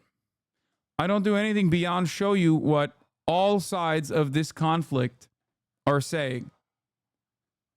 Of course, I have my own personal biases in the matter. I do think that it's unconscionable that Israel gets to do an ethnic cleansing campaign on Palestinian children, Palestinian women, Palestinian men, civilians across the board, under the guise that they are actually doing this righteous vengeance campaign against Hamas for October 7.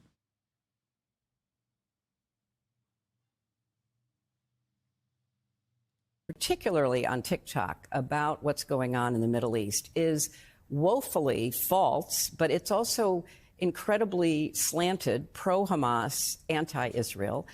And it is, not any place where anyone should go to get information about complex matters like what is going on there. So we have to do a much better job in trying to, number one, teach history at all levels. That's why... Dude, r/atheism guys in the chat are so fucking funny. This is not a holy war, man. Israel was not created under, Israel is not a very religious country, okay? Israel is a Jewish supremacist ethno-state on the boundaries of Judaism being an ethno-religion, not a religious boundary.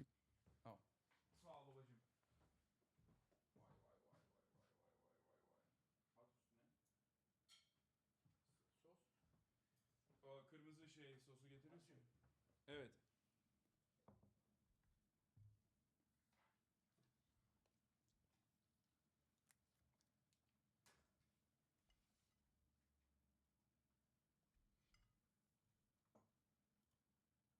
I love SUFs because it's about our history. It's a part of history we didn't all study and learn about. But it's also important that we recognize the propaganda value of social media. You know, people are on social media oftentimes to press an agenda, an ideological, a religious, a financial, a political, a partisan agenda. And so, of course, you don't get the facts. Of course, you don't get any kind of context.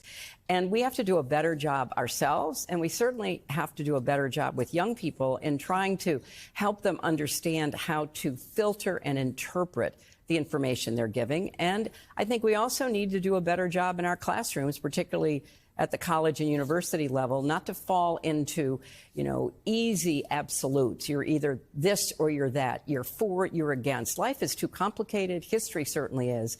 So I agree that we've got to do something to, you know, stand against a lot of these false narratives. And with respect to my dear friend, Madeleine Albright, she deserves to have anything and everything named for her. Yes. She lived the 20th century. She fled first from the Nazis, and then after returning to what was Czechoslovakia with her family, she had to flee the Soviet communists. She exemplifies what freedom means. She demonstrates what a great refuge America has been for people seeking freedom. And heaven forbid, if we don't protect this democracy, this Constitution, our values, our institutions against false narratives, against demagogic, wannabe authoritarian leaders, shame on us. But let's not forget people who helped us get to where we are and where I hope we will always be. Here in this country. And Madeleine Albright was certainly one of those whom I admire greatly. Bro, it's so funny that they're like literally demanding protests be fucking killed, as Joe has been, while simultaneously fucking saying like, oh man, the other side are the fascist authoritarians. It's like the only difference between you and Donald Trump is that like you're just more pro-gay.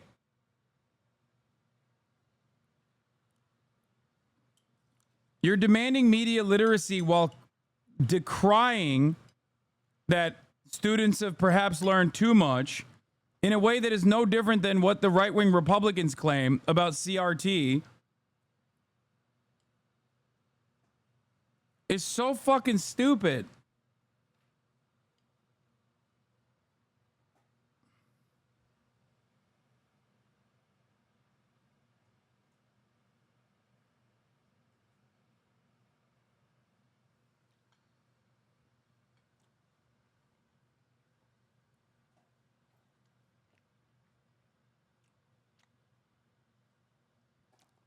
Fuck this shit.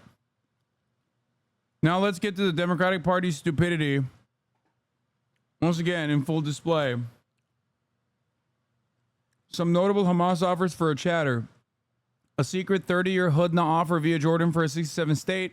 January and November 2006. Offer for a 25-year Hudna in return for a 67 state.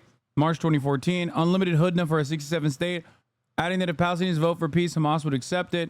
November 2014. 10-year Hudna for simply easing the blockade and normalizing Gazan life. There's more. And would you guess it? Israel ignored all of them. Shocker, I know.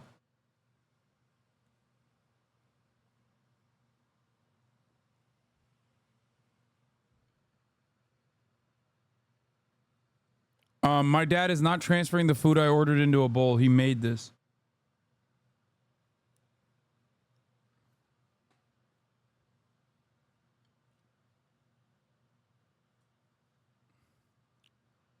Now let's get to Democrats being stupid again. Unless Israel can move forward with its military operation in Rafah. 4 current and 1 former U.S. official tell NBC News Netanyahu is demanding Rafah be walled off from the proposal. Negotiations are still underway in Cairo, but yesterday Hamas announced it will not make any more concessions. The terrorist group agreed to a 3-part ceasefire, which includes a 42-day pause in fighting, as well as the phased release of hostages in exchange for many Palestinian prisoners. The main sticking point is in the second phase, which calls for a, quote, sustainable calm, a vague term. Hamas sees that as an end to the war. Israel does not. Meanwhile, President Biden says he will halt the shipment of some weapons to Israel, including 2,000-pound bombs, if the IDF invades Rafah. Civilians have been killed in Gaza as a consequence of those bombs and other ways in which they go after population centers. And I made it clear that if they go into Rafah, they haven't gone into Rafah yet.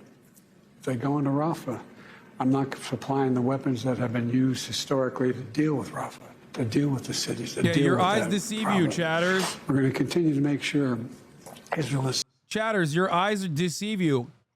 You might think that the videos coming from Merkava tanks crushing the I Love Gaza sign in Rafah, or tanks actually overtaking the Rafah border crossing from the Egyptian side, and also all of the information that we have about Israel completely shutting off humanitarian aid into Rafah, where most of the Palestinian refugees that were already internally displaced once to go to Gaza are now internally displaced again. All of that is actually fake. Why is that fake? Well, because Biden knows that he's in a politically precarious position. He has enforced the red line that he's trying to desperately maintain, and Israel is going against it. So what does he do? He just says, yeah, we just actually drew a new red line. My red line was always if the tanks actually go into Rafah City in a population-dense area. And when Israel inevitably does that, he'll be like, oh, well, I guess maybe the red line is a little bit even more different.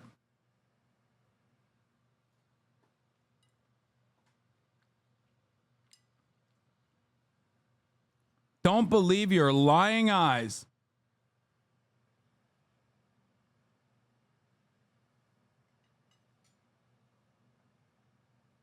Secure in terms of Iron Dome and their ability to respond to attacks like came out of the Middle East recently. The president's interview with CNN aired just hours after Defense Secretary Lloyd Austin publicly acknowledged the United States did pause a delivery of thousands of bombs last week.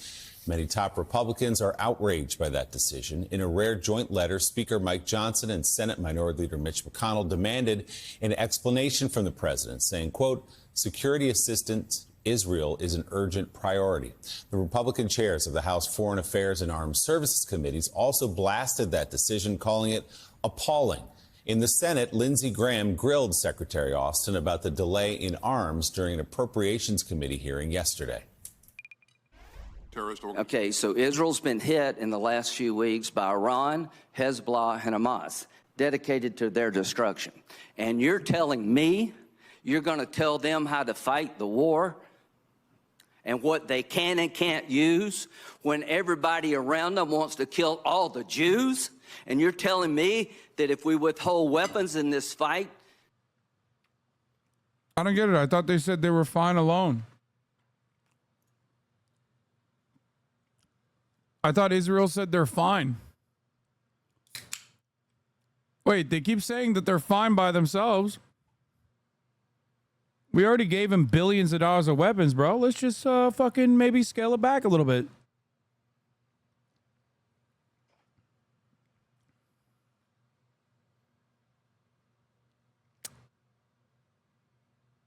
I don't get it. It's one weapon shipment too. It's not like we've stopped it all. We suspended one.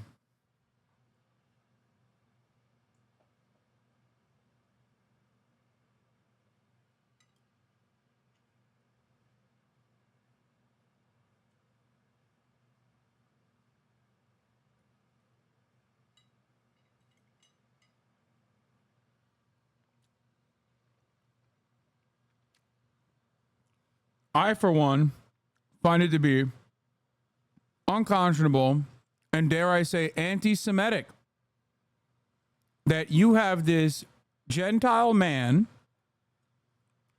claiming that the Jewish state of Israel cannot defend itself on their own is so fucked up.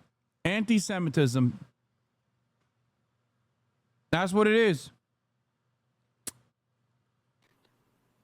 The existential fight for the life of the Jewish state, it won't send the wrong signal? Do you still think it was a good idea, General Austin, to get out of Afghanistan? I support the president's decision. Yeah. By the way, watch the media do the exact same thing they did after Joe Biden actually also pulled out of Afghanistan, which is to bring some of the most ghoulish, bloodthirsty demons in American politics onto programs such as Morning Joe on MSNBC to shit all over Biden for this brief change of attitude that won't be for too long, by the way. They will absolutely continue re-upping Israel's arsenal. Yeah, I think you do. I think it was a disastrous decision. If we stop weapons necessary to destroy the enemies of the state of Israel at a time of great peril, we will pay a price. This is obscene. It is absurd. Give Israel what they need to fight the war they can't afford to lose. This is Hiroshima and Nagasaki on steroids. Oh, my God, what a hypocrite. What a hypocrite. What a hypocrite. Republicans sat on their hands for months refusing to give Israel aid. Republicans sat on their hands for months refusing to give Ukraine aid. Republicans sat on their hands.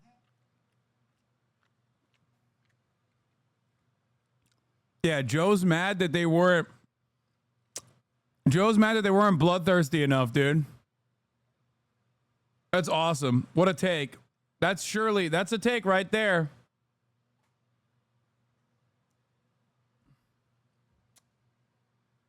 Hands for months, refusing to give Taiwan aid it needed to push back the communist Chinese from invading their island for months. And now Lindsay. This is just Alex Jones, dude. Motherfucker, why would China invade more China? Like, fuck you mean?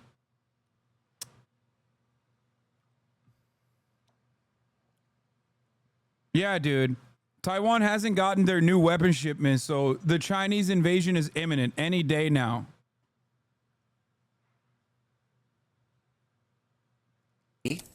First of all, try some sunscreen, buddy. Lindsay is talking about Hiroshima and Nagasaki. We saw what? Hey, Lindsay, I don't know if you're on a golf trip when Iran fired thousands of missiles at Israel. Maybe you didn't remember this. Maybe you don't want to remember this. Maybe Donald Trump told you not to remember this. Maybe you've been hanging out with RFK Jr. and maybe a worm like ate out part of your brain so you don't have this memory. Here's the United States of America. Dude, he's so insane. Joe Scarborough is like, I think Joe Scarborough's officially like, did he get hit with the stroke gun?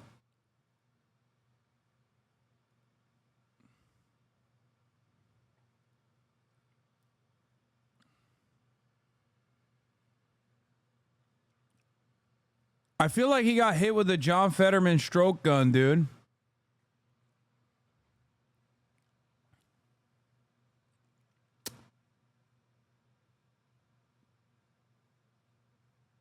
What's happening here?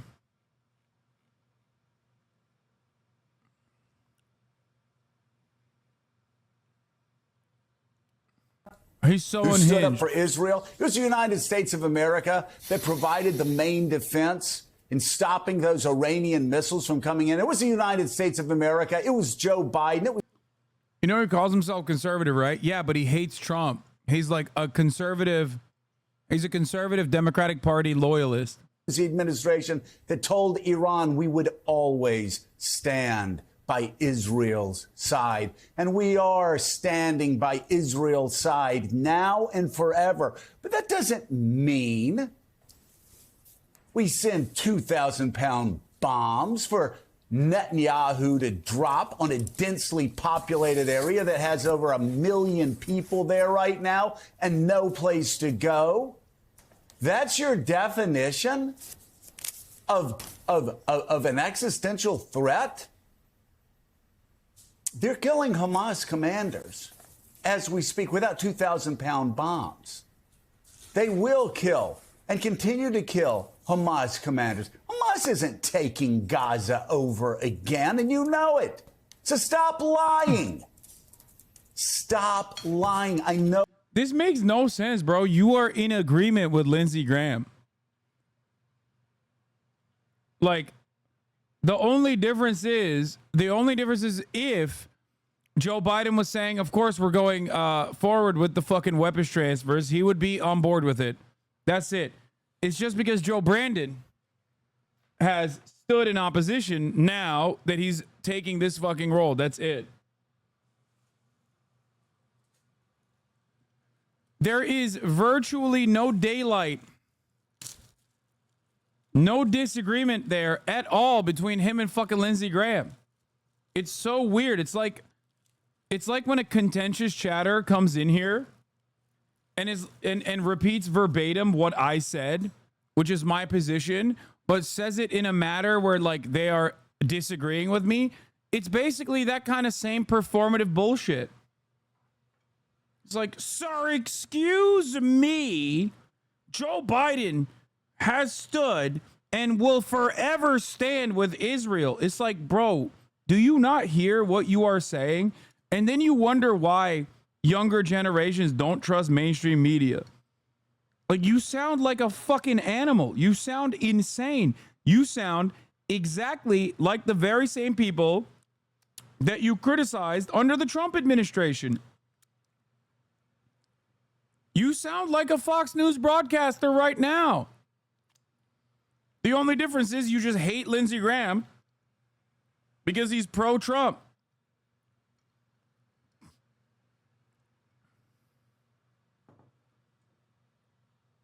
That's so strange. Oh, it's hard because Donald Trump wants you to say things like that. Willie, if I'm going, I support Ukraine, and then Donald Trump says, don't support Ukraine, and his hound dog barks, don't support Ukraine, suddenly he goes, I don't support Ukraine no more. By the way, that's also not true either. Lindsey Graham has been dick riding Ukraine weapon shipments into oblivion. What the fuck do you mean? He's literally gone to Ukraine more than you, Joe. Suck my dick. We're going to lease them weapons. What? A country is dying because of Russian invaders?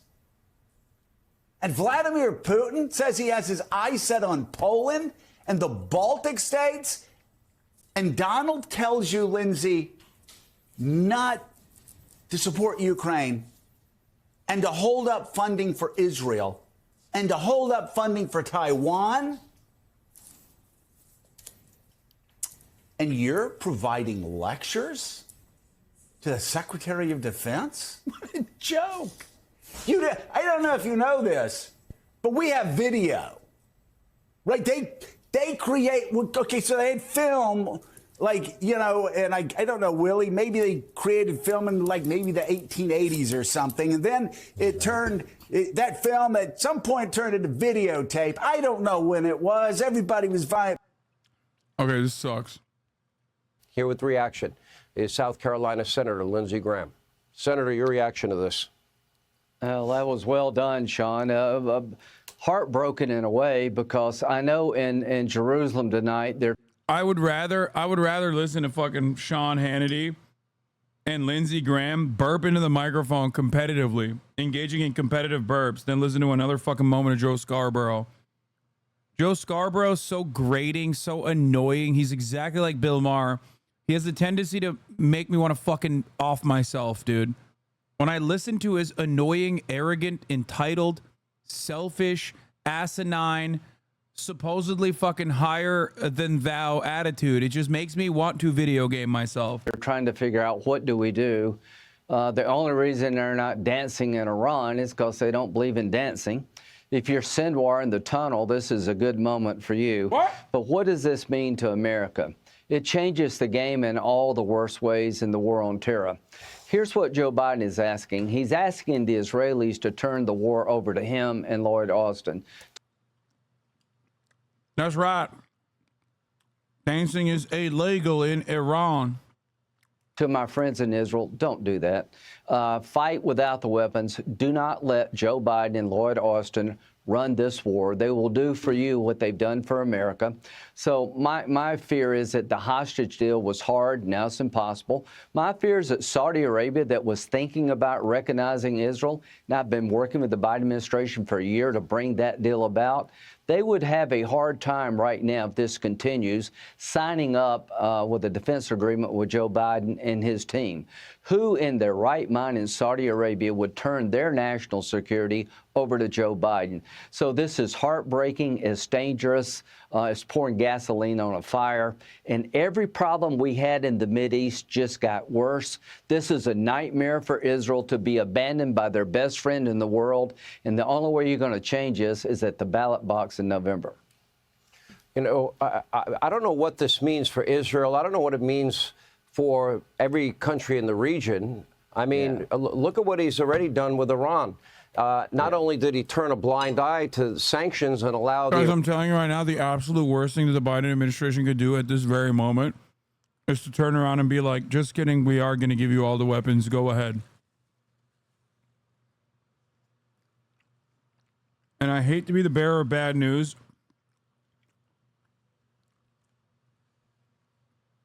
but I worry that that will happen.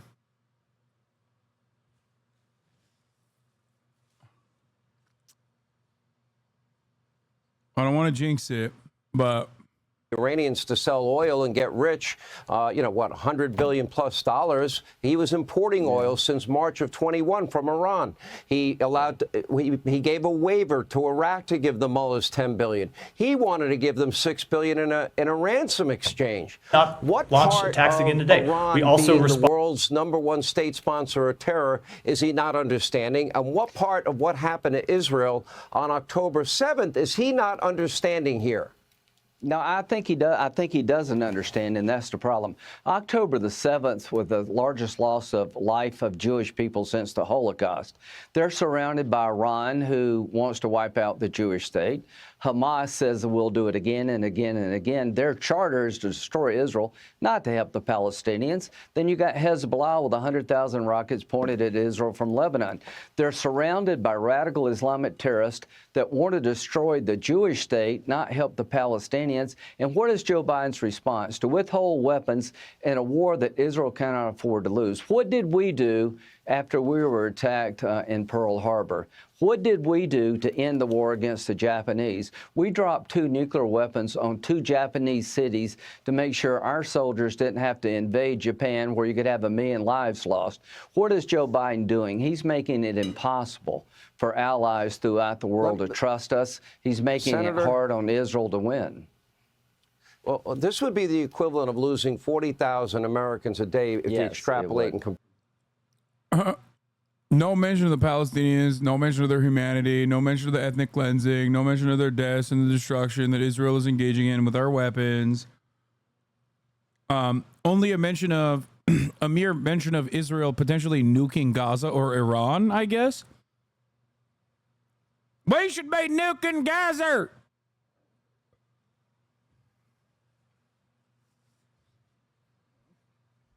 Give them Jews in Tel Aviv a light show so they can sit there and watch, which might actually end up killing them as well. But also, you know, you got to do what you got to do sometimes.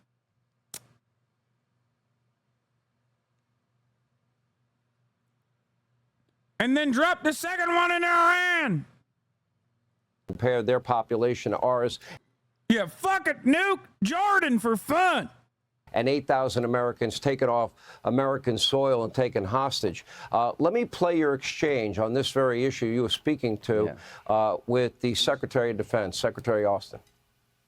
And you're telling me you're going to tell them how to fight the war and what they can and can't use when everybody around them wants to kill all the Jews? And you're telling me that if we withhold weapons in this fight, the existential fight for the life of the Jewish state, it won't send the wrong signal? Do you still think it was a good idea, General Austin, to get out of Afghanistan? I support the president's decision. Yeah, I think you do. I think it was a disastrous decision. If we stop weapons necessary to destroy the enemies of the state of Israel at a time of great peril, we will pay a price. This is obscene. It is absurd. Give Israel what they need to fight the war they can't afford to lose. If they are ever successful, that was a great exchange, Senator. And then you brought up the issue of, should we use, were we wrong to use atomic weapons to end World War II? What was his answer? It was a delayed answer. I asked General Brown, the chairman of the Joint Chiefs, if you were around in World War II, would you advise dropping the atomic bomb to end the war? He finally said, well, it did end the war. You got to realize that Israel's in a fight for its life. This is not some normal exchange in the Mideast. They want to kill the Jewish state, Iran, Hezbollah, and Hamas. And what did they do? They put command centers under hospitals. They hide weapons in mosques and schools. They use human shields to make it hard for Israel to kill. Dude, when we watch both MSNBC and Fox News basically channel the exact same sentiment and the exact same propaganda, perhaps this gives you a better understanding of why your fucking boomer parents and your grandparents are so unimaginably brain broken. The resentment, the anger, the animosity that they feel in their fucking hearts has to come from somewhere. This is the reason.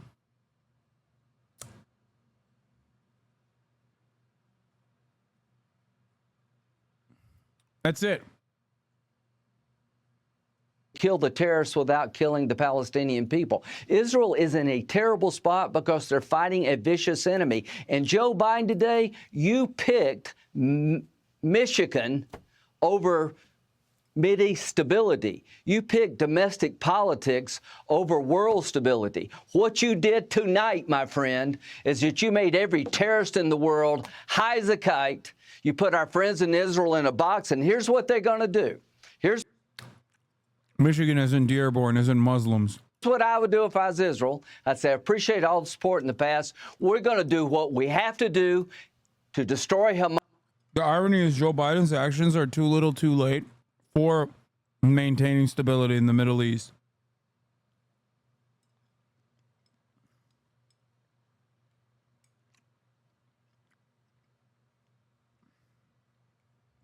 Right now, there's two different camps.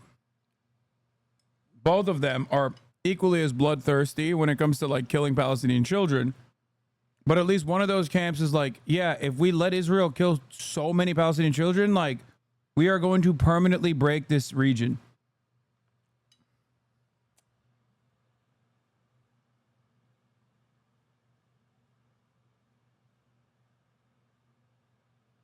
Hamas. We're not going to turn the war over to Lord Austin, who thought it was a good idea to get out of Afghanistan. It'd be like asking Mayorkas, could you help us secure our border? To my friends in Israel, do what you have to do. Destroy these battalions, and don't let Joe Biden give a win to the terrorist. You know what? They're going to win the war without Joe Biden. They're going to win the war without Joe Biden. Yes, yes, they will. And it's sad because if they were ever successful in destroying Israel, as their charter calls for, we're next. I can promise.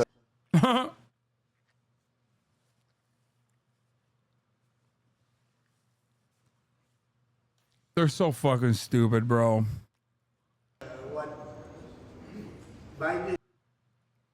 Yeah, dude, Hamas is coming to our doorstep. Is doing with respect to Israel is disgraceful. If any Jewish person voted for Joe Biden, they should be ashamed of themselves. He's totally abandoned Israel, and nobody can believe it. I guess he feels good about it because he did it as a political decision. You have to do the right decision, not the political decision, but he did a very bad thing. I just want to let you know. So there's a very famous story about young Joe Biden, Senator Joe Biden. This is his story. Biden sides with Satan. Biden sides with Satan. From the early 80s. Apparently, in June 1982, Joe Biden was on the Senate Foreign Relations Committee. The dude's been in the Senate since Cato was in the Senate. And he got into a clash with the Prime Minister of Israel at the time, Menachem Begin. At the time, Israel was going into Lebanon in order to attempt to extirpate terrorism that was coming from southern Lebanon. Again, nothing changes when it comes to the Middle East. And Joe— Yeah, I wonder why. Yeah, you're right. Nothing changes when it comes to the Middle East because Israel is doing Israel shit back then as it's doing Israel shit right now. Whose fault is that, dumbass? Look, notice how he doesn't have to even make... Notice how he doesn't have to even give an argument as to why. This we're not going to watch all 53 minutes of this, okay? That's crazy. I'm just going to go through some of the parts and move on. He doesn't have to actually describe anything about like Israel invading Lebanon or anything like that because it's a given. Lebanon, Muslim, bad. Hezbollah, even though this predates it, doesn't matter. Even though this created Hezbollah, doesn't matter. Lebanon, Muslim, Israel want it, Israel taketh.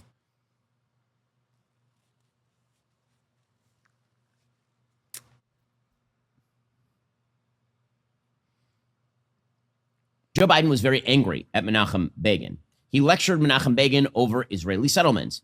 And Menachem Begin, who his entire family was effectively murdered in the Holocaust, and then he ended up moving to Israel and becoming an underground fighter against the British in an attempt to establish the state of Israel. An underground fighter? Huh. What is a substitute for the term that Ben is refusing to use there, you guys think?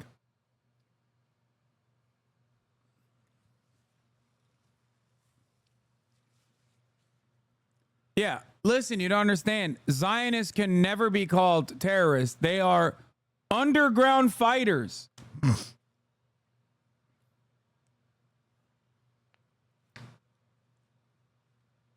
Yeah, tunnel boy. But this time, these are not terror tunnels, okay? Like blowing up King David Hotel and killing not only British officers, but also like a shit ton of civilians there. I think it was, what it was, 61 or 91 people? That was an act of peaceful terrorism. Remember. Because he agrees with it. And then he was out in the political wilderness for a long time, finally became Prime Minister of Israel. And this is a very famous anecdote. Apparently, he then turned to Joe Biden and he said, "Don't threaten us with cutting off aid to give up our principles." That's not the story. The real story is Joe Biden telling Begin that he should kill more children, basically. And Begin being like, that's too much. We don't do that. When they were doing that. That's the story, right? Isn't that the story that he's talking about?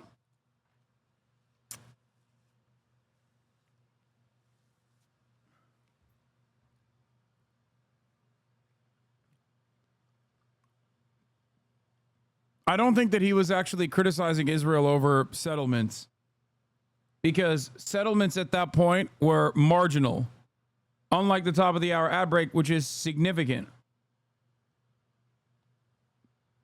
which happens at the top of every hour. If you no longer want to see those ads, all you need to do is subscribe.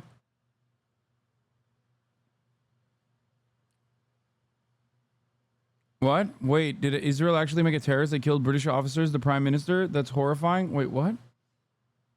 I mean, I don't even necessarily disagree, to be fair, with what the early Zionist terrorists did to the British.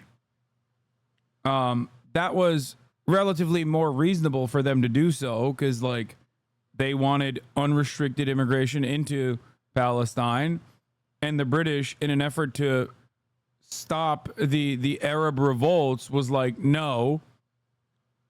I think the stuff that they did after to the Arab civilian population, the Palestinians, is like way grosser and unimaginably cruel. I was just bringing that up because, like, no matter what, in any other circumstance, if like a non-Western actor is like doing an act of terror against, you know, England, Ben would lose his mind. He'd be like, that's terrorism. What the fuck?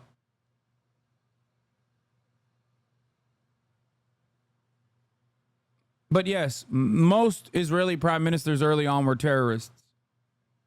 Most party leadership early on straight up were in terror cells, Zionist terror cells.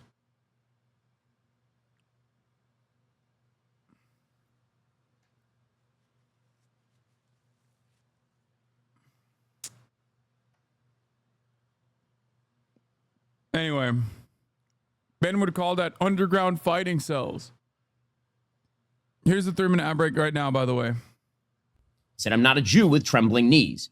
And then he continued, quote, I'm a proud Jew with 3,700 years of civilized history. Nobody came to our aid when we were dying in the gas chambers and ovens. Nobody came to our aid when we were striving to create our country. We paid for it. We fought for it. We died for it. We will stand by our principles. We will defend them. And when necessary, we will die for them again, with or without your aid. Now, this story is not about Menachem Begin. This story is about Joe Biden. Joe Biden is a coward. Joe Biden is a terrible, terrible voice when it comes to foreign policy, and he always has been. There's a reason that former Obama Defense Secretary Robert Gates said that Joe Biden had literally never been correct on foreign policy in his entire life. I don't know why he says nobody came to our aid. Maybe some of the Israelis in the chat can explain that position to me, because like the Red Army did. Fuck it, even the Americans did, but certainly the Red Army did. They were the ones who liberated most of the camps in Eastern Europe.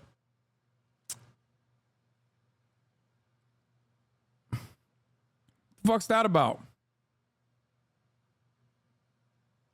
Is it because like it took too long? Is that what it is? And like 6 million Jews were slaughtered in the process?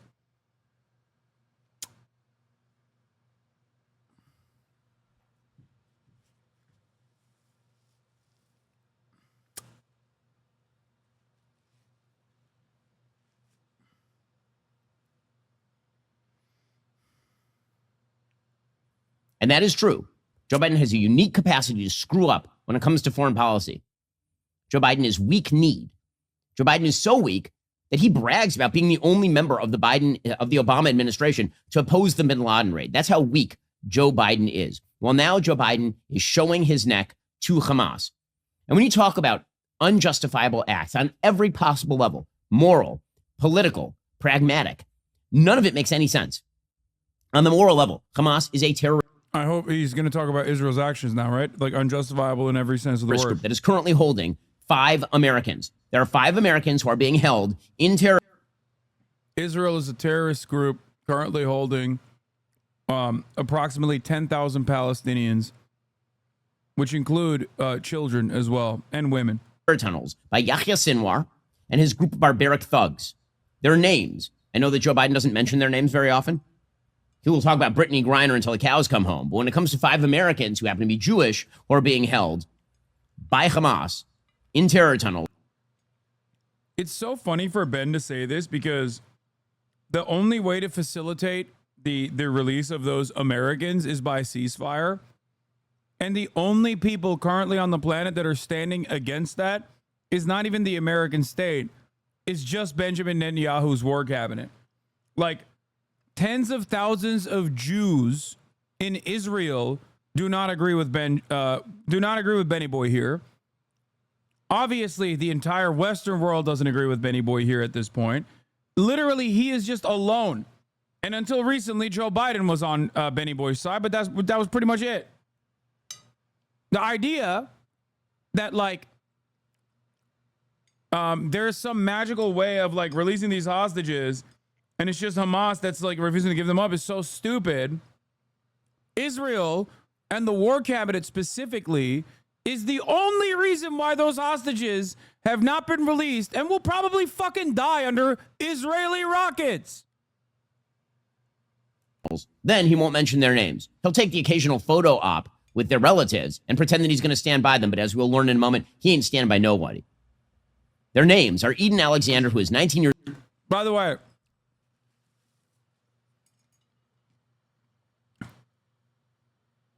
once again, I was right, but too early when I said Israel absolutely, and defenders of Israel absolutely in the Western world especially, is using these hostages as a fucking reason as to why they will enact righteous cruelty upon the entirety of the Palestinian population as simply a talking point.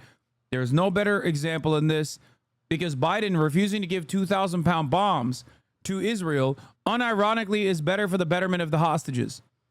Like him being like, dude, we're not giving you bunker busters because you're literally wiping out the entire Gaza Strip, including with the hostages inside of the Gaza Strip.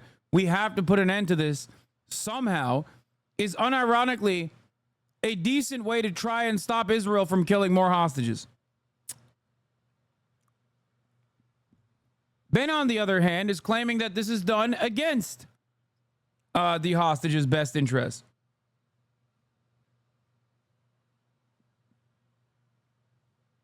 With respect to the Holocaust, yeah, in general, he's referring to how it took too long to intervene, and also that they refused to take refugees. With respect to the 48 war, aside from Czechoslovakia, there really wasn't much external support as far as I know. In those first years, Israel's diplomatic relations were difficult because the Arab League boycott, which made many countries, Germany, for instance, reluctant to normalize relations. Czechoslovakia is where they got the fucking illegal weapons from, right? That they were able to get all the guns that they could use against the Arab villagers. And was it South Africa as well? But I think it was definitely Czechoslovakia.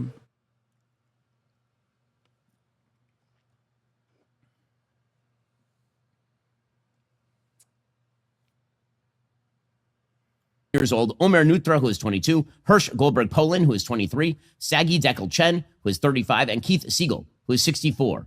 They are currently being held, and Joe Biden does not give two good damns about any of those people. On a moral level, Joe Biden attempting to preserve Hamas in Rafah is sick. On a political level, it is political malpractice. The American people do not like Hamas. The American people do not like this conflict, but they like Hamas even less than they like this conflict. They would like to see Israel finish this. The American people are tired of watching this war go on, wherein Israel is supposed to take it super slow. It never ends. What America likes are wars that are short. America likes wars that are victorious. And those are things Joe Biden has never been involved in. And when it comes to the pragmatic, what Joe Biden is doing right now is the least pragmatic thing I've ever seen a politician do on foreign policy. He has created an entire incentive structure for Hamas to walk away from the table. He has created an incentive structure for Hezbollah to get into a war with Israel. He has created an incentive structure whereby, by the way, if Israel goes in, more civilians will die. So what am I talking about here? Yesterday, in what had been a telegraphed move for the last week or so, Joe Biden went on Aaron Burnett's show on CNN, and he proceeded to announce that the United States would remove offensive weaponry from Israel. Remember, he just signed a bill. Dude, it's crazy. I'm listening to this, and the only thing I can hear, like I'm listening to this screeching as this madman, right? And literally the only fucking thing, the only thing I can hear is this.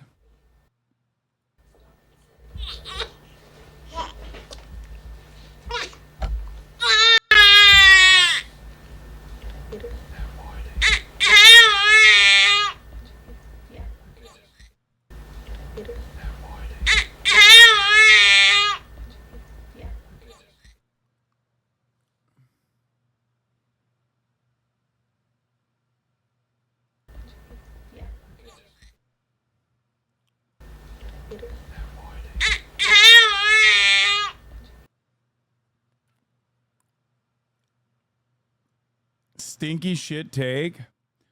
Arms manufacturers love long wars. Yeah, that is true. It's just like, he's just like, why won't you give Israel all the weapons it needs, even though you have been doing so for months?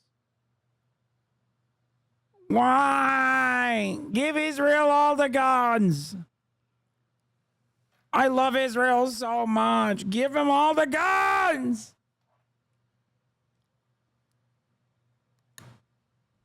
Providing $14 billion in aid to Israel.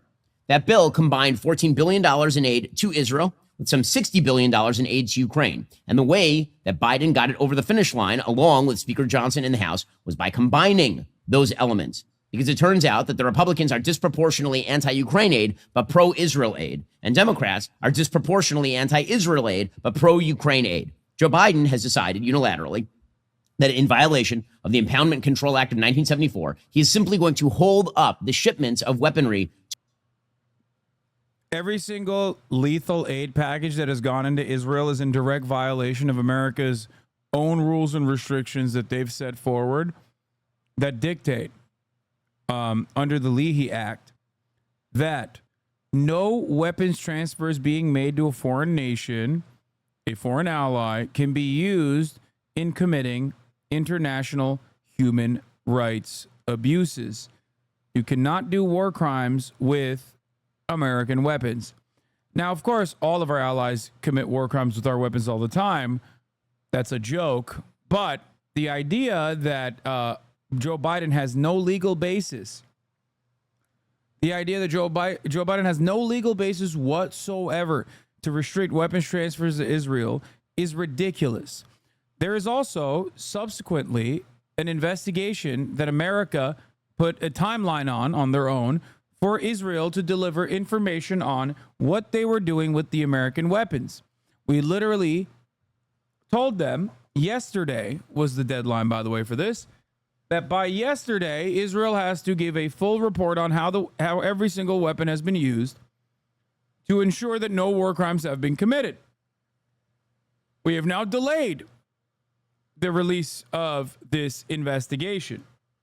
Part of the reason why I suspect delayed the release of this investigation is because it puts into legal doctrine, or it puts into legally enforceable contracts directly our culpability in Israel's violations of human rights. Just letting you know that there is more to this conversation than what Ben Shapiro is crying about.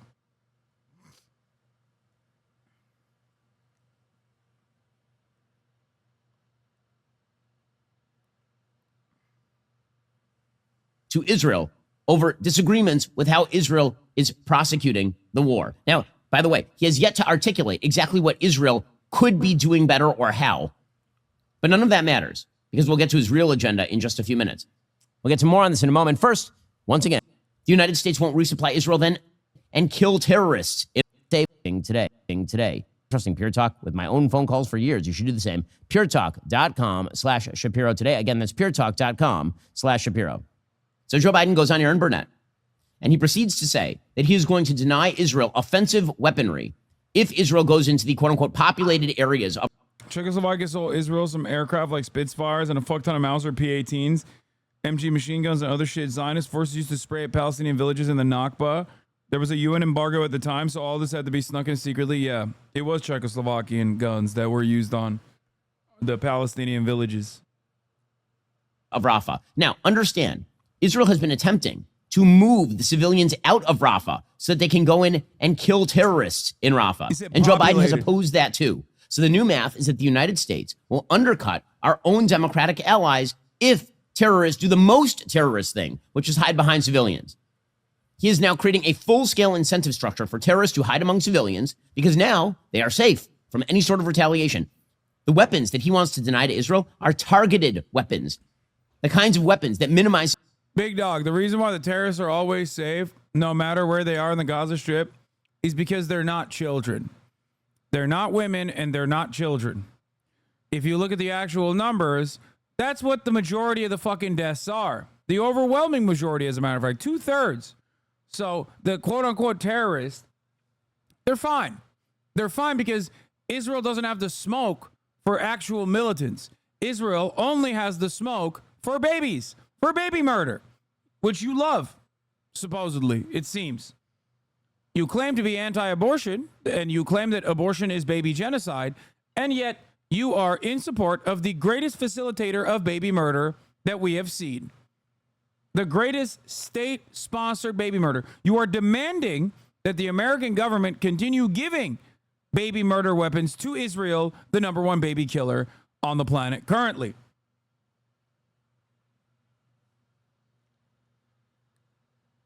They are so good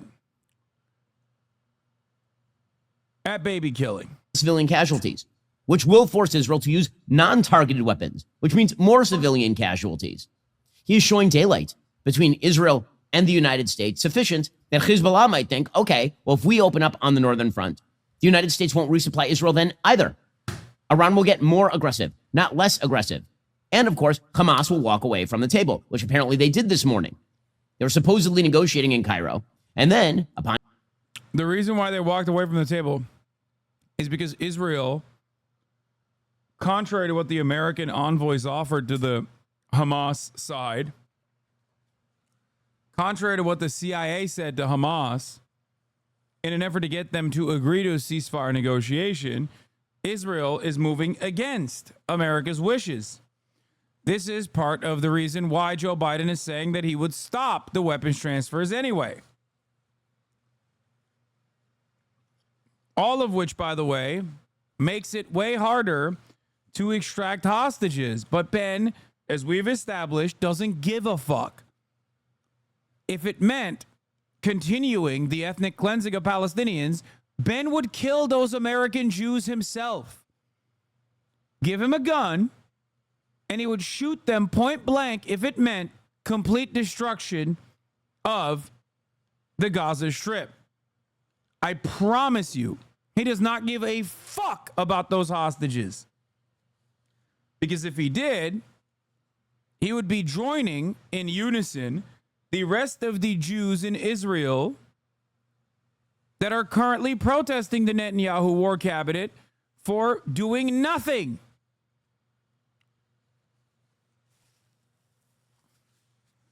But because he simply talks about the hostages as a talking point and he hits the say their names bullshit as though he gives a single shred of a fuck, I'm telling you, if given the option where Ben was like, you get to kill as many Palestinian children as possible, but first you have to shoot through the 5 American Jews that are held hostage by Hamas, he would shoot through them. He wouldn't even think about it. I thought they all supported the flattening of Gaza in Israel.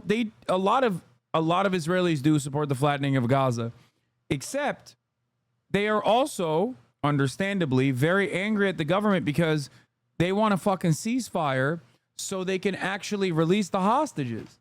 They're like, bro, you can keep flattening Gaza after you get the fucking hostages out. But in that time frame, the irony is that more people have started also saying, like with Omdim Be'achad, which we showed earlier today, a lot more people have started saying, you know what, actually, we shouldn't keep doing this war, as a matter of fact. Like, their numbers are growing too. So as time continues, the appetite for flattening Gaza is also changing as well. Another dangerous prospect for Benjamin Netanyahu, which is causing him to behave in this incredibly irrational manner right now.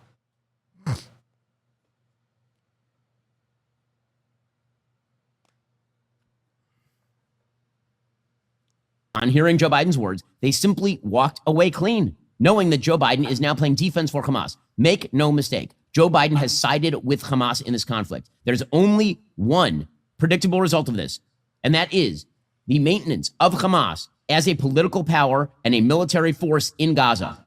Yeah, dude, Joe Biden loves Hamas. President Biden is actually Hamas. Yeah, that's right. I agree. Israel, do you hear that? I heard there are Hamas terror tunnels under the White House. Israel. Israel, hi. Do it. Do what must be done. Israel. Joe Biden is Hamas. Liberate Israel! There are 4 brigades of Hamas, about 8,000 Hamas soldiers who are still in Rafah. Joe Biden is keeping them alive. Joe Biden is ensuring that they will walk out of the tunnels, heads held high at some point, and declare victory. And by the way, release no hostages in the process. Here is Joe Biden, a true moral coward, yesterday on CNN. I want to ask you about something happening as we sit here and speak, and that, of course, is Israel is striking Rafah. I know that you have paused, Mr. President, shipments of 2,000-pound U.S. bombs to Israel due to concern that they could be used in any offensive on Rafah. Have those bombs, those powerful 2,000-pound bombs, been used to kill civilians in Gaza? Civilians have been killed in Gaza as a consequence of those bombs and other ways in which they go after population centers. And I made it clear that if they go into Rafah, they haven't gone into Rafah yet. If they go into Rafah, I'm not supplying the weapons that have been used historically to deal with Rafah, to deal with the cities, to deal with that problem. Okay, so when he says that the bombs have been used to kill civilians in populated areas, or when Israel attacks populated Israel, Israel is not attacking populated areas. Israel is actively attempting to move populations from these areas so they can kill terrorists. So Joe Biden... Dude. Manifest Destiny. Trail of Terrors was simply the American government moving Indians from one populated area to another. Yes, a lot of them died in the process, but, you know, that's collateral damage. The Americans were simply trying to destroy the terrorist Native Americans. ICC right now, dude, are you kidding me? In a just world, he would literally be treated like Goebbels, okay? Oh my God. In a just world, Ben would be declared a genocide heir and would go to jail and possibly shot and killed for his actions and facilitation of genocide. But we do not live in a just world. We don't.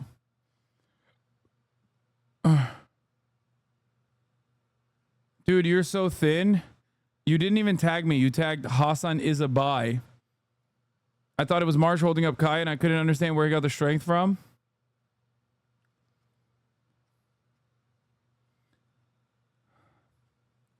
Just move.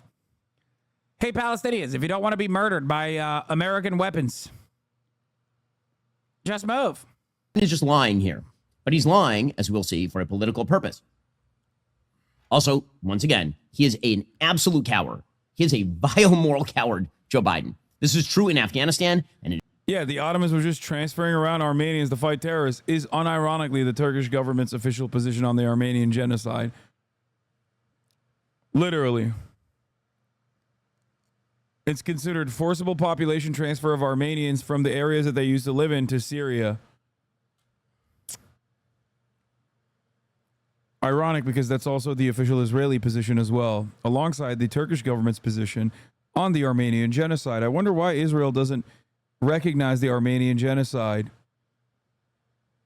It is true now. Here is Joe Biden. To deal with that problem.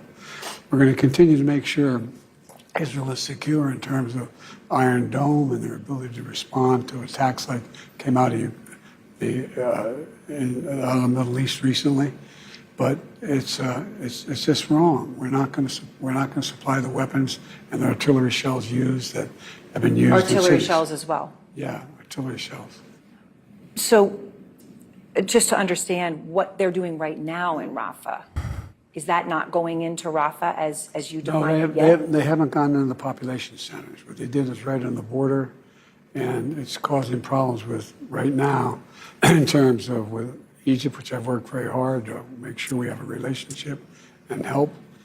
But I've made it clear to Bibi and the War Cabinet, they're not going to get our support if, in fact, they go in these population centers. So they're not going to give their support if they go into the population centers, which is why Hamas is hiding in population centers. That is the entire reason they are doing it. So he is now engaging, let's be clear about this, in a war between a genocidal terrorist group that murdered 1,200 Jews. Yeah. Hamas is the genocidal entity here, not Israel. They murdered 1,200 Jews, okay? None of them were enemy combatants, of course. They were all civilian enemy combatants. Every single one of them. 800 of them were civilians. 400 of them were IDF soldiers, but those were IDF soldier civilians. Okay. They also beheaded imaginary babies, 40 of them.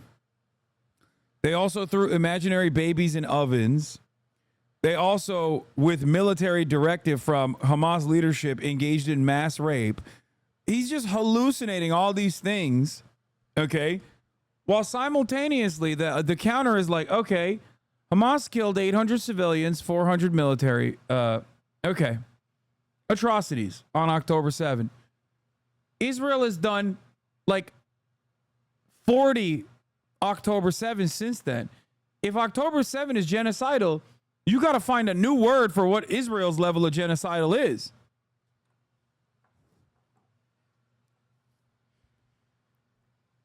What is Israel doing then?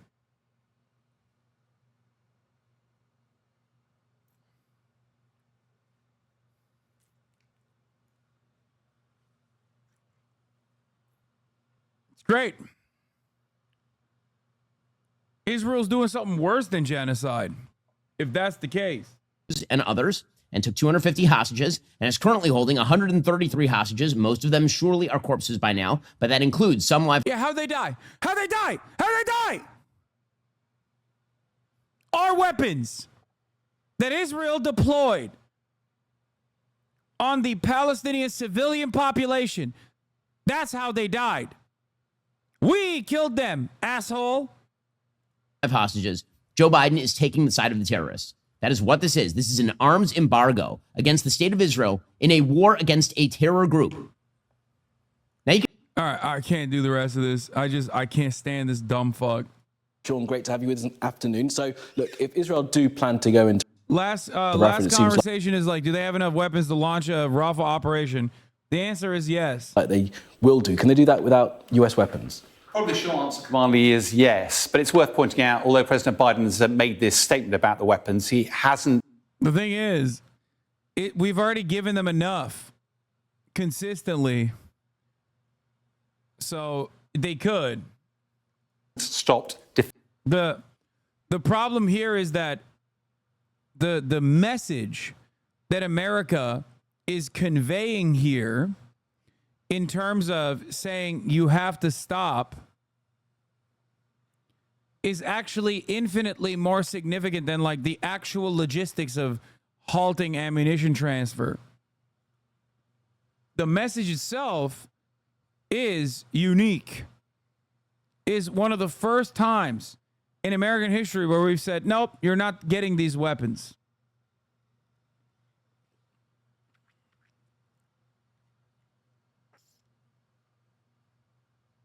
Defensive weapons going into Israel, Iron Dome, that sort of system, they'll still be providing those. I think the main reports seem to be around the 2,000-pounders and the 500-pound bombs, about 1,800.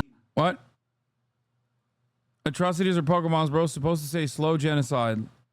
Long con for Israel. Remember, start saying slow genocide. Important. What? No, it's just genocide. No, there is a very specific legal designation for a genocide. It doesn't have to be slow or fast. It's still genocide.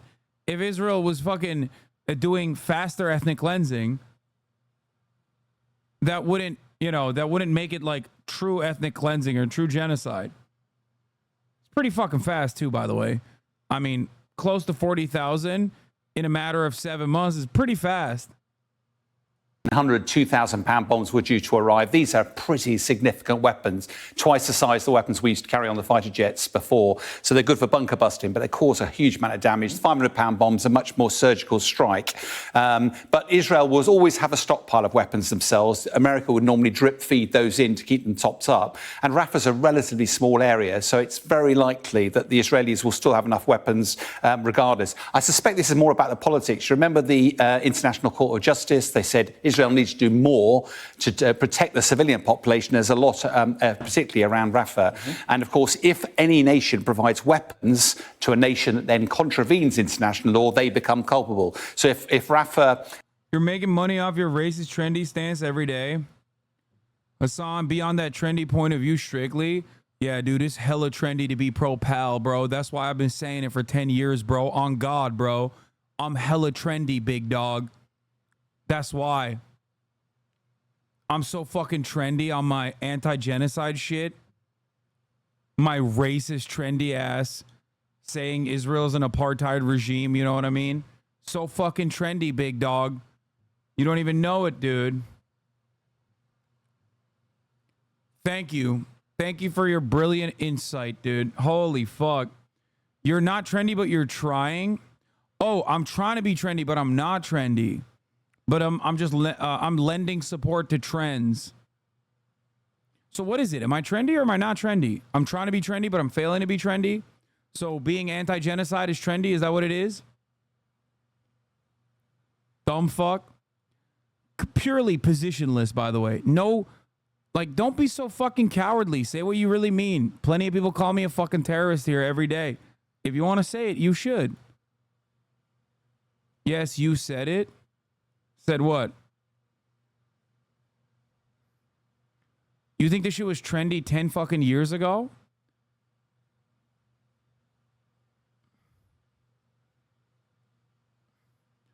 When you were protein in your father's ball sack, I was talking about these fucking issues. I suspect you're like 10 because you are behaving like a 10-year-old.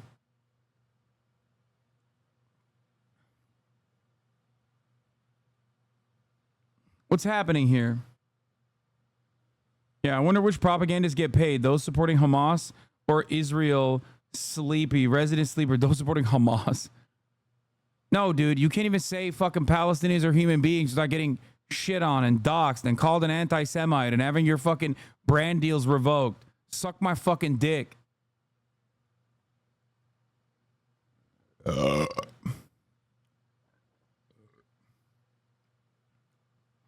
The fact that they see genocide as an accessory to ego is that chatter telling on themselves. Exactly.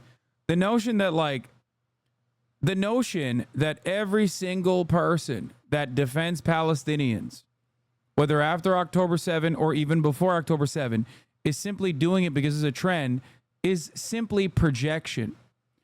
You're saying you cannot imagine taking a position about people overseas getting ruthlessly slaughtered, so there must be some other alternative motive.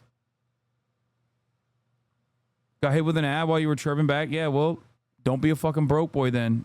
You can avoid seeing the middle of the hour ads by subscribing. Was to become subjected to an Israeli assault, Americans would feel vulnerable. I think that's why they've made this statement, just to try to mitigate the risk. Okay, now if the IDF do go into Rafah, what can we expect the fighting to be like there? Well, the headline stuff, obviously, the IDF will be looking for the 4 battalions of Hamas fighters. It's less than 2,000 fighters. Makes it sound like a military organisation. It's not. It's a whole collection of cells because they're not a conventional military force. Militarily, Israelis will overmatch Hamas by over 20-1 on the ground, and they've got tanks and they've got fighter jets. So it's no competition there. The complicating factor is these 1.4 million refugees that are in the area. And, of course, America said you've got to come up with a plan to get rid of them. That plan seems to be twofold, one of which is carrot, one of which is stick. The aid seems to be the carrot. If you look down here, both of the Rafah crossing and the Kerem Shalom crossing have been closed. The Erez crossing to the north has been opened. And if you remember that US pontoon that was being built to try and get huge amounts of aid in there, that looks like it's being completed at the moment to the Eastern Mediterranean. Here's a picture taken in late April. But we also understand that the first ship was left earlier on today from Cyprus.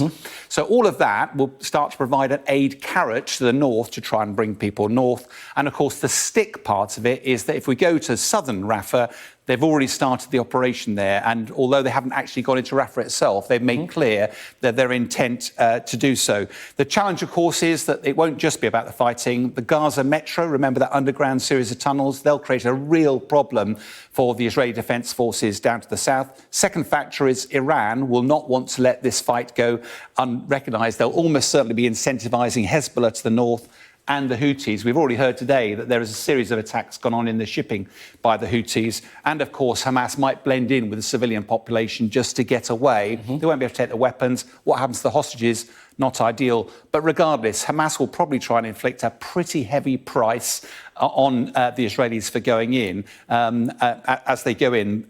However, this sort of feels like the final chapter for Hamas, however it plays out. And the challenge then is, what next? We've always said there's no military solution to what's going on there. Once the Netanyahu's finished this latest offensive. Will there be consequences if Israel killed American troops? Yeah. Just like there were consequences for Israel killing Western aid workers, remember?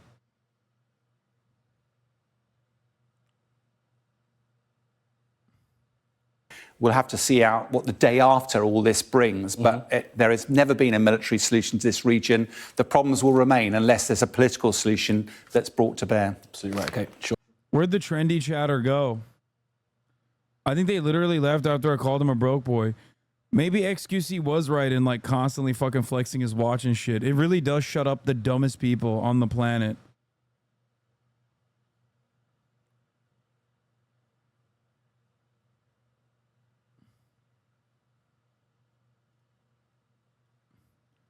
Yeah, I called him a broke boy and he shut the fuck up. God damn.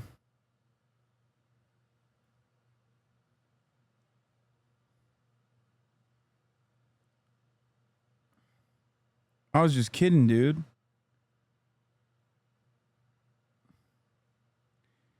Yeah, I should have hit the pokey take. If you're a broke boy, just say so. X wanted to debate you on the student protest. Debate me? On what?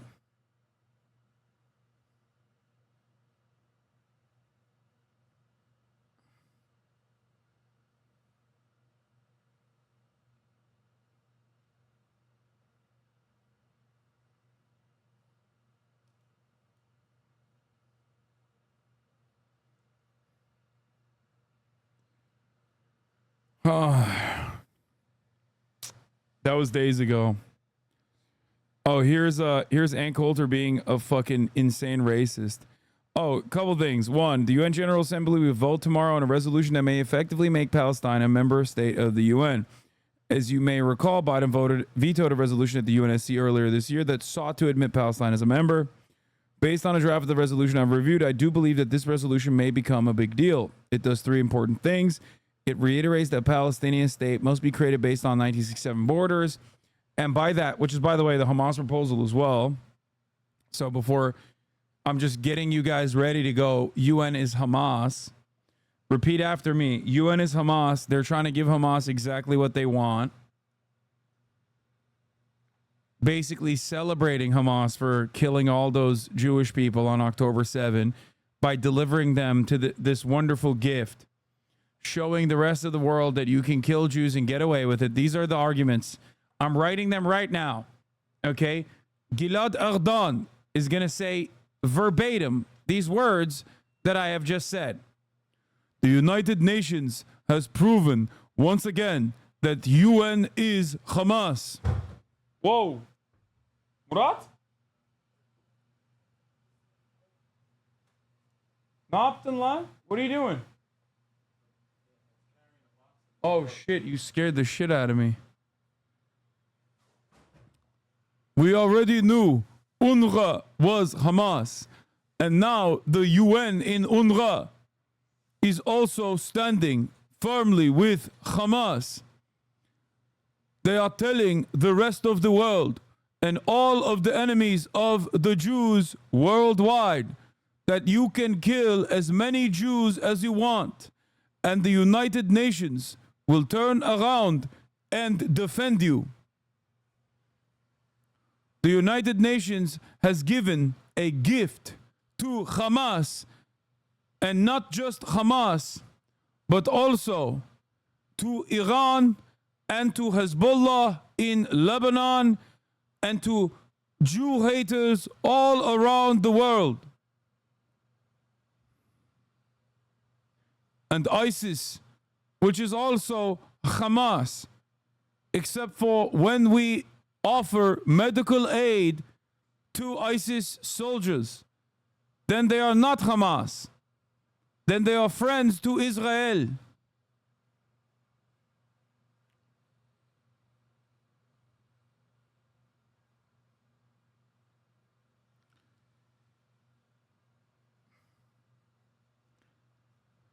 And thirdly, it appears to grant Palestine the full rights and privileges of a member, even if the UNSC fails to admit Palestine.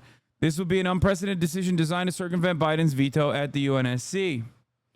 The draft that I have seen points out that this is done on an exceptional basis and without setting a precedent. This language is there in order to alleviate concerns that this could become a new tool that could be used on a regular basis to admit states such as Kosovo or Taiwan.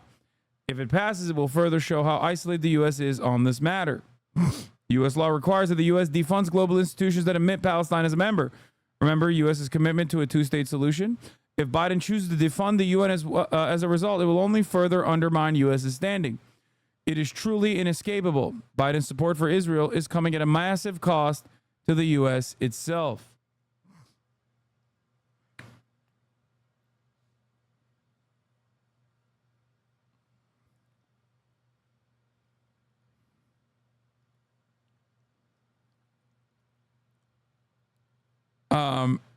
We did the Haim Saban shit.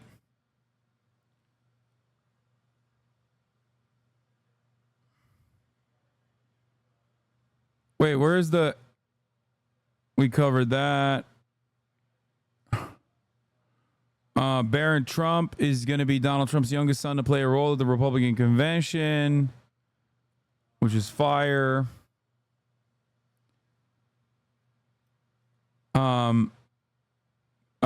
Itamar Ben-Gvir said that Biden is Hamas. That was cool. Oh, here's Vivek Ramaswamy and Ann Coulter. And that's why I brought on today somebody who I think has some thoughtful perspectives on the future direction of our country, of our conservative movement, and on this question of nationalism and national identity, somebody who I've been fascinated by for a long time and have interacted with on social media, but for the first time we're having at least live form conversation in the offline sense of it. It's Ann Coulter. So Ann, thanks for coming on, and I'm looking forward to our conversation today. Me too. Thanks for having me. That was a fantastic opening monologue. I too am a fan of yours. So I'm going to make a point of disagreeing with you so that it will be fun. You are so bright and articulate, and I guess I can call you articulate since you're not an American black. Can't say that about them. That's derogatory. And that was a great opening segment. Lots of things.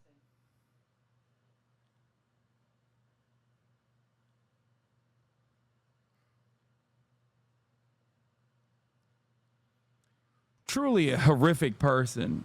Like, subtle racism? You think that was subtle? Bro, she basically took the long way of saying the N-word.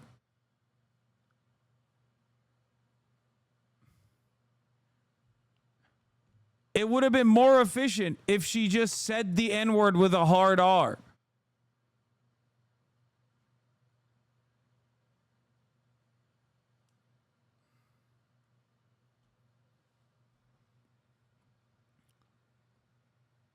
Let's run it back. And articulate, and I guess I can call you of yours. I'm going to make a point of disagreeing with you so that it will be fun. You are so bright and articulate, and I guess I can call you articulate since you're not an American black. Can't say that about them. That's derogatory. And that was a great opening segment. Lots of things to talk about there. Oh, and I agreed with many, many things you said during, in fact, probably more than most other candidates when you were running for president. But I still would not have voted for you because you're an Indian. We'll get back to that.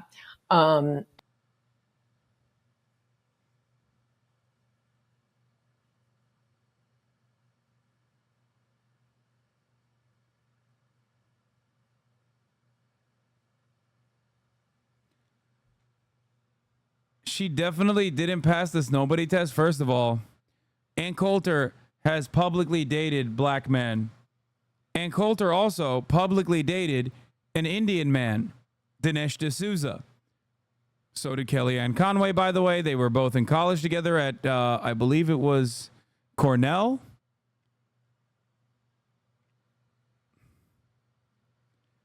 Yes, that's right. Ann Coulter dated Dinesh D'Souza. Or Dartmouth, not Cornell, sorry. I think it was Dartmouth. Was it Dartmouth? Anyway, now you might be thinking, damn, son, Ann Coulter, the Hitler particles are through the fucking roofs. Through the roof here. What the hell's going on? Or you might even say, damn, son. Remember when HasanAbi Parker smoked you on Fox's local access, local Fox News channel in Los Angeles? He smoked you so hard and he called you an old bitch so hard that you couldn't even look at him in the face? To which I would say, yes, I did do that. The old heads remember. But last but not least, one thing I wouldn't say is what this fucking asshole said about this racist ass take that she had. Here's what he had to say. And that's why I brought on. Ann Coulter told me flat out to my face that she couldn't vote for me because you're an Indian, even though she agreed with me more than most other candidates. I disagree with her, but respect she has the guts to speak her mind. It was a riveting hour. The Truth Podcast is back.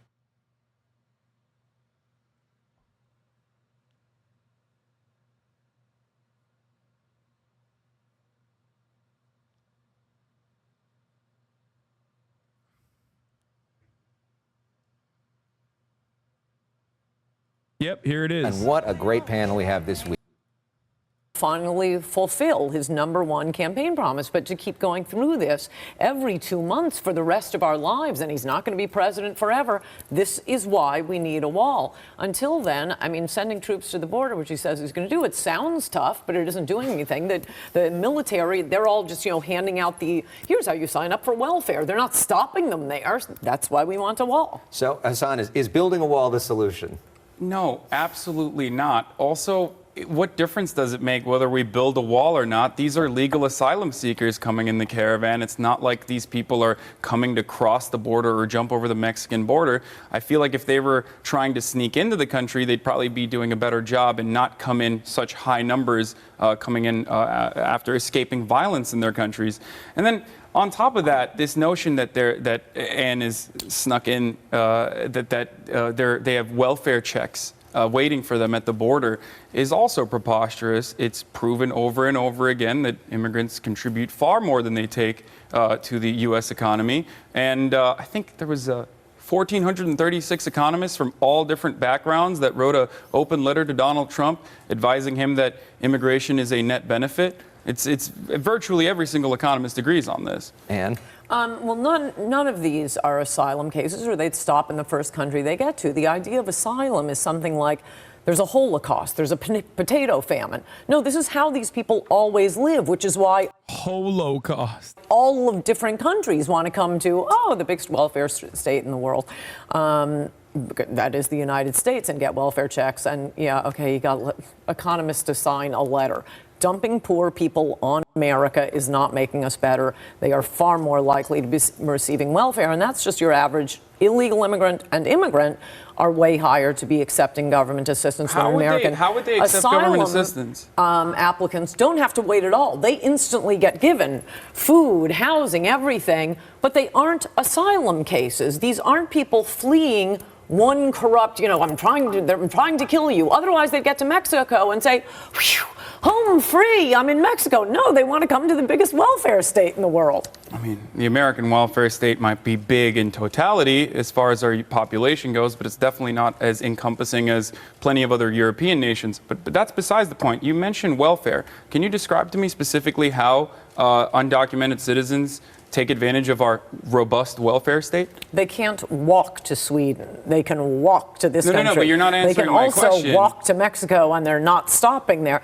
Okay, but you're not answering my question. Well, you say coming asylum. To the US asylees are entitled to everything citizens are. So now they're asylum seekers because previously you were using the perspective that they aren't asylum seekers. No, I am saying they do not qualify. They should not qualify, but they are classified as asylees, as you say, and that's the whole panoply. In fact, they get more than citizens. They have housing built for them. Undocumented citizens as a whole, because you have such strong opinions on this, and look, you've been doing this for longer than I've been alive, so I would love to hear your perspective on exactly how undocumented citizens take advantage of our supposedly robust welfare state.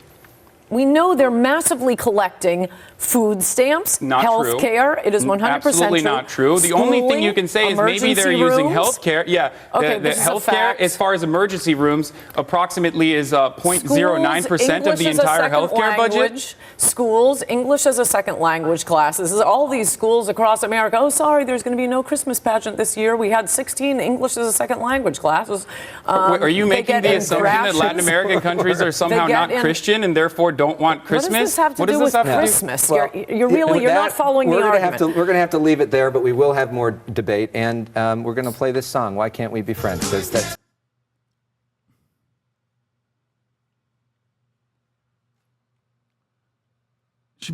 You brought up Christmas, dumbass. Anyway,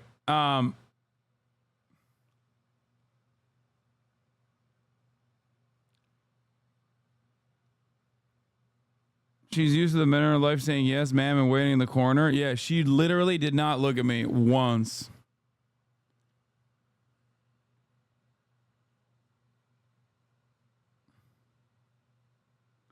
Nice old woman burn. I knew I had to get to her somehow.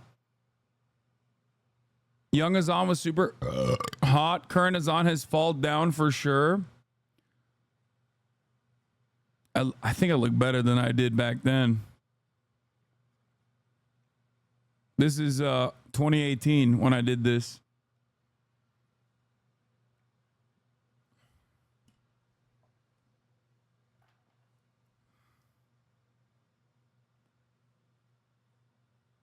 Did you talk to her afterwards? Fuck no.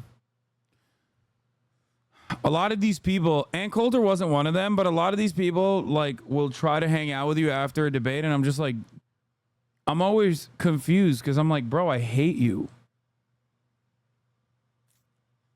Like, I think Emma of A Majority Report had talked about this as well with like Tim Pool. Famously, like she went in to the Tim Pool compound to duke it out and actually did a phenomenal job. And then they tried to have her eat like sushi with the boys and skate or whatever the fuck. And she was like, no, the fuck, gross. And like, I don't get it. I think a lot of like liberal commentators and like the Vooshes of the world and the Destinies of the world, like they just do it for show. So for them, they're like, yeah, we do the duking out in the marketplace of ideas, and then we have sushi together. And it's like, no, dog, I hate you. Fuck you mean? Like, I absolutely despise everything you stand for. Why the fuck would I spend any moment with you? Did Larry Elder do that to you? No.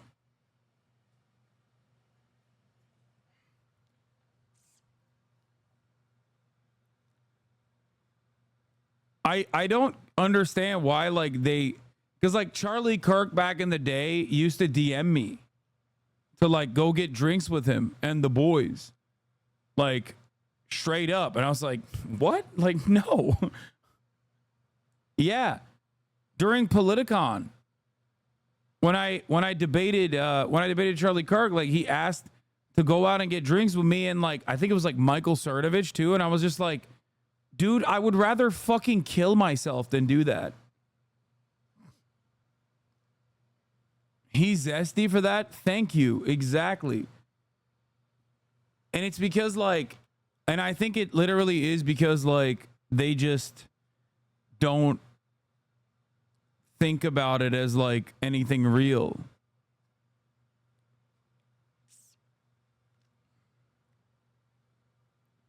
You had to have chilled with Jesse Lee Peterson? Fuck no. Does Fox 11 Alex still try to get you on? Yeah, I just don't do it.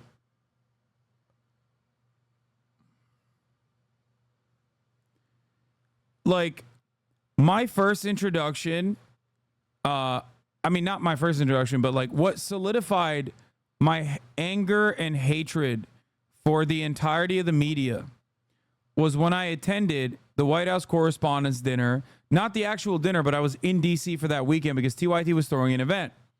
And I went to all the events, right? I went to all of the events. I hated it, but I went anyway. And I saw how the room would light up. Every single one of your favorite liberal journalists and correspondents would get so excited to see like Scaramucci or any number of different people, any number of these like different people that they literally yell at on a regular basis. That's why many people with knowledge call DC just ugly Hollywood. They literally have no principles. It is just as fake as Hollywood. They'll fucking shit on Sean Spicer and then suck his dick behind closed doors when no one is watching.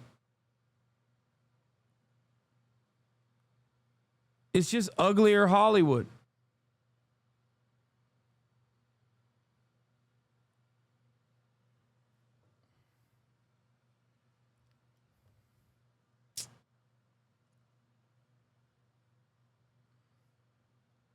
You think being ideologically obsessed and not getting along with people with different beliefs is that way? I mean, it's just like, I don't even think it's like ideological obsession. I just think it's honesty. You know what I mean? This is one of the many things we agree on. I hated the backslapping culture that mainstream devs love. Yeah. The Dems like, and Republicans love eating each other alive. They love eating each other alive, not realizing, like, the people that are watching don't fucking realize that behind closed doors, they're literally so stoked to see one another.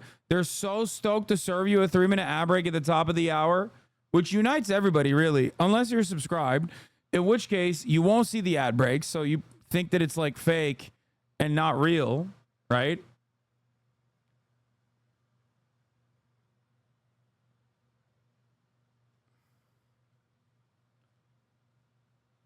Because at the top of the hour, there is a 3-minute ad break. If you no longer want to see those ads, all you need to do is subscribe for $5 or for free.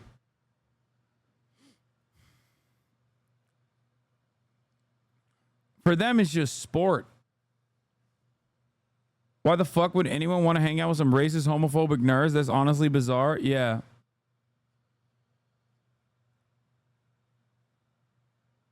Okay, but you could smoke a right-wing commentator at like basketball or bowling or some shit. I don't give a fuck. I don't want to be around them. That's the thing. Like, I don't want to be around them. I despise them. I think they're abhorrent monsters. I can be around a right-wing Republican with awful beliefs, but when we're talking about a commentator, it's like, dude, your job literally relies on you trying to convert people into your horrifying worldview. You know?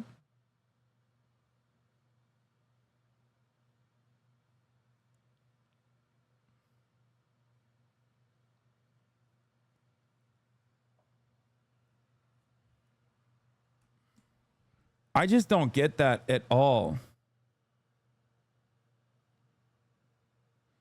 These people are mostly intellectual nihilists who have found a niche that gets them paid and earns them clout. Yeah. Like, I can be around and talk to someone who does not see the world in the same way that I do, right? That's fine. Especially for like civilians, normies, people that are Republican even, but they're just like regular people. I can have a conversation with them. I can have disagreements with them. But when someone is like a professional in the field getting paid money to specifically promote awful shit and awful and spread an awful view of the world, I'm not trying to fuck with that. I'm not trying to be around you. You're fucking gross. You're a monstrous piece of shit.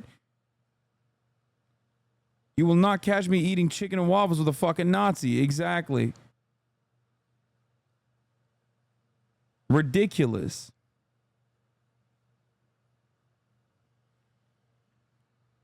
You will not catch me trying to fuck someone who literally joined white supremacist groups like Identity Europa, okay, and purposely tried to redirect immigrant ships going into Europe by throwing up fucking not flash grenades. What is it called? The gun.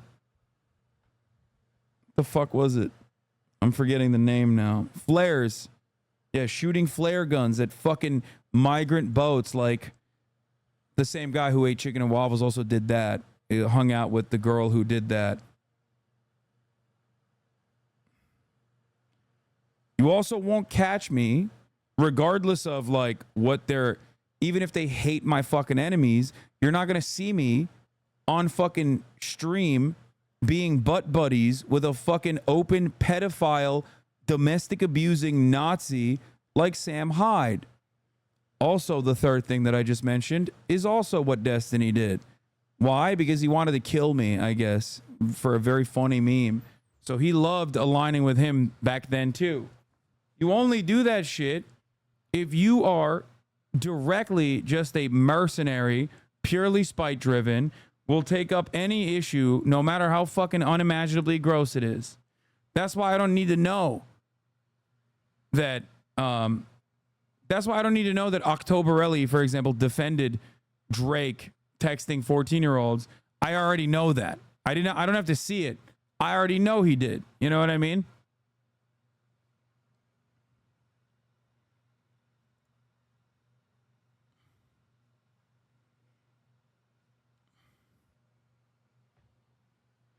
Huh.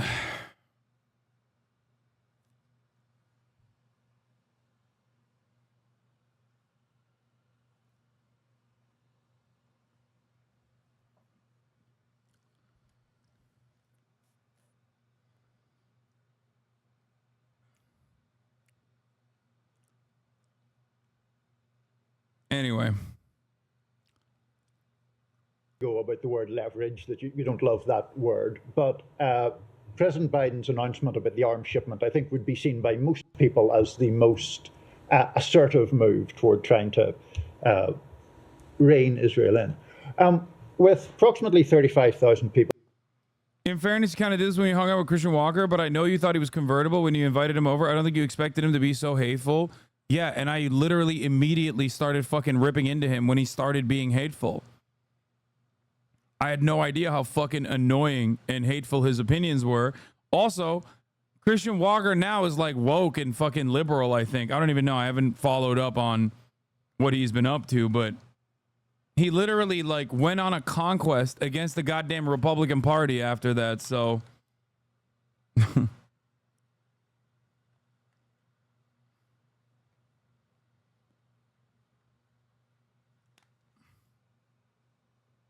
people dead, approximately 80% of the population of Gaza displaced, and the UN saying there's a fully blown famine in the north. What do you say to critics who say that such a move should have come earlier? So I spoke to this earlier and said that our policy responds to the facts on the ground. We made clear at the outset of this conflict we wanted to see Israel defeat Hamas. We wanted to see Israel dismantle Hamas and prevent its ability to launch the terrorist attacks of October 7th again. They've largely succeeded in that goal. As I said, Hamas could not launch attacks again today. We also respond to the increasing civilian death toll, and while we've seen the daily count come down because of steps that Israel's taken that we have urged, it hasn't come down enough. And so when you look at all of those things in total, that leads us to believe that an operation going forward would have enormous impact on civilian harm. And I do just want to say, again, every time I get this question about the number of civilians that died in this conflict, it gets posed to me as a question about the government of Israel.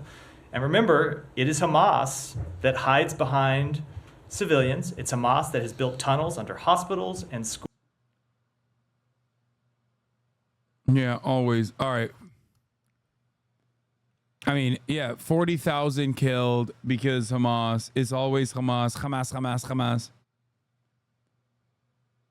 Schools and mosques, and at times hides in those facilities and puts civilians at harm's way. So I get there are very fair questions about how Israel has conducted this war, and I stand here and answer them, and the Israeli government answers them too. But it is also true that a lot of the harm to civilians is because of the way Hamas decided to embed itself in the civilian population in the first.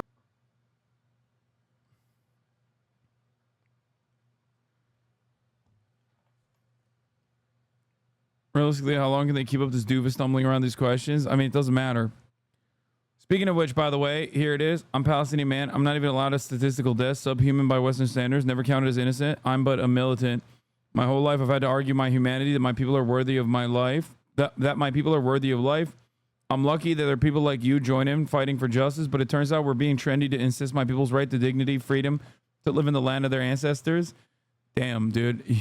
You came in hot for that guy who we already killed like hours ago.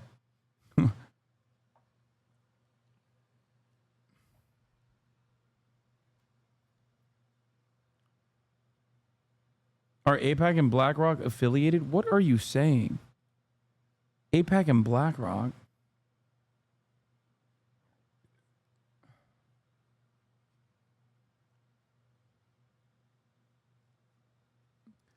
Meanwhile, Israeli settler mobs under the supervision of the Israeli government are sabotaging roads leading to Gaza to block and prevent humanitarian aid convoys from reaching the Strip. אזרחים באמת, באמת, באמת אלופים הגיעו לפה בבוקר, ב7 בבוקר, לקחו את כל הסלעים וחסמו את הכביש. דקה אחת אני יוצא, חברים. למה? כי בסרטון השני אתם תראו בדיוק מה קרה. בסרטון השני אתם תבינו בדיוק מה קרה, אני יוצא. מאות משאיות מירדן. The commentary is insane, he's praising them. עולות פה לכיוון עזה, סחורה שמגיעה מאיחוד האמירויות, לא יודעים מה הביאו להם, אבל ככה נראה הכביש. לכו לסרטון הבא שלי, תראו את כל המשאיות. טוב שהאזרחים זוכים. מדינת ישראל.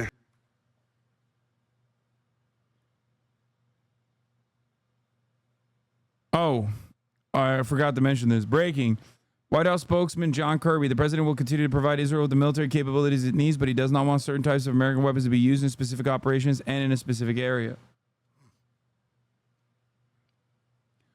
Also, the other thing that happened, here is Philippe Lazzarini, Commissioner General of UNRWA.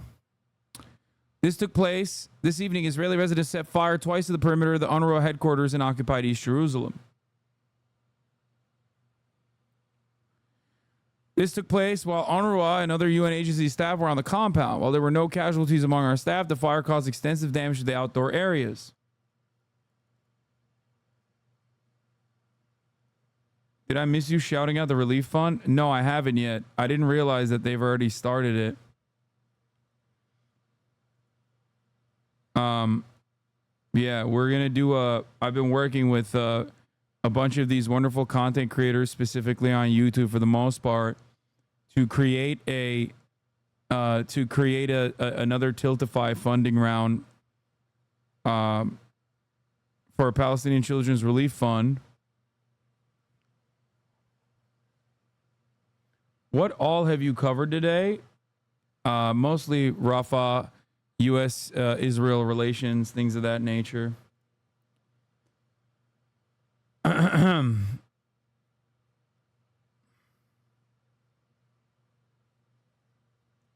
Yeah, with the current state of Gaza is in, we are looking to urgently raise $1 million to address humanitarian needs and immediate relief, including providing essential medical treatment, supplies, food, water, food, clean water, and other necessities for families affected by the genocide. It's not 100,000. It's 1 million. This is 1 million. I told him not to do 100,000. I told him to raise it further. I'll do something. The argument D gives to claim Israel is committing genocide is that Israel's intention is not to kill civilians, but he always fails to mention that the state-supported settlement expansions that literally kill and displace Palestinians simply for being Palestinian absolutely is genocide. I mean, beyond that, they do intend to kill civilians.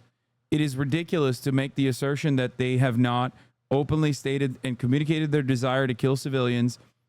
They have. The fundraiser has already started, I guess. I didn't realize, but I'll do something for it tomorrow. How would you counter the argument that Hamas hides among civilians? As far as Israel's offensive campaign in Gaza goes, it is illegal for Israel to offensively engage in the Gaza siege that it has across the board. Israel has a right to defend itself, as does every state, but this right does not extend to a territory that it is a belligerent occupier to. So Israel is actually illegally occupying Gaza and illegally invading Gaza. Okay, that's number one. Number two, Hamas, on the other hand, and Palestinian resistant groups, on the other hand, are engaging in acts that are protected by international law, international humanitarian law. The idea that Hamas is hiding amongst human shields in civilian population is ridiculous. Hamas and every other militant group that is resisting against Israel's belligerent, violent actions are actually doing not only the morally righteous thing, okay, not just Hamas. Anyone who rises up in arms against Israel is the Israeli occupying forces bombing Gaza is currently doing something that is internationally protected. It's called a spontaneous militia. Okay?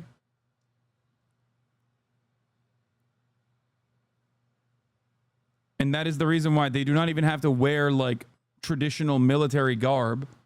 They are a stateless population. Okay? And they are not holding Palestinian civilians hostage at gunpoint. Okay? They are not. Fun fact, Divorcelli has a segment on a stream affectionately referred to as by his community as Rape Review, where D tries to poke holes in the account of a sexual assault victim for some reason. Nice.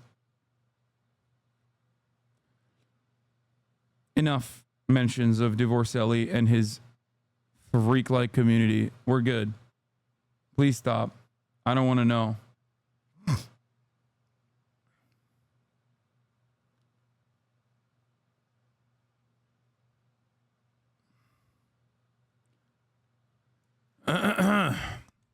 Beyond that, what I was trying to state was that all matter of Palestinian resistance against the Israeli occupation is legally permissible, obviously with exceptions. Like you can't fucking fire rockets from a hospital, which as far as I know, Israel has never really shown any proof for the record. They make that claim, but it's not true.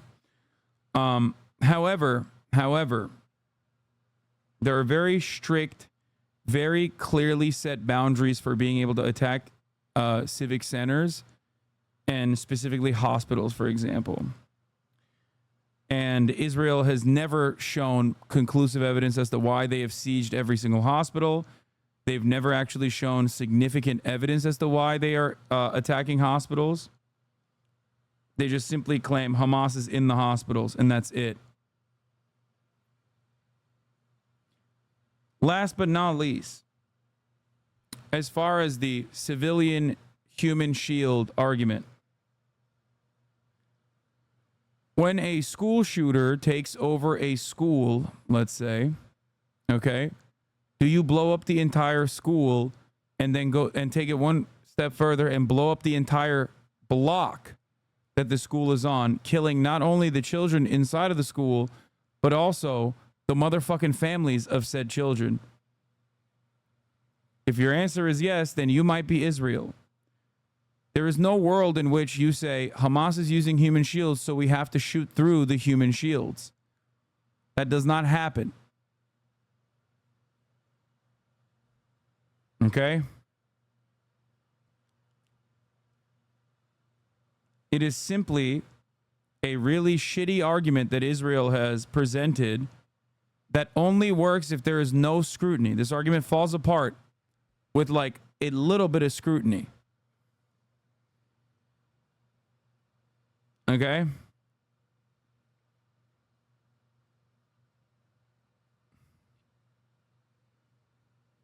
Can I steal that? Yes, of course.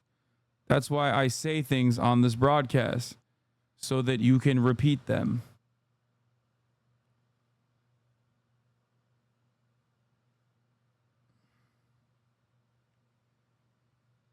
Not only do they provide zero evidence for their fucking unimaginable cruelty, But even if they did have the fucking evidence for it, they still would not be allowed to attack hospitals, for example.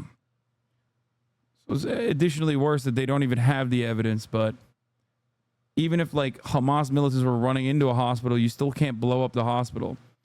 A hospital, as it stands, is protected in times of war as long as the majority of the hospital facilities are being used for healthcare reasons.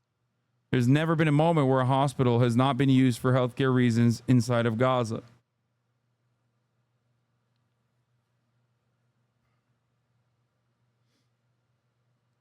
There are unimaginably high standards to clear, high bars to clear. Okay? In order to justify attacking a hospital. Israel has never shown proof, even close to the amount of proof necessary to justify attacking a hospital. And the only reason why it hasn't stopped attacking all the hospitals is specifically because we never really talk about it. The last time we talked about Israel attacking a hospital was when Israel threw artillery at a hospital, Al-Ahli, and then the hospital compound explosion happened in the courtyard, to which we still do not have answers for who was actually responsible for it. We talked about it for weeks and weeks, while Israel said, we would never attack a hospital. We would never attack a hospital. And then they subsequently went and sieged every fucking hospital. Every single hospital in the Gaza Strip. Every single one. Notice how in that time frame, though, there were so many chirpers that used to come in here and be like, JDAMS, lol. Oh my God, Israel attacking a hospital. Am I right? You're such a cruel monster, right? We're such cruel monsters for claiming Israel did it. They all ate the Israeli propaganda, never to return. Yeah. Talked about the hospital bombing. You were smeared and called a terrorist apologist. Yep. So quickly they moved on, never to return, never to talk about that. Interesting enough.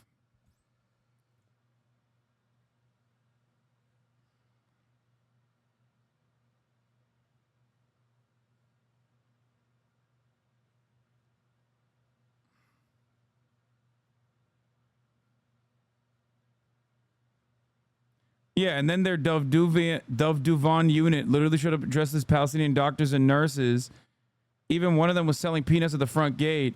Their elite unit dressed up as doctors to lay siege in a West Bank hospital to kill one of the patients there in bed. And another dude that was visiting the patient. Yeah, they dressed up as doctors.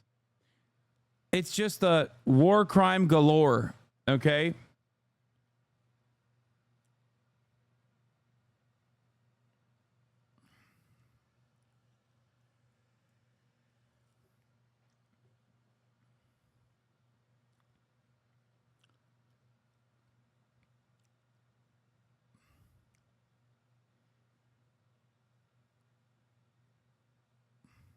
What? That could warning be?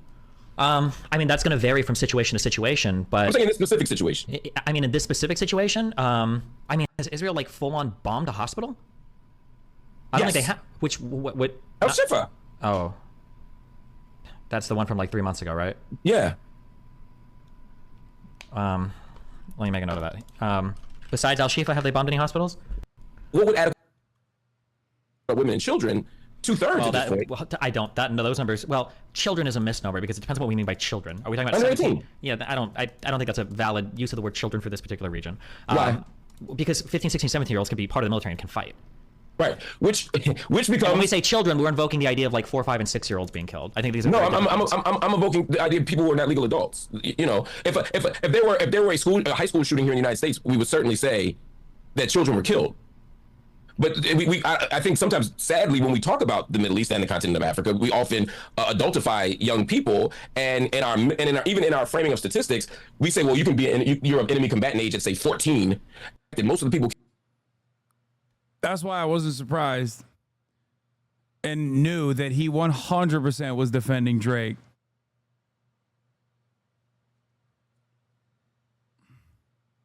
Killed our women.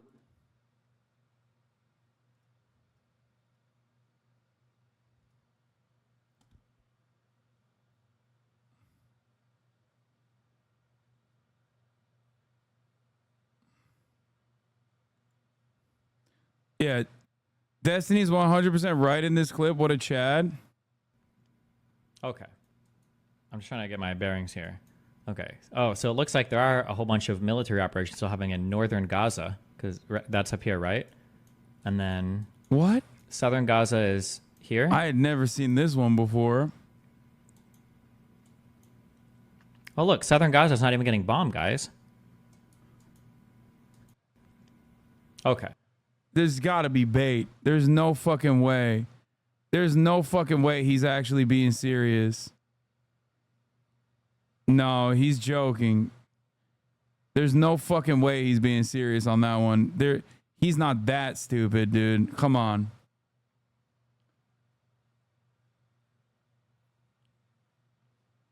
I'm sure that he did that specifically to...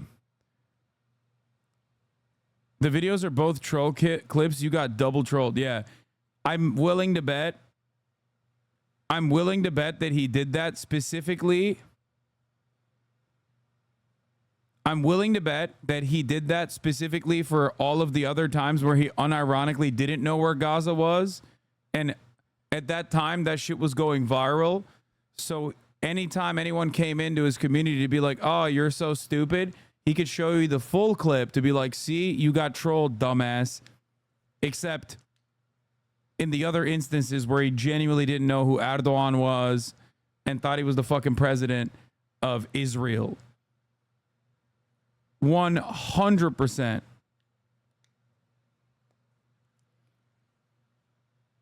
It's just the way, yeah. It's just a way for him to try to be like, no. In all of those other instances, I just didn't know personally. They were also trolls.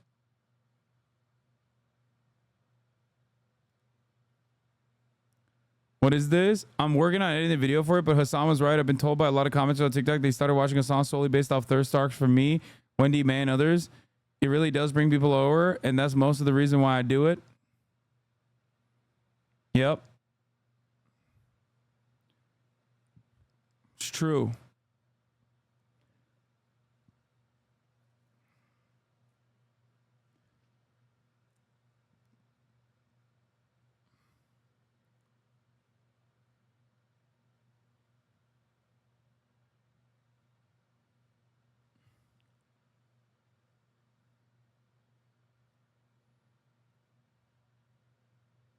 Anyway. I love that he says president of Israel too. Like, bro, the presidency is a powerless position in Israel. Excuse me. That's the most significant labor position in the country right now. How dare you? Okay.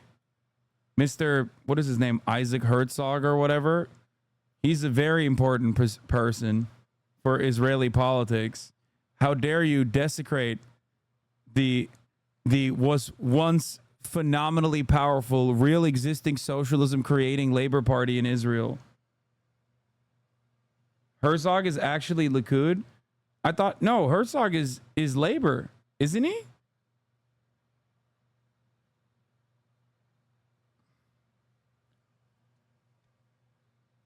I thought he's Likud. He used to be labor. My bad. His dad was president too. See, I did not know this. He's Likud, but he used to be labor. No, not Werner. Isaac Herzog, the president of Israel, who many people don't even know Israel has a president.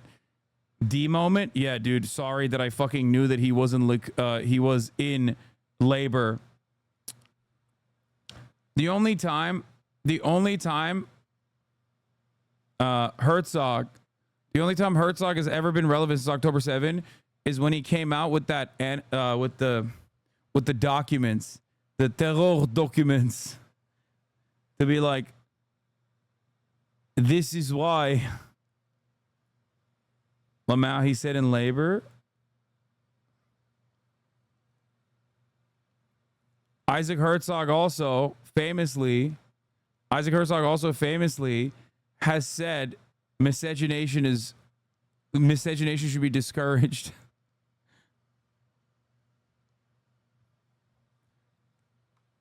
Labor Party chatters.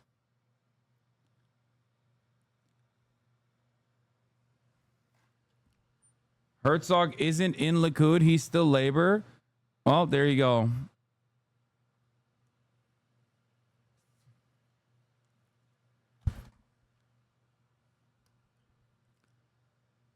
It was actually a close election in 2015 where he competed against Bibi under the Zionist Camp Party with Tzipi Livni.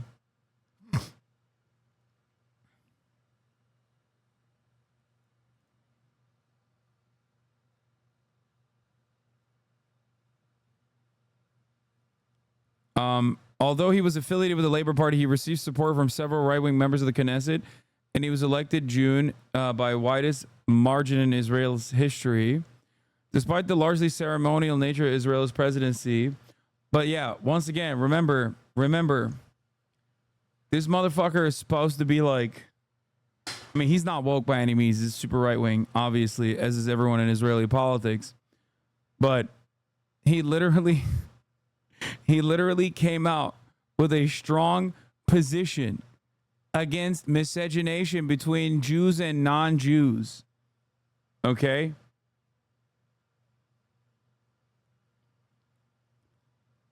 Like, dude, the Israeli politics is so insane, dude. It's just like, explain Israeli politics to an uninitiated American, and they will look at you like you're being anti-Semitic.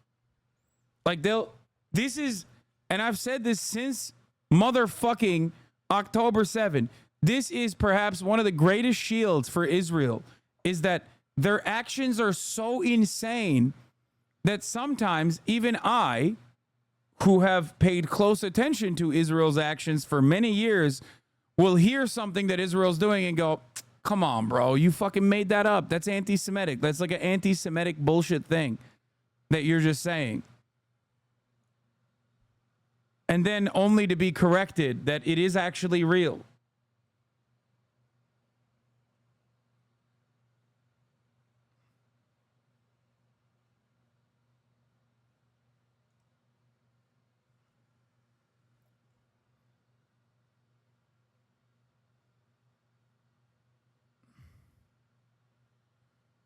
It is pretty crazy. Explain to a normal person anywhere in the Western world that there's like a standing policy in Israel that you cannot level up into Israeli citizenship if you are not Jewish. You can only level down from your existing Israeli citizenship as an Israeli Jew, and they'll go, that's bullshit. I mean, I literally talked to an Israeli teenager, and he didn't even fucking know. He's like, nah, no, that's not real. It's like, no, it fucking is real. It literally is real. It's as real as the apartheid.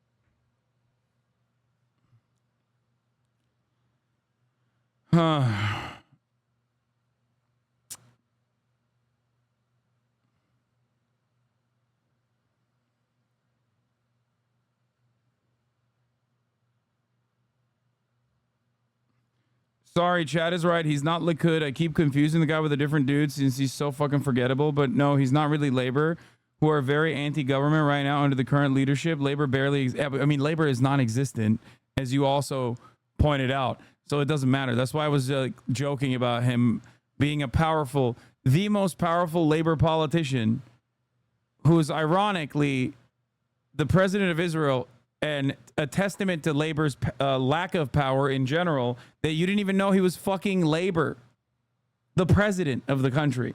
That's how powerless and insignificant the president is.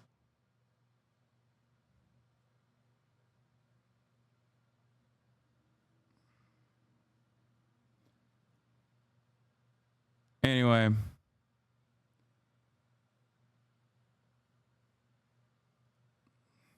Oh, by the way, this meme is so dead. Just always been about love and hate. Now let me say I'm the biggest hater. I hate the way that you walk, the way that you talk. I hate the way that you dress. I hate the way that you sneak this. If I catch flight, it's gonna be direct. Just always been about love and hate. Now let me. The Joe Biden campaign disses Donald Trump using Kendrick Lamar's Euphoria.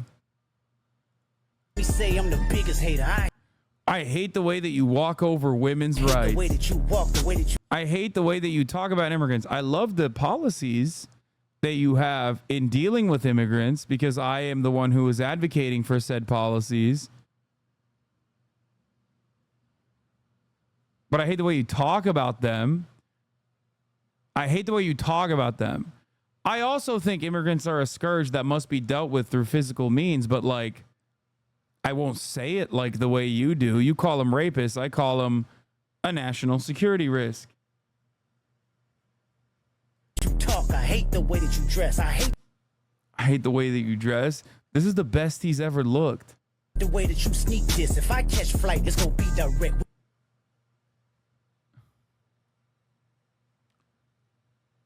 Anyway, we covered Vivek Ramaswamy being like, props for being racist to my face. You got to show this Taylor Kendrick to Cutie? No.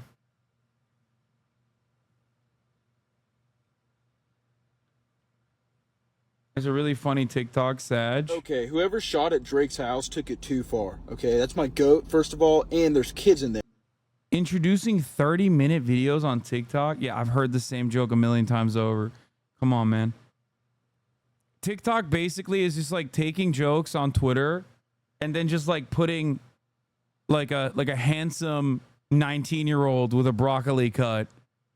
Like, it's just, TikTok is literally just taking jokes from Twitter and having a handsome 20-year-old, 19-year-old repeat those same jokes while also wearing a shit ton of jewelry and a broccoli cut, sometimes a mustache.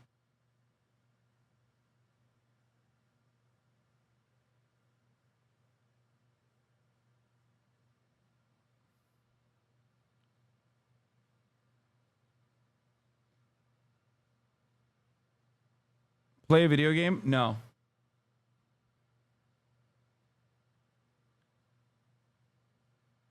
So your old show, The Breakdown, the comparison between all of the hours I spent writing and meticulously researching topics for The Breakdown to a simple fucking TikTok that is just directly reading someone else's joke is insane. There's a reason why you can go back to 2016, 2017, 2018 and look at the fucking breakdown videos that I made and go, damn, that shit was awesome. It's still important. Thoughts on the TikTok block list? I have no idea what it is.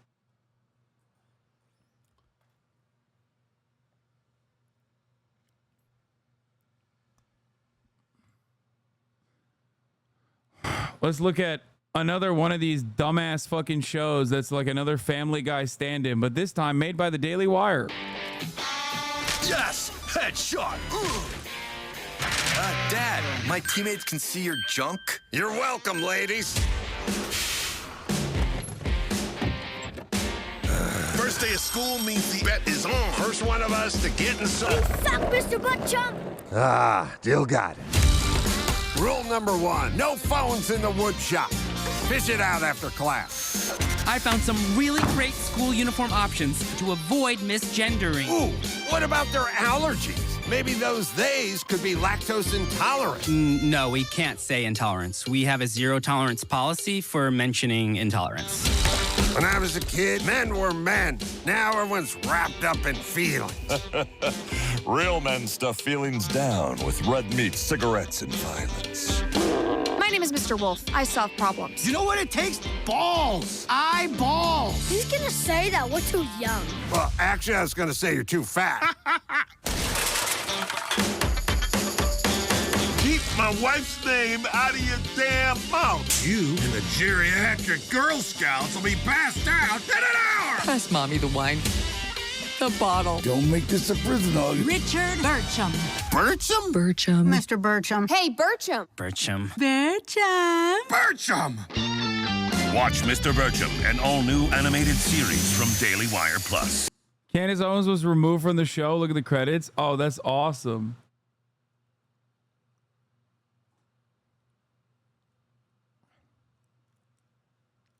Was Candace Owens originally on the credits?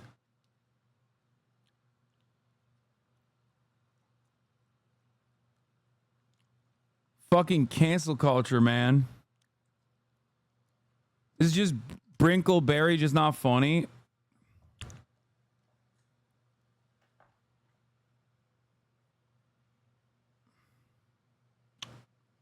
What a lineup. What a fucking lineup, dude.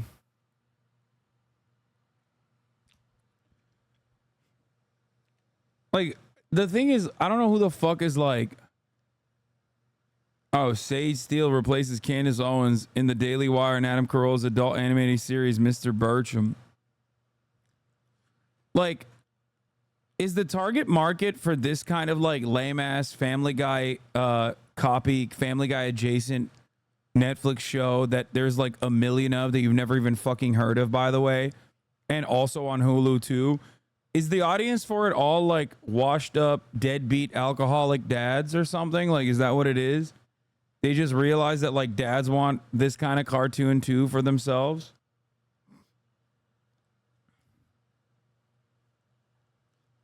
Because there are like better examples of this. F is for Family being one of them.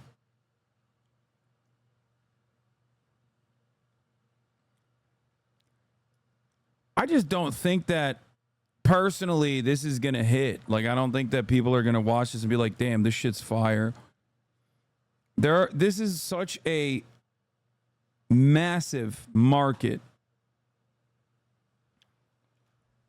There is such a ginormous market for this kind of thing. Or not a market, rather, but the market is oversaturated with this kind of show.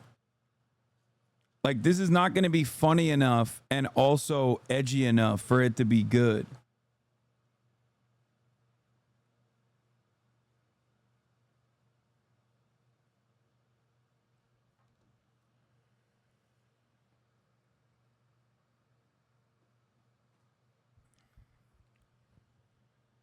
These people are in the reply saying the same thing. Dude was trying to get the show on air since 2007. Yeah, this level of desperation will inevitably yield negative consequences for the Daily Wire. They're so desperately trying to enter the media field when you need like literally unlimited money faucets to be able to maintain a media company. It took down the NRA. The NRA virtually had unlimited money. And then they tried to do NRA TV. Many people credit the Manhattan District Attorney for the downfall of the NRA. But the major reason why the NRA blew apart and lost a big chunk of its support is straight up because of NRA TV. It literally fell apart. They dumped metric tons of money. They dumped a shit ton of money into NRA TV, and it was a failed media project. It's very hard to do media. Okay? Meanwhile, look at this fucking thing. This shit looks awesome.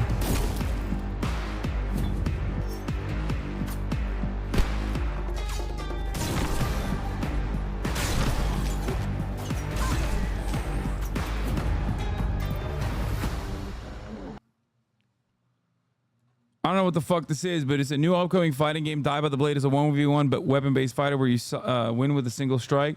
You can also dodge and parry. Kind of reminds me of Bushido Blade. Your weapon defines your movement and playstyle. Die by the Blade releases May 16th on Steam. That's sick. Now play a video game. You guys need to shut the fuck up.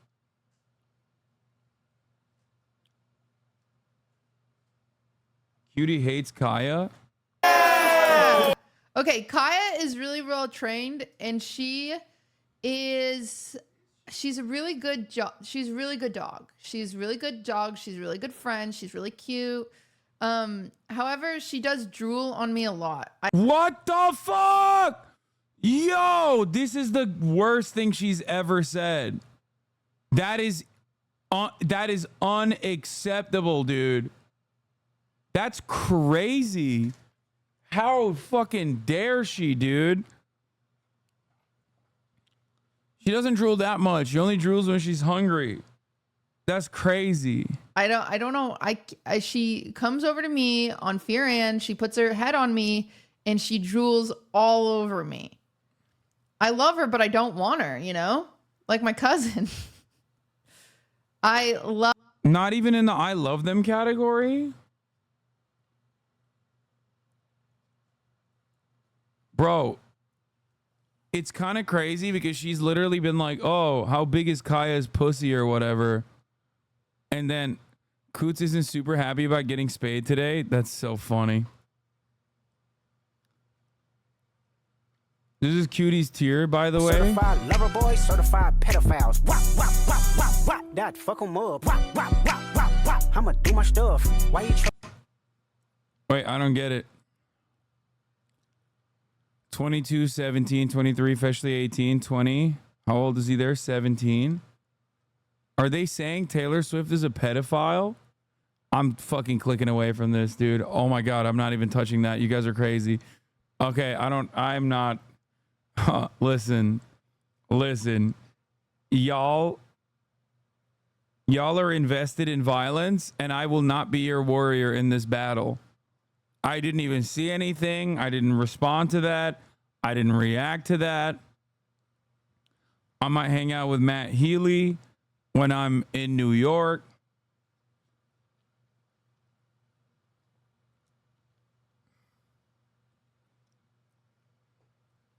You know about the Kennedy story? Don't pretend, dude. What's the Kennedy story? I don't want to know. I don't want to know. Don't tell me. Don't tell me. Don't tell me. Don't tell me. I don't want to know. Love her. Shut up, shut up, shut up, shut up, shut up, shut up, shut up, shut up, shut up, shut up, shut up, shut up. I don't even want to know what it is. I don't want to know. Please, please, please, please, please. I'm sorry. Guys, on the Lulus. She's too. Bro, I'm not going to lie. I can't fucking withstand white women, dude. No. Like, the Barbs already came after me, and they weren't even. Bro, the Barbs, when they came after me, were like at their weakest. Well, not at their weakest. Now they're at their weakest, but like they were already on the tail end. The Swifties are the most powerful they've been.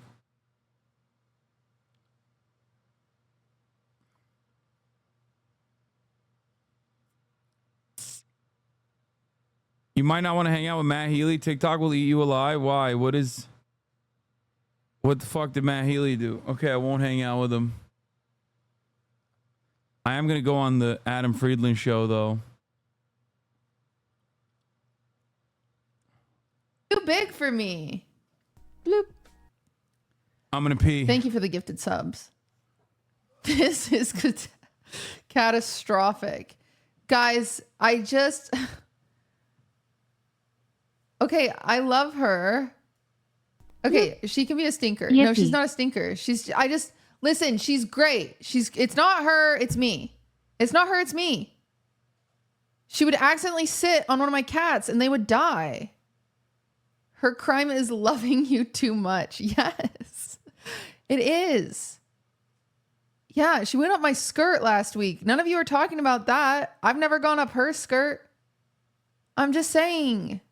I love her so much, but it's just not meant to be. The timing's not right, you know? Thank you for the sub.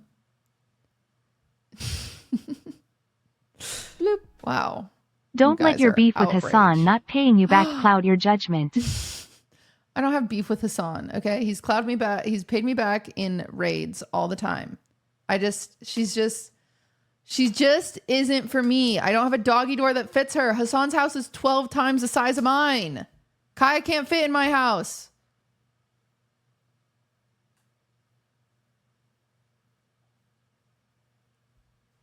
don't know what to tell you guys. Okay, now we have Myung, whose dog is Nabi. Nabi, friend of the show. Let's watch some Nabi clips. You got any skips for us, Sykkuno? Peep my stream, peep my stream. Okay, yeah, let me peek the stream. Nabi, sit. Okay, at this current part you're on, there's no skips yet. Nabi. Also, I just got 5 ads. Just give me a second. So, give me a second. Nabi. You're not sub? Is really good no, at I sitting. use incognito Hold on. mode. Nabi.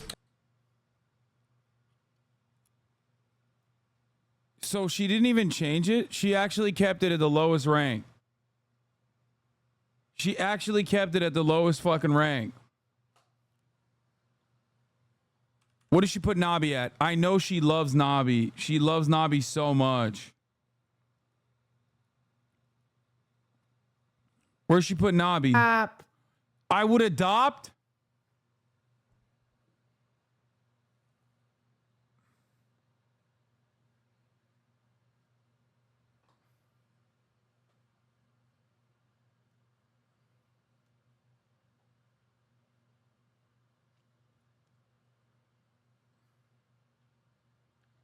Bro, you know what's funny? You know what's funny? Cutie Cinderella over there is doing slander. Meanwhile, my child, my baby, over here, not a fucking care in the world, okay? Eating her chew stick. Eating her bully chew. Okay? Moisturized. Skin glistening. Fur looking absolutely immaculate. Sitting in the sunlight.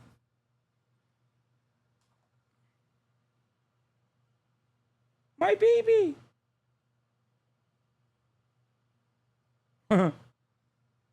Doesn't even care. Unbothered. She's not drooling. She's eating a fucking bully stick. That's why she's got like full of slime and goo. Shut the fuck up. Dude, you guys are such haters of mine that you are literally hating on the most important part of this broadcast right now. I'm actually never going to show you Kaya again. I've decided you don't deserve it. You did this. Do you like that? Huh? Would you rather have this be the actual angle of the fucking... Yeah. Is that what you want? You want to get punished? You'll get punished.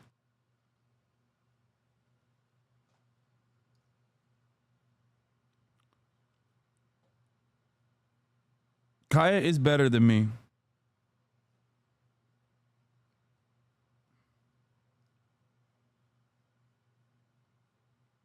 Okay.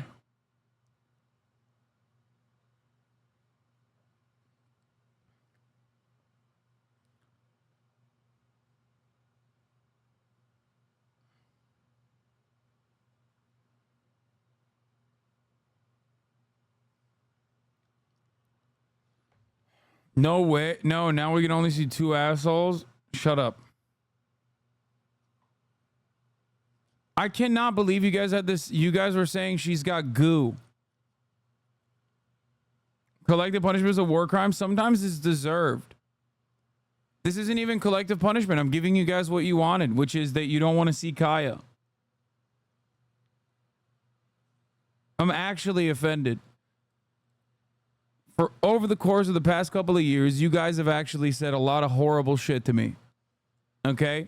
And your words can't hurt me. They can't get me down. Okay? But if there's one thing I will not stand for, it's fucking Kaya slander.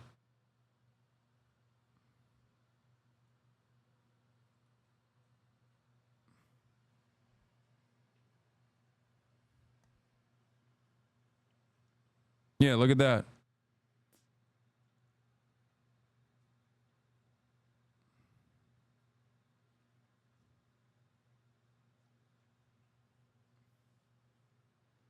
She doesn't want to be on camera. She just wants to drink water.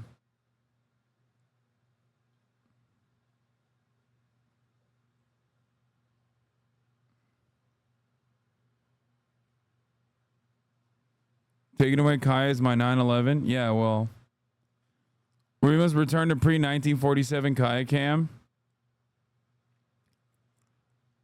Fuck this bullshit. I'm voting for Trump now. Okay, well. It is what it is. Please. Please.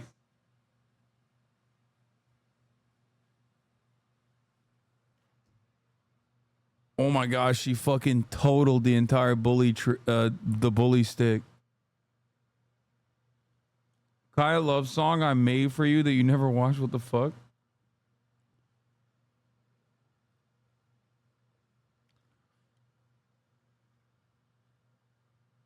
This is my why I left the left.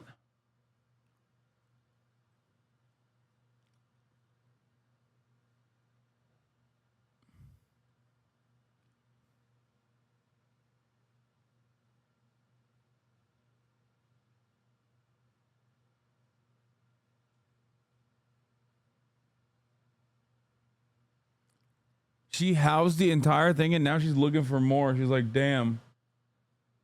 I got a yearning for more bully sticks. Oh my God, look at her. She's literally within. She's now standing in the corner. She knows. Oh my God, she literally knows that where the camera is. She always is trying to find her light. You see that? That's crazy. What are you doing? Huh?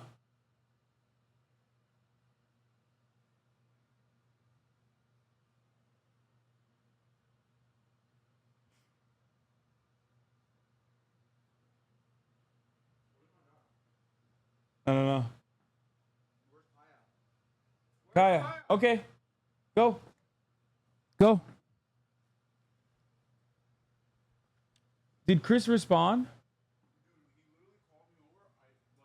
Has he stopped? He's still on a call? What the You can take her outside. You can take her outside. They slandered you more and whine about it? Yeah, but maybe they wouldn't be dangerous if they just got some belly rubs. Dude, isn't it Hasan that says that? He's like, I think I could vibe with a bear. Isn't that his thing? Yeah, he was like, if I got approached by a bear, he's at Lake Tahoe.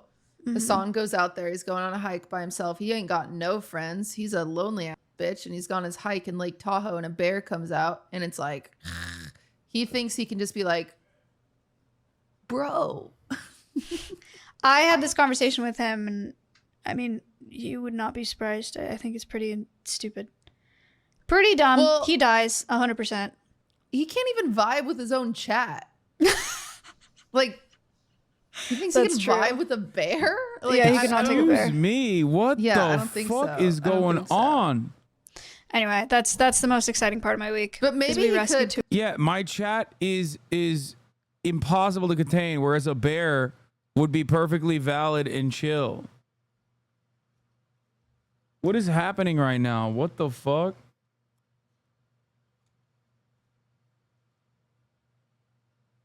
And your defense chat is more rabid than a bear? It's true.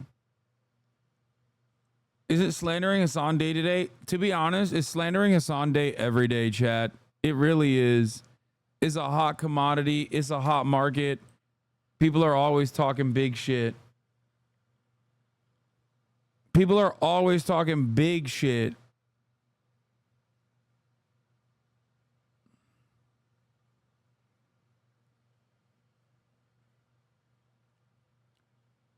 Kaya is currently outside living her best life. I've been meaning to watch this. With somebody's body. Do you think just being in a fat body and being in the public space encourages obesity? Yes. What the fuck? I've been meaning to watch this entire day. But here's the thing. Okay, here's the thing. I've been meaning to watch this entire day. But it also happens to be one of the last days that my buddy Chris is here. So I don't know if I have time to watch it. And I'm waiting for him to literally respond to me on whether or not we're going to go play ball.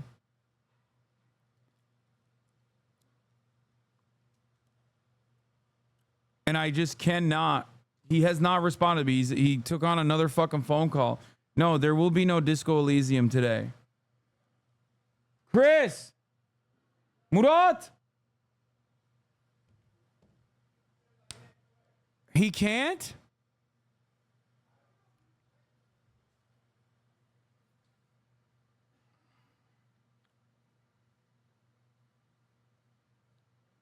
Hold on. If there is no ball with him,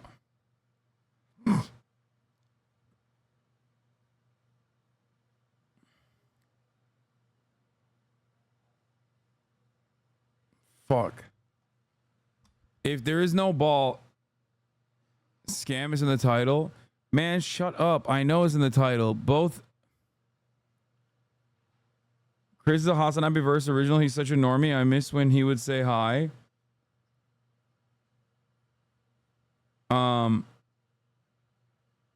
Yeah, I heard that one of the Jubilee contestants. Hey friends, you may have about noticed that I was on Jubilee's most recent episode of The Middle Ground, Fit Men versus Fat Men. A lot of clips are starting to come out. You might have seen it on YouTube or any of the other social medias. I just want to say and address why I won't be sharing any clips from that at all. When I was invited on the show and they said we want you to be on Jacked versus Fat, that was the original title.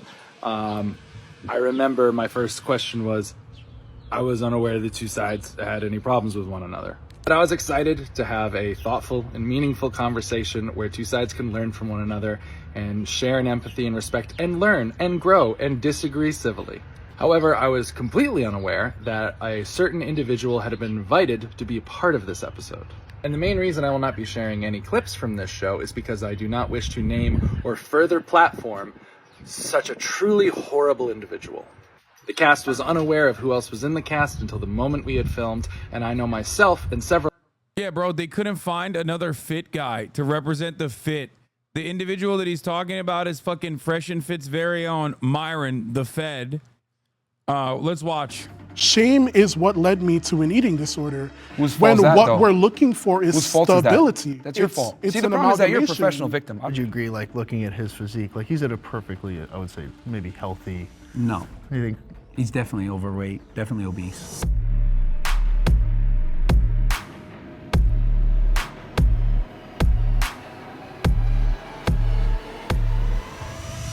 My name's John. I host the Radical Empathy podcast. I used to direct episodes of Middle Ground, but I'll now be moderating today's discussion between jacked men and fat men. Our first prompt is, I have felt disgusted looking at a fat body. Can our agreeers please step forward? Yeah, I agree with that. My own. Forward. It's called hating oneself, which these fucking assholes are not going to do a good job feels on. compelled to start us off. Well, this video is going to set Jim Bros back.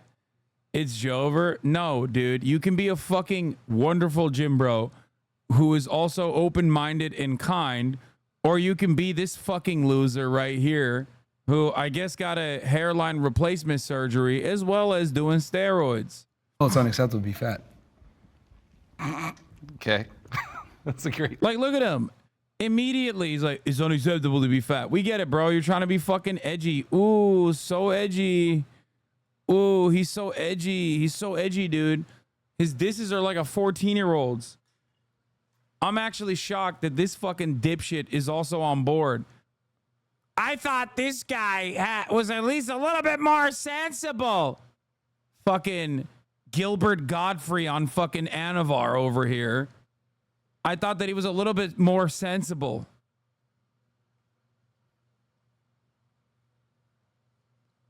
Myron isn't even jacked. No, I mean, he's in good shape. Like, come on. It doesn't fucking matter, though, because he's still a 2 because of his fucking lack of brain processing capabilities. Start. I mean, I know why you say that. Bro, you have said the same? Wait, what? What have I said? But it's one of those things where, do you know why you're saying that? Yes, because I've been fat before and I lost the weight. Well, me too. I've been fat my whole life. I've been way skinnier than I am now, and I've been way heavier than I am now. Was I less valuable at one point in that? Why don't you like Greg? I don't have an opinion on Greg beyond the fact that he's a funny meme. But the fact that he's over here fucking laughing at this dumb fuck, Myron, actually is like kind of shitty. There. Well, I mean, you can make an argument that you're less valuable when you're fatter because you drain resources, but that's a whole other conversation. But yeah, I mean, in general, being fat is unacceptable because you control every single morsel of food that goes into your mouth. Okay. It shows a lack of discipline, it shows a lack of character, it shows a lack of temperance, and when you're fat, it's an outward manifestation of your inadequacies. When I see somebody who's 500 or 600 pounds, all I can think of is, why do they care so little about their health that they can do this, allow themselves to gain?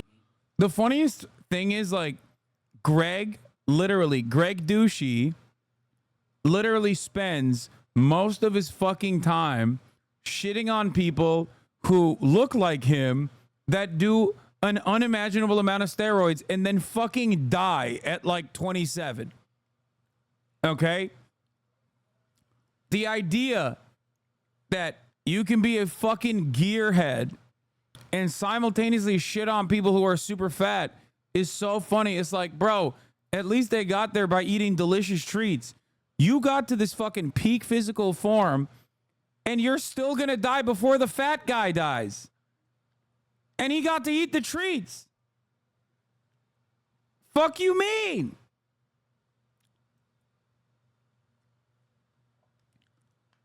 I don't understand it. Why can't you be fucking normal? Be normal.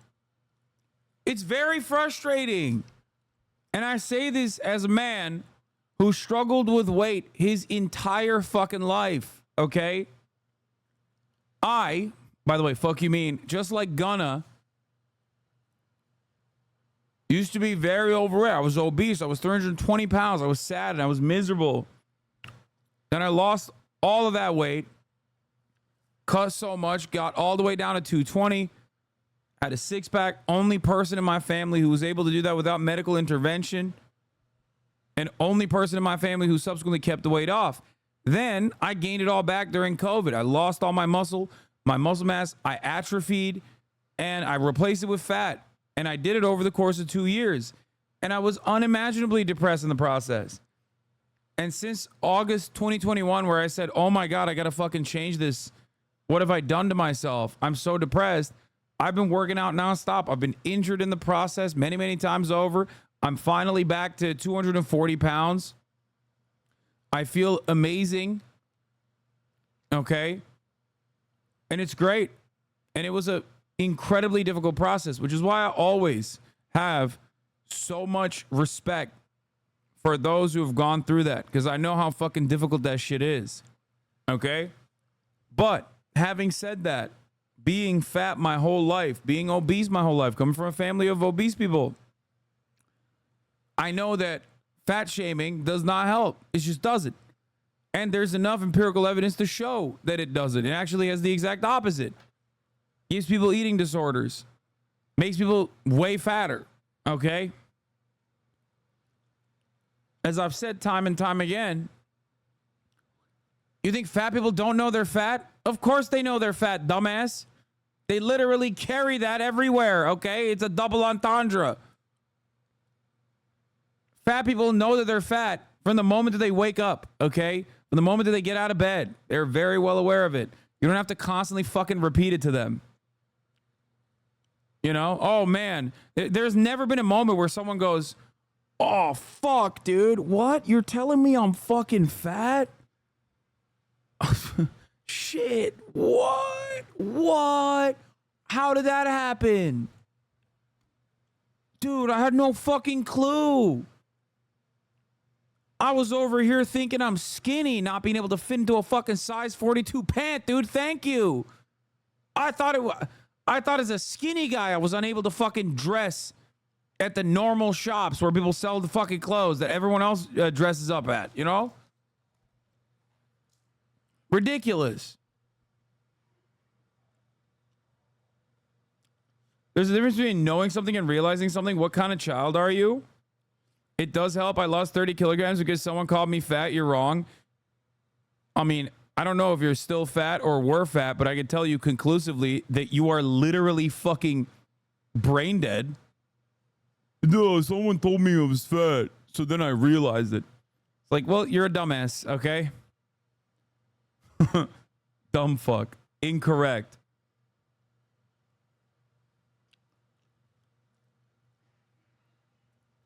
I love that I told you that there's empirical evidence to show that fat shaming actually doesn't help, but actually hurts and makes people more depressed. And many people are literally fucking emotional eaters, myself included, as a matter of fact. And this guy's like, nah, dog. Someone told me I was fat and I lost 30 kilograms. I put a cap on that, okay? Cap. No fucking shot. You lost 60, 70 fucking pounds after one person told you were fat. So stupid. Anyway, let's continue. Gain that much weight, knowing it's taken 20, 30, 40 years off their life. I just can't imagine not wanting to live that badly. I understand that. No, it's I've definitely felt disgusted looking at my own body and looking at other fat bodies in my life. Yep. A lot of the disgust I felt looking at people was me feeling disgusted with myself. So everyone who's motivated by their haters are not real according to you. You obviously didn't play sports. Bitch, I'm motivated by my haters. There's a difference between someone fat shaming you versus you being motivated by your fucking haters.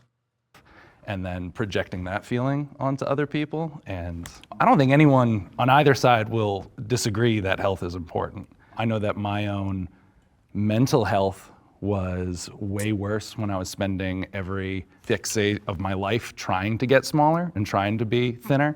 I don't think there's anyone that can look at somebody 500, 600, 700 pounds and not think, wow, what have they done? And not be disgusted. Like, how can you not? I just can't understand. You can't nobody assume that thinking everyone that. has the same opinion, though, because unfortunately, some people have emotional stuff that happened. They're just gonna ignore the facts. No, the fact is that you think that that's a good enough fucking debate for the top of the hour ad break, especially because 9 minutes have passed by and I still haven't fucking served you that top of the hour ad break. But the fact is that the 3-minute ad break is coming right now, regardless of what you think is going to be a valuable debate or not in this circumstance. Is stupid, okay? I will give you the 3-minute ad break by expertly parrying what you had to say. Bro, the fresh guy on Fit and Fresh is fat. That's true. There's also that too, but whatever.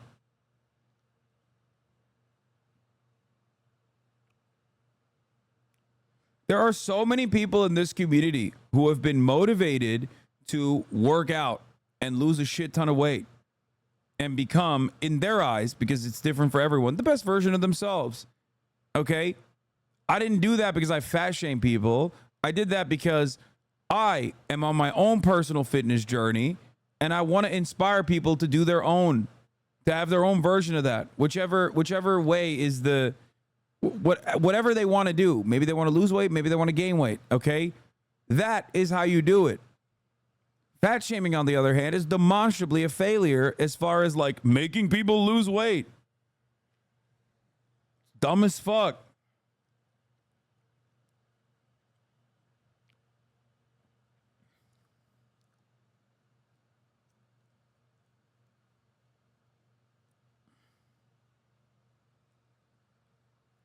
Anyway.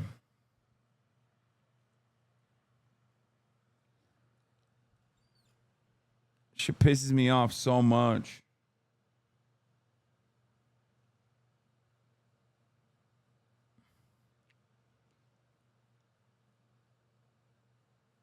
Anyway, the 3-minute ad break is here, though. Dramatic stuff that's happened, so you can't discount and just say, Boo-hoo, because man. they're fat. Boo-hoo, man. Like, there's way worse stuff going out in the world versus Absolutely. people saying, oh my God, I'm sad, I'm gonna eat some ice cream. It's like, no, dude, it's like, you're fat, you made that decision, you live in the best country ever. If you live in a civilized, first world country where you have electricity, internet power, etc., you deserve to be bullied. It's ridiculous to me that we have all these fat people running around, meanwhile people You are being deserve to bombed be and bullied. There you go. That's it. He sees someone being fat as like a moral failure. He's just a bully, dude. A sad, insecure bully with perhaps the worst hairline replacement I've ever seen in my entire life. My dude's shit is fucked up, bro. Oh my Lord. Oh my fucking Lord, dude. What happened? What the fuck happened, bro? Maybe we should have bullied your barber. Maybe we should have bullied whoever the fuck gave you that goddamn hairline. Oh my Lord, dude. No, that was not done by my people. Okay, the Turks will not stand for this slander. There ain't no fucking way we touch that shit. Look at that, bro. God damn, looking like a motherfucking Lego, dude. Motherfucker's got the Lego hair. Shit looks like Keemstar's beard, bro. What the fuck? Oh my God. Oh. You deserve to be bullied. It's ridiculous to me that we have all these fat people running around. Meanwhile, people are being bombed in Gaza. It's ridiculous. We are so privileged. Yeah, dude. You're fat while people are being blown up in Gaza. What the fuck does that have to do with anything, dumbass? What does that mean? This is not a good argument. Why are these people so stupid? Oh my God, their stupidity actually offends me. Holy shit. Privileged here in the United States and in the West in general. When I see a fat person, I'm like, wow, you got the gift of life. You got the gift of being in a developed country, and you're a fat POS talking about body positivity. Yeah, it's so weird, by the way. It's so weird because it's like America, one of the richest nations on the fucking planet. I mean, the richest nation on the planet, and yet also has the highest obesity rate per capita out of all the other OECD developed nations. Perhaps that has something to do with more than just a moral failing, as you put it, dumb fuck. But of course, you're too stupid. You're too stupid to understand anything. That's why you brought up Gaza out of nowhere. Yeah, TikTok? What the hell is going on But now you're here? segmenting though, because not everyone thinks like that. What do you No, we call need to bring blended? shaming back. Okay. We need to bring shaming back in so many other regards besides obesity. We need to do it with sluts. We need to shame fat people. We need to shame everybody when they fuck up. Because shame has been one of the strongest defenses against degeneracy and human fuck ups. Bro, if you had any shame, you would not have gotten this hair restoration, okay? You would have figured something else out. You would have either buzzed it up, or you would have gone to a better fucking hair doctor. You can't be talking about shame. Your entire life is literally speaking to mentally stunted 14-year-olds about how women are sluts because of your own personal insecurities. Fuck you mean shame? You have none of it. You fucking bozo. You have no shame. If there was shame, if you had a fucking ounce of shame in your body, you would have literally video gamed yourself, okay? A long ass time ago. You would have done the honorable thing and demanded that fat on the podcast second you. Okay, like Toronaga-sama. You would have sat there in a fucking kimono and demanded your fat co-host second you. But you got no shame. And neither does he.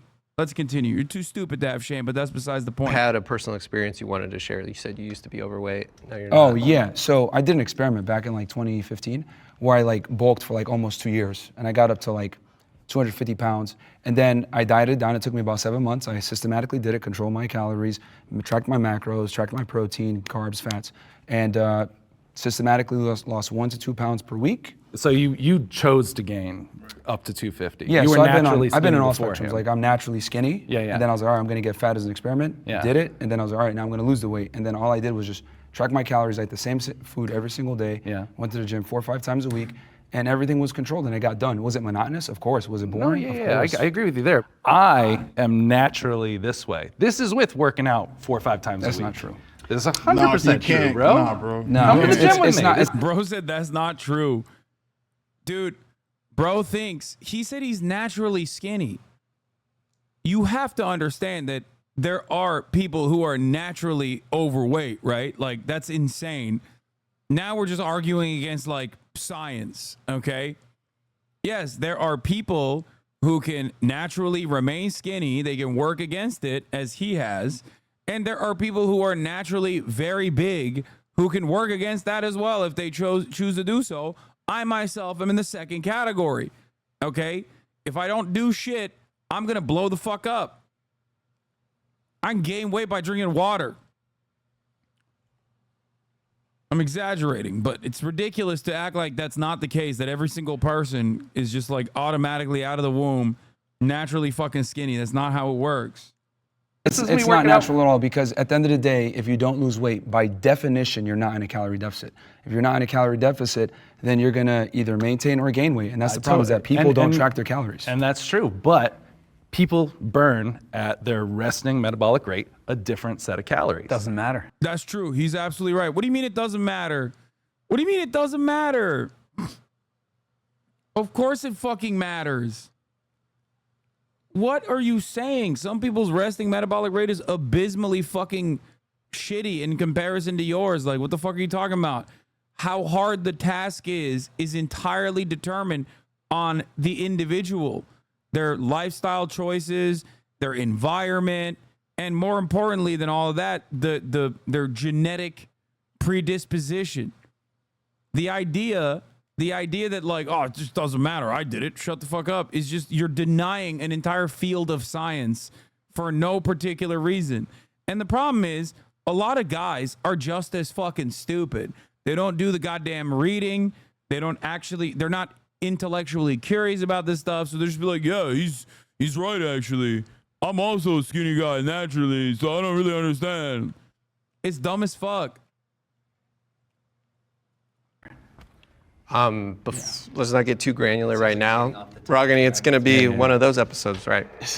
Let's bring in the disagreeers and hear from them. Okay, so the reason I disagreed, especially when I heard the statement, I don't think I'll ever look at somebody based on their situation and think that I'm disgusted. Like, if I see... I need my fucking hunks, dude. I need like the fucking classic roid head juice monkey that's like a good dude. Okay, please tell me this guy is that guy. Because honestly, there are so many guys like that. There are so many Jeff Nippards out there, you know what I mean? Even Mike Israetel, I feel like, is probably an infinitely nicer person. Like, it sucks. I wouldn't, dude, Bradley Martin, okay? You may have your disagreements with him. I certainly do. But like, I would say Brad is also like much more understanding of the journey that many people have gone through, especially on like weight loss or even weight gain.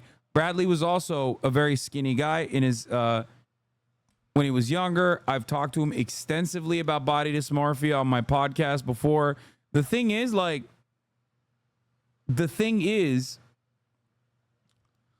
ultimately, yeah, Bradley, Natty, the Natty legend. Okay. The thing is, it's all about your mindset.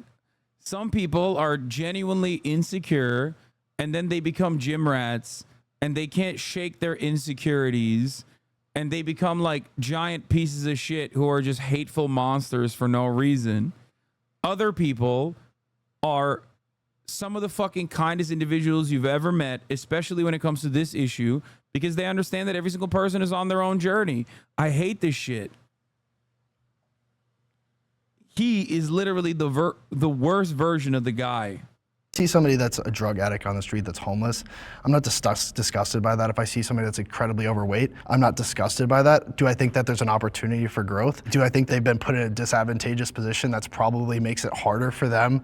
Absolutely. I think I'm kind of an empath, so when I see somebody, I know that there's things underlying, and one of my best friends is 400 plus pounds. I've helped him lose 150, 200 pounds. He's gained it back. And I don't look at him and say, I'm disgusted, but I know how bad he wants it. And just seeing how hard he tries and then reverts, it's almost more tough for me than to be like, oh, that's disgusting, you know? And I think there's plenty of people that look at me and say, that's disgusting. I never want to look like that. So like, I know. Don't listen to them, King. You're fucking beautiful.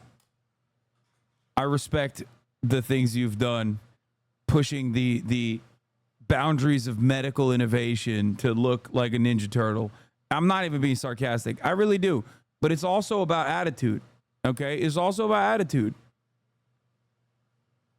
I got all the smoke for the fucking Greg Douchey over here. Okay? Fat meal disgust me. And then like every other week he's like, the Trent twins are dying because they're doing a cocktail of drugs. Yeah, okay. So they're unhealthy too.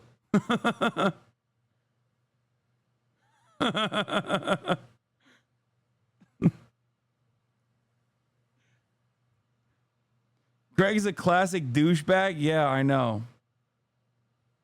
know what it feels like on the other side to like look the way I do and get people look at me like, ugh, that's gross to like have that muscle. And to go back to that point, like you came from a fit place and like deciding to bulk, like that's a conscientious decision to gain weight. Like you already have those habit routines and skills in order to stay in shape. And then you use those same skills you had to pull back on the calories and knowledge you had. The reason why I use that example is that you can get fat and lose the weight if you know what you're doing and you have the knowledge and everything else like that. It's just about consistency over time. So it's like, I look at it like— let me cut you off because here's one thing that you just said. Yeah.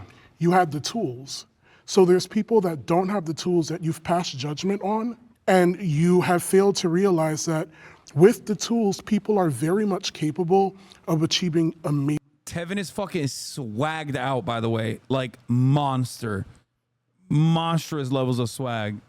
Just gonna point that out, irrelevant to the conversation, but goddamn. Amazing things. But okay, let's talk about set no, tools. hold on, I'm not done. Why you cut me off I'm before, not done. remember? And I stood over there and I listened to you, and I was like, it's a ton of bullshit too. Oh, sure. But we're gonna address this, right? Yeah. You are passing judgment on people who lack the tools to do what it is that they need to do to get themselves to a certain point of health.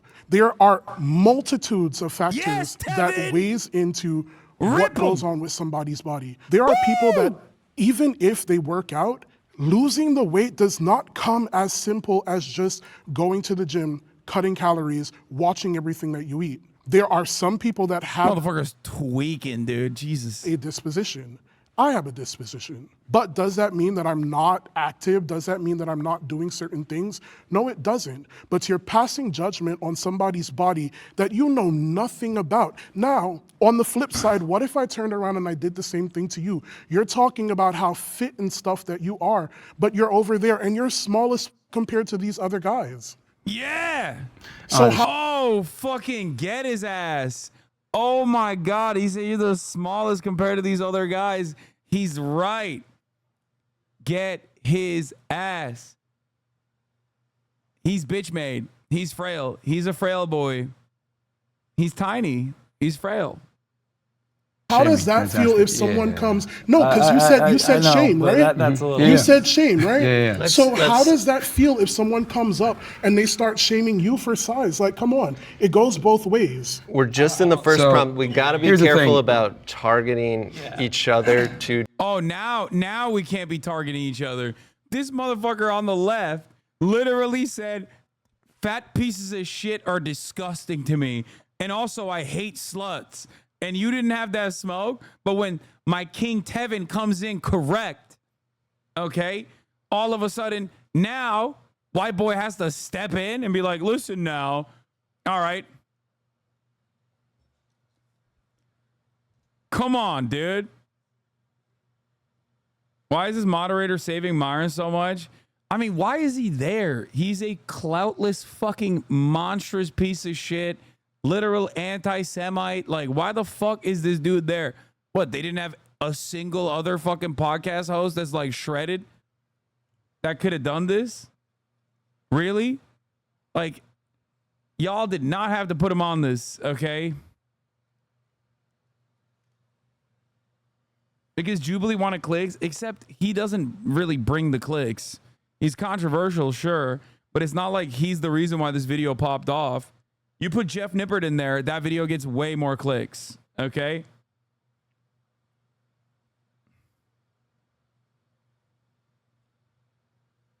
Directly?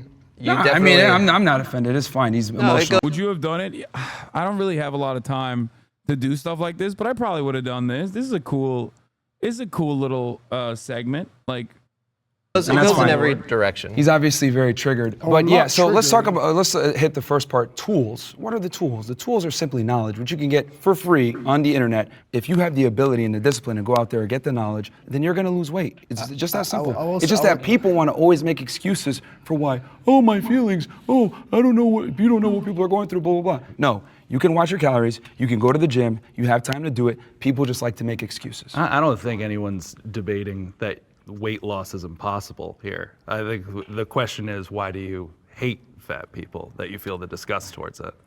Well, like I said before, it's a culmination of a bunch of bad decisions. I'm not going to go ahead and give the same level of respect to someone who's a fat ass to someone that has worked really hard and diligently on their physique, because your body's outward manifestations, There's more other decisions, factors to a your human consistency being than their body.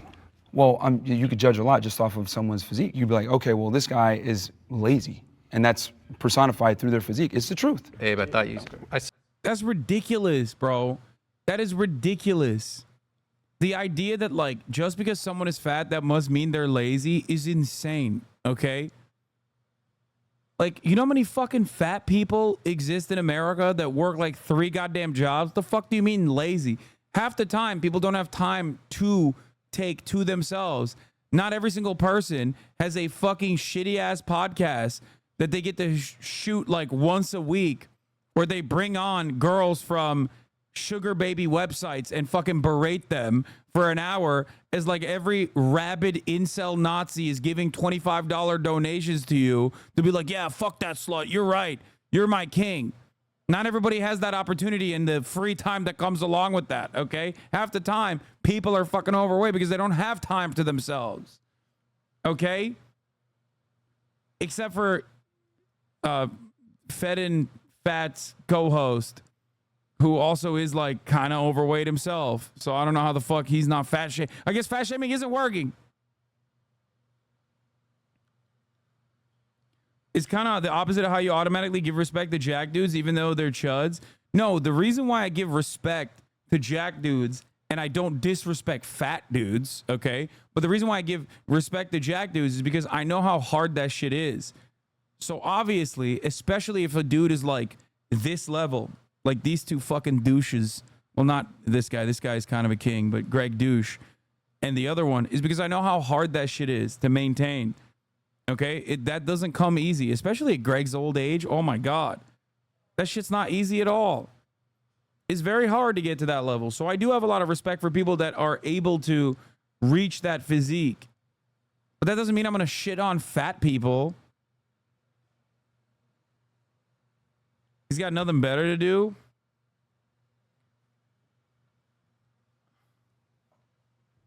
So you wanted to say something. Just to take it back to the prompt, I think we just kind of went all over the place there. Yeah. We're still focusing on the word disgust. Just the word disgust. I mean, I would never look at someone and show disgust towards them.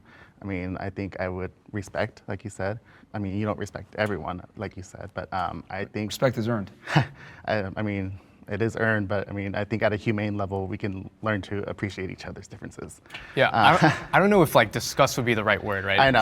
Greg mentioned some health implications with being overweight or obese. Yeah. I think being concerned might be a better. That's the word I was going to go better for. word. Like I can show concern for someone for the way that they are, but I would never look at someone and say like, you're disgusting. But is it any different than if you see somebody who's extremely anorexic, they're 50 pounds, you look at them and you're in shock? Oh my God, like something happens in your body you can't control. You can't stop that. Like how can you not? It's not, I don't hate them. That's different. It's just, wow, oh my God, it's like, it's disgusting. Like, holy goodness gracious. Why would shock you factor, use though. the word That's not disgusting, disgusting. right? So you just mentioned the polar opposite of what we are, right?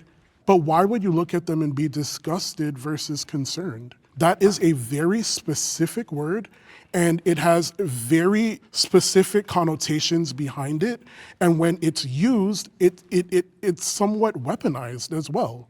I don't think we can help how we feel. I don't think I can choose like, oh, I just am not. It would be sitting here and lying. I'm not going to sit here and lie. I'm always going to be honest with people. I'm disgusted. This is just how I feel.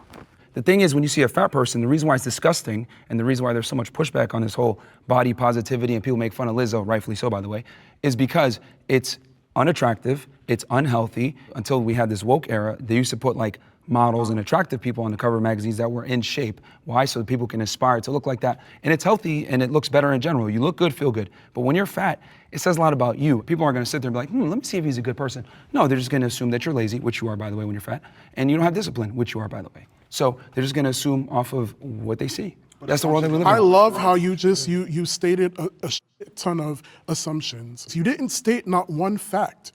You just stated assumptions. I want to move. King, he's right.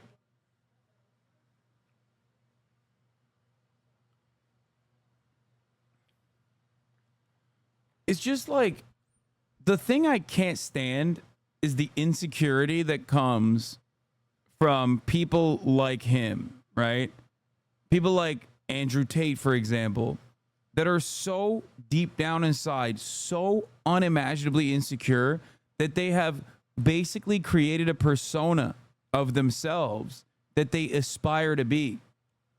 Like, it is, all of that is just pure projection. It comes from fragility. It comes from insecurity. It's just a defense mechanism for them. And a lot of people are insecure. And instead of seeking a healthy option, instead of trying to overcome said insecurities that basically come from internal conflict, from life experiences and whatnot, instead of trying to identify and address some of those insecurities, instead of like living alone with themselves inside of their own minds, they end up taking this incredibly defensive posture, and I hate it. I hate it as the type of person who was also very fragile and very insecure growing up. I hate that. I can't stand it. That's why a lot of people online mistake my emotional moments or my honesty for insecurity. They don't realize that, like, that comes from a place of being confident. I'm confident enough in myself. I'm confident enough in my sexuality. I'm confident enough in my own skin that I don't mind sharing certain aspects of my life with you. I don't have to constantly put on a front. I don't have to constantly be like, yeah, I'm such an alpha male. I'm such a tough guy. It's okay to be vulnerable from time to time. Only insecure losers, and unfortunately there are many of them, but only insecure fucking losers are the ones who act like they have this like perfectly fabricated, perfectly crafted persona. Okay? It sucks. Move on to the next prompt, but we're definitely... Can I say one thing? Just one question. Yeah. Like, let's say you knew he used to be 600 pounds, and how much do you weigh now? I'm 384. And now he's 384. Do you see him as less disgusting knowing he's lost 220 pounds? No, that's fantastic. I think yes. There's still work to be done. But here's the thing, like I said before, unfortunately, human beings judge a book by its cover. It's just the world that we live in. Fat people. Put a dildo in your rectum then? Yeah, I'll take it out of your dad's ass where I left it last night. Dumb fuck. What do you mean, put a dildo in your rectum then? What is this? What is this attitude? What is this statement? Like, you think you did something here?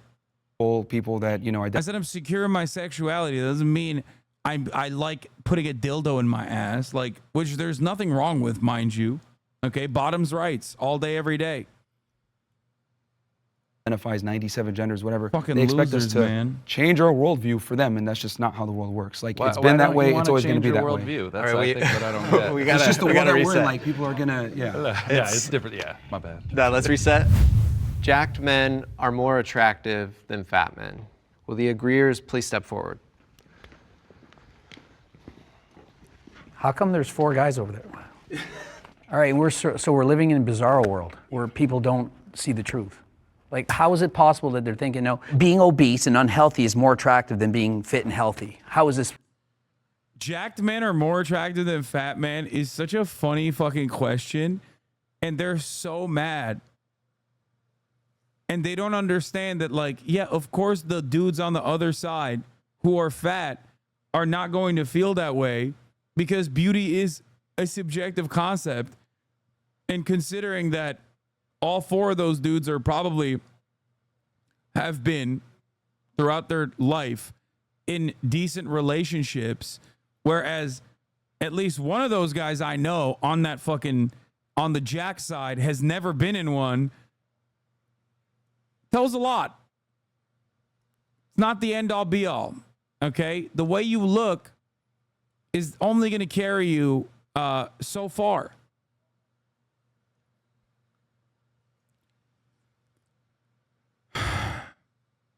How is this possible? Actually, you know what? This is precisely why a majority of women find the majority of men as unattractive. Because a lot of guys think this way, oh, I'd just be a nice guy and girls are going to like me. No, they're not. She's not going to suck. Beauty is not subjective, though. What the fuck are you talking about? Of course it's subjective. What do you mean? Here, I'll give you an example, okay? In the Western world, I have features that are traditionally considered attractive. I'm 6'4", I'm a little hairy, okay? Tall, dark, and handsome, as they say. I don't personally think of myself in that way, but this is what I have come to understand from other people's opinions. I go to Japan, I'm not getting second looks unless people are looking at me in awe, scared, fearful. I had this conversation on the podcast with Ciao Shibuya, famous former adult actress, as a matter of fact, where she correctly said, the way I look is genuinely not considered appealing in Japan.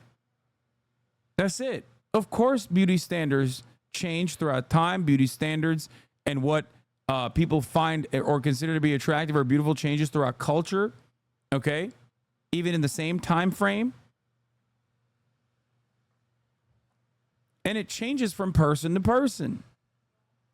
Don't act like you do not have in your group of friends, if you have a group of friends at all, that like there are people that you find very attractive. I disagree, bro. Okay, dude. Well, I guess we can't really have this conversation then, because you're not listening to what I'm saying.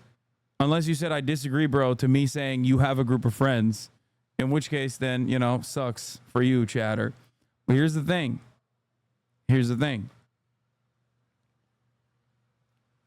Everybody has a group of friends. There are people that you find and consider very attractive to you in your group of friends, and you like reveal that to your friends. They'll be like, oh, what the fuck? That's crazy. It's normal. It's normal. Having said that, my analysis or my take ultimately about every guy can be a 7, even though like the 0 to 10 scale is like silly overall. When I say every guy can be a 7, I mean like everyone has the tools to reach a certain set of attractiveness where they are universally appealing to as broad of a population as physically possible. There are things you can always do. To improve yourself. Obviously, some of those examples revolve around going to the gym. Okay, figuring out what kind of haircut works with your head, figuring out what to do. This is specifically for men, because I'm only speaking from my own personal experience. But figuring out what kind of facial hair works on your face, figuring out how to groom yourself. These are certain, and then obviously like becoming a more confident person is going to make you naturally more attractive. That's it. That's what I mean when I say everyone has the capacity to reach their best potential. Okay? Suck your dick with the same velocity when you're a fat as when you're in shape. She's just not. See, people don't understand that women are aroused by one thing and they're attracted by another thing. Women are attracted to, a guy that's confident, ambitious, makes money, etc. Of course, right? But they're aroused by guys that have asshole tendencies, dark triad traits, etc., and guys that are physically in shape. So if you want to get the best of your woman, triad traits? What the fuck? Oh my God, this guy is literally like, dude, this is misogyny speaking. If a broad, I'm gonna use this terminology for people to understand. If a broad starts chirping about astrology, we all go, okay. But when a fucking guy is saying dark triad traits as a fucking whole ass 40-year-old man, we're like, oh yeah, dude spitting facts over here. Fuck no. The fuck are you talking about, dude? Where she respects and admires you while simultaneously being aroused by you so she doesn't cheat on you. You need to have it all. You're saying that's true for all women? A staggering majority of women. There might be 1% of the world that there's something wrong with them that might think that, yeah, you're 600 pounds, it's so hot, I love that, but... Why the extreme? Like, why? Jack men are more attractive than fat men is like such a vague concept, and you're like, oh, well, yeah. Maybe 1% of the population likes a 600-pound person. It's like, what are you saying? Hot girls that you actually want, they exercise their hypergamy to the highest degree, and they want guys that are fit and have their money together, have their life together. You're looking at me like you want to say something. Yeah, because the question was, are Jack men more attractive? We all walked over. Are we more attracted to Jack men? Yeah. Well, I'm assuming they framed that because we're all guys here they mean women. Well, men can be attracted to men. If I had to switch teams, I'm going with the Jack guy.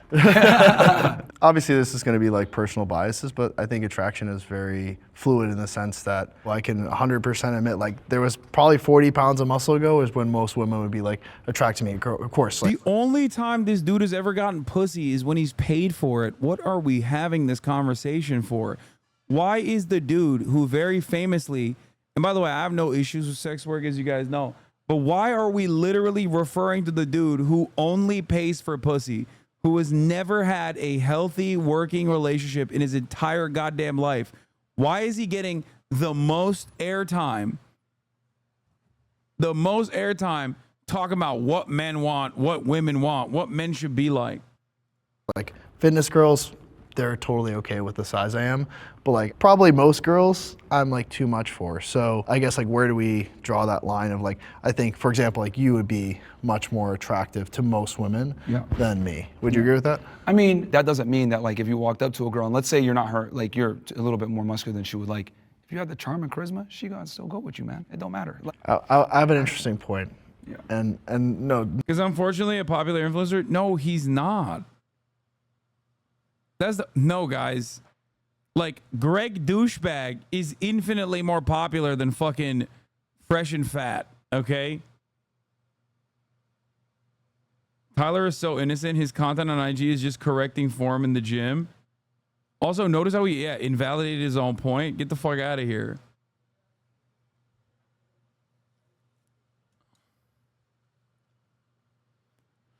Huh.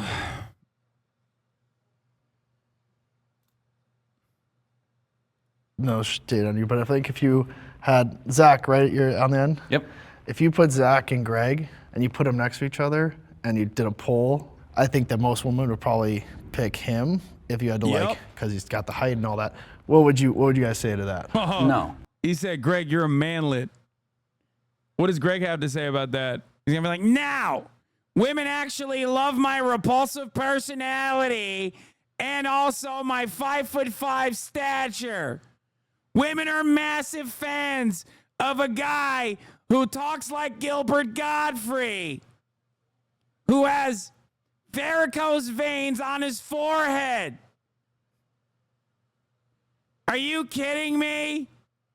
Do you know how many bitches are wet when they see the veins popping out of my forehead?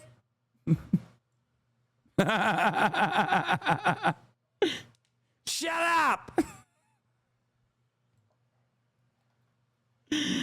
HasanAbi sounds like he's watched a lot of his content. Yes, I have. Of course I have. Ladies love it when I talk about another 27-year-old who died after doing too many steroids. They love that. No.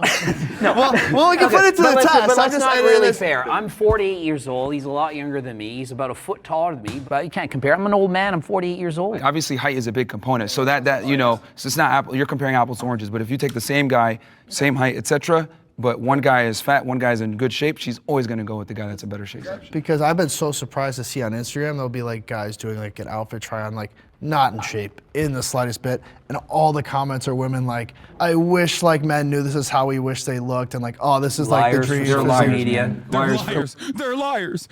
No. Why? Why would what would motivate a woman to lie anonymously in the comment section of an Instagram, dude? I'm not gonna lie, this is why I love hitting the fucking gym, though. It is kind of part of why I fancy myself to be a perfect counterbalance to the fucking insecure dipshits like Myron, the red pillars who fancy themselves to be alpha dogs. Okay? Because what are you going to do? You're going to call me fat? Is that what you're going to do? You'd be like, Hasan, you're not attractive. You're soy. Go ahead. That's what happens when a motherfucker is confronted with facts. He's like, oh, they're lying. Yeah, dude, they're literally lying in the fucking Instagram comments because of this like broader conspiracy. They might not personally consider that to be attractive themselves.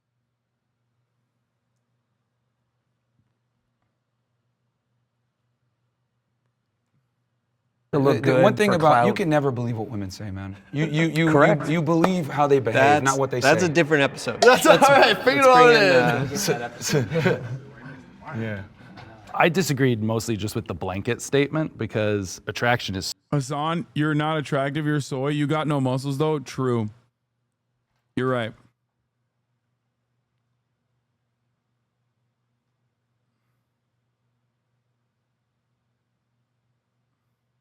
Your hairline is real and high value women hate that? What?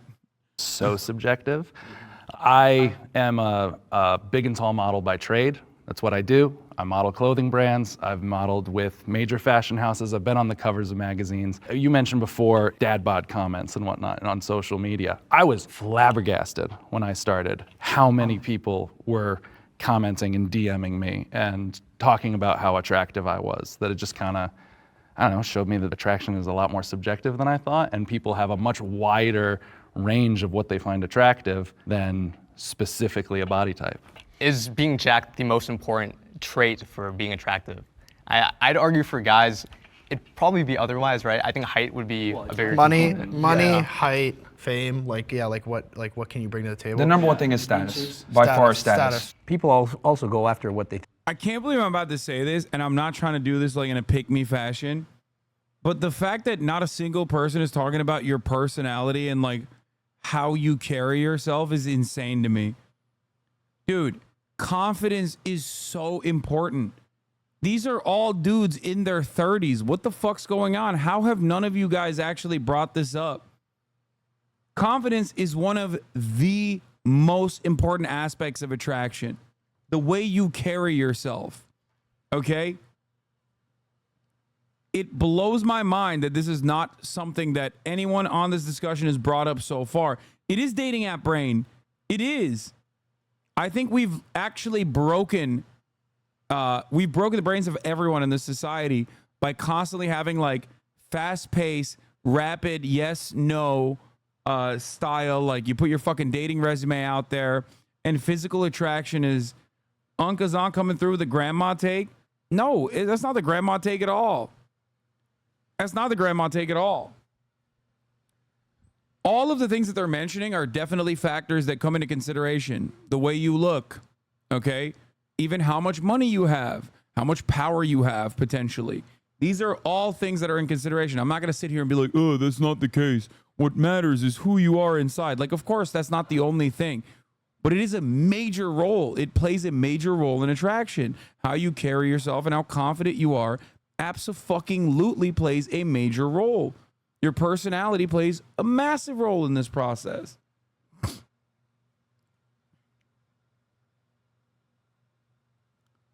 I think that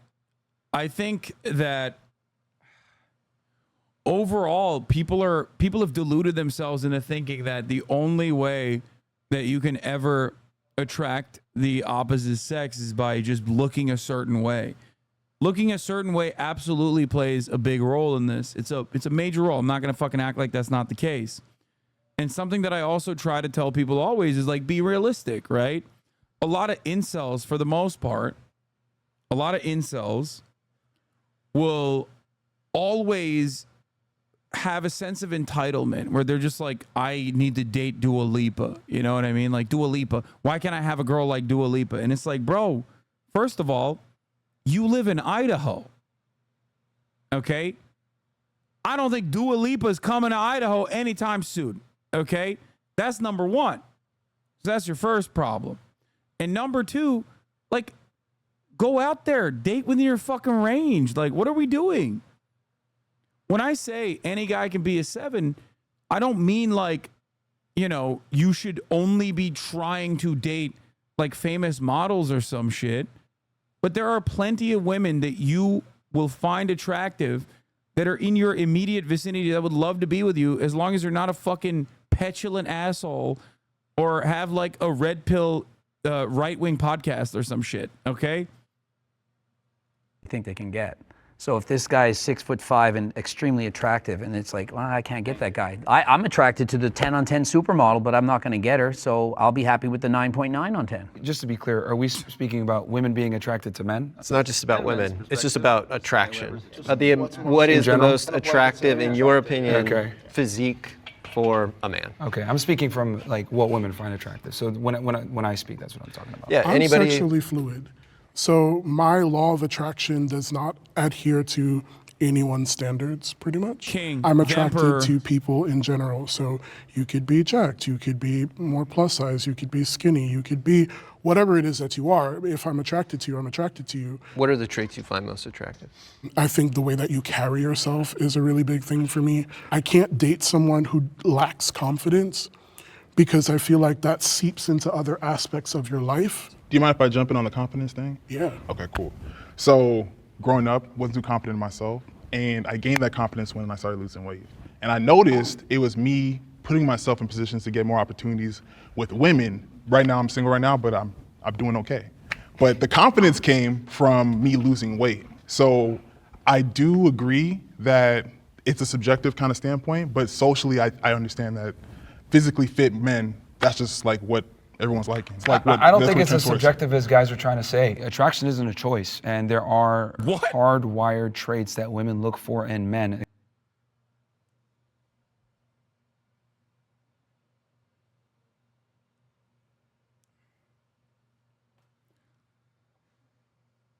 I can't, like, I think Myron might be too stupid to have a conversation with, which is wild because he worked for the federal government. And that really says something about the standards of Customs and Border Patrol, okay? Or whichever fucking agency he was a part of. Like, god damn, dude. It's kind of nutty how fucking stupid he is, bro.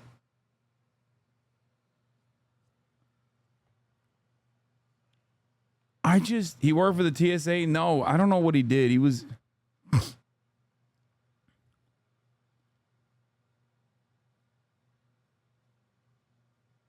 Why would you ever be impressed by a government employee? No, he is impressively stupid. Like, so impressively stupid that it actually blows my mind that he's able to retain, like, he's able to work anywhere, let alone the Department of Homeland Security, which I'm not exactly fond of, but I would expect that there's at least a certain level of fucking, a certain level of intelligence they have requirements for, you know what I mean? Turns out they don't. No, the one who wanted his baby mama to get an abortion was his co-host. Yeah, he also didn't know how the Fifth Amendment worked when we debated. Anyway. DHS people are so stupid, man. I work in immigration. I'm so confused with what he said. The idea that attraction is not subjective at all, and there are certain hardwired qualities that women look for, is insane. It's just objectively false. It is especially so false, and the only way that you can believe this falsehood is if you have just straight up never traveled. You have lived this like incredibly sheltered life where the only information that was beamed into your brain is his podcast or something. Like, have you not had a single friend? Have you not lived a lick of experience in your life? Have you, if you would only believe this, if you just straight up were brought up in a fucking vat, only watching right-wing podcasts or something. The notion that there are hard-coded, like, permanent things that women universally look for is so idiotic. I already explained to you why it's idiotic by my own example. While I am seen as an attractive person by Western standards, I go to Japan right now, I'm not seen as hot. I'm too hairy, I'm too big. That's just not something that Japanese women are going for. That's it. These generalizations are so fucking stupid for that reason. That doesn't mean that no Japanese woman will find me attractive, mind you. That's not what I'm saying at all. But I'm simply talking about there are better arguments than they don't like me in Japan, sad. No, the reason why I'm using that as an argument is because beauty standards change dramatically, even in the same time frame, in different parts of the planet that we currently exist in, and they certainly have changed throughout time. This can only mean one thing. And that thing is that at the top of the hour, the unchanging reality is that there's a 3-minute ad break. You're just a hater who wishes he got women? Yeah, exactly.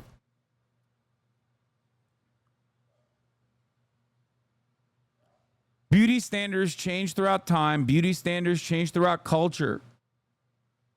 That's my point. The only thing that never changes is the 3-minute ad break at the top of the fucking hour. That's it. Here's the 3-minute ad break now.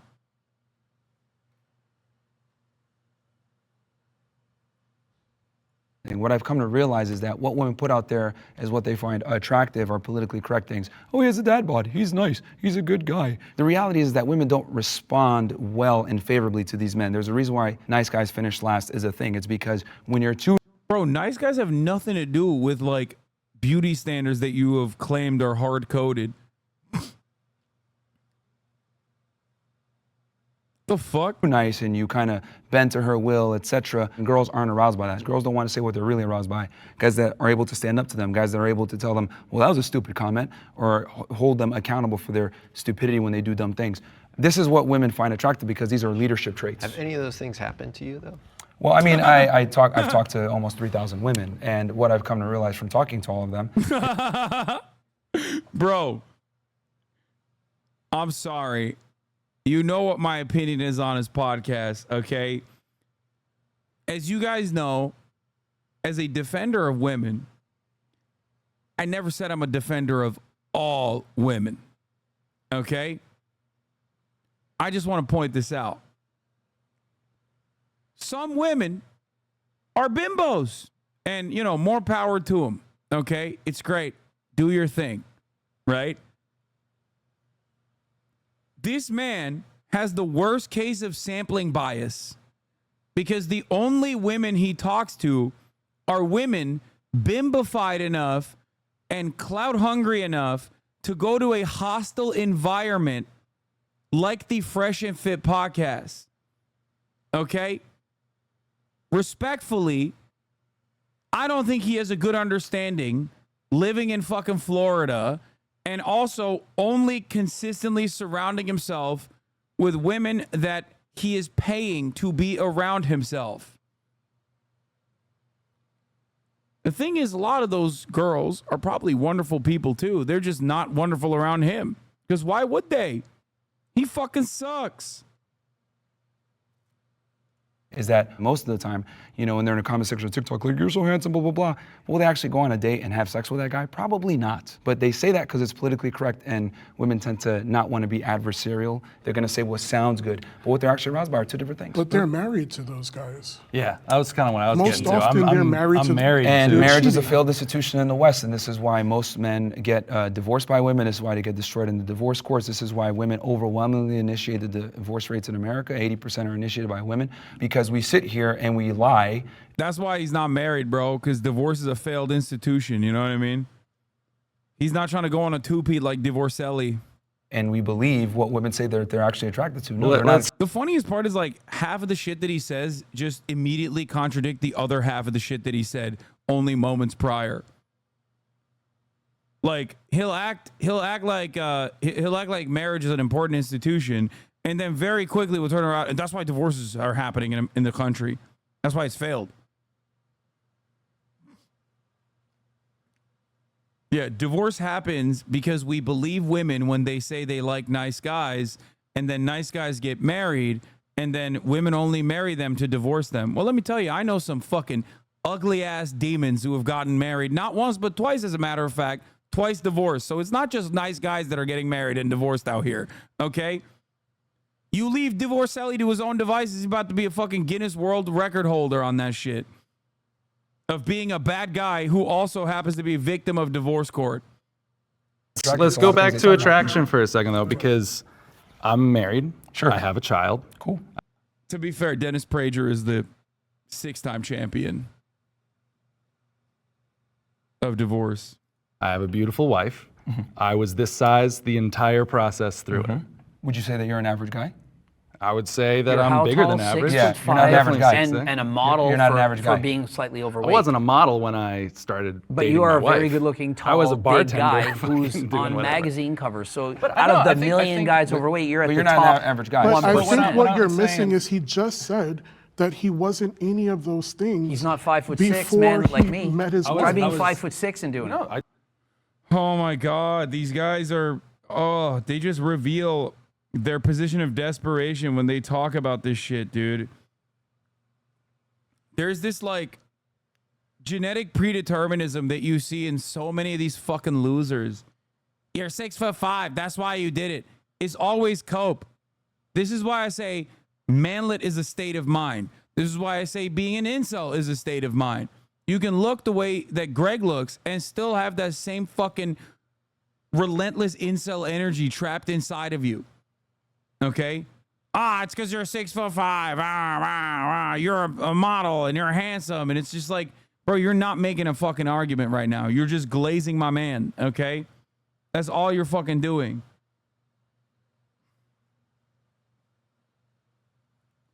Oh, I totally agree with you. Well, that's what I was gonna actually agree with Myron for a second. Believe it or not, we're talking about. You mentioned status, and then a lot of people other mentioned confidence. So you even put it in your own pecking order ahead of being jacked or being physically attractive. Wouldn't you say that matters more? Confidence, how you carry yourself, how you do it. I mean, the prompt was simply: is it either you're jacked or and are you fat? I'm not What's gonna more argue attractive? the fact that our society definitely finds jack guys more attractive. But I disagreed with the statement because it was a blanket statement that I have found untrue in my own life. Do all of you feel like you'd be more or less attractive, let's say 50 pounds lighter than you are, and simply like just body fat? I think so. Yeah. Yeah. Something that I struggled with for a while is, in me losing weight, am I still going to be able to book the jobs that I book? Because I've built an entire brand off of my body. I mean, granted, like, cool as shit, like, you know, I did something that's all my own, like, I worked on that. But then I was also just like, if I lose this, are you still gonna want me to, like, do this campaign for you? Are you still gonna want me in your magazine? Are you still gonna wanna dress me? And then I had to, like, take a step back and say, like, well, what is it for me? Do I want to be skinny? No. Do I want to look like Greg? No. Do I want to look like Myron? No. But I know I want to look like me. I think talking about the law of attraction, you focus so heavy about what women would find attractive and the perspective of the woman. And I feel like, are you even attracted to yourself? When you look in that mirror, when you put your clothes on, are you like, damn, like I did that? Because when I got up. My man's having some revelations about himself right now. This is like genuinely a brain-breaking conversation because it's like a totally valid point.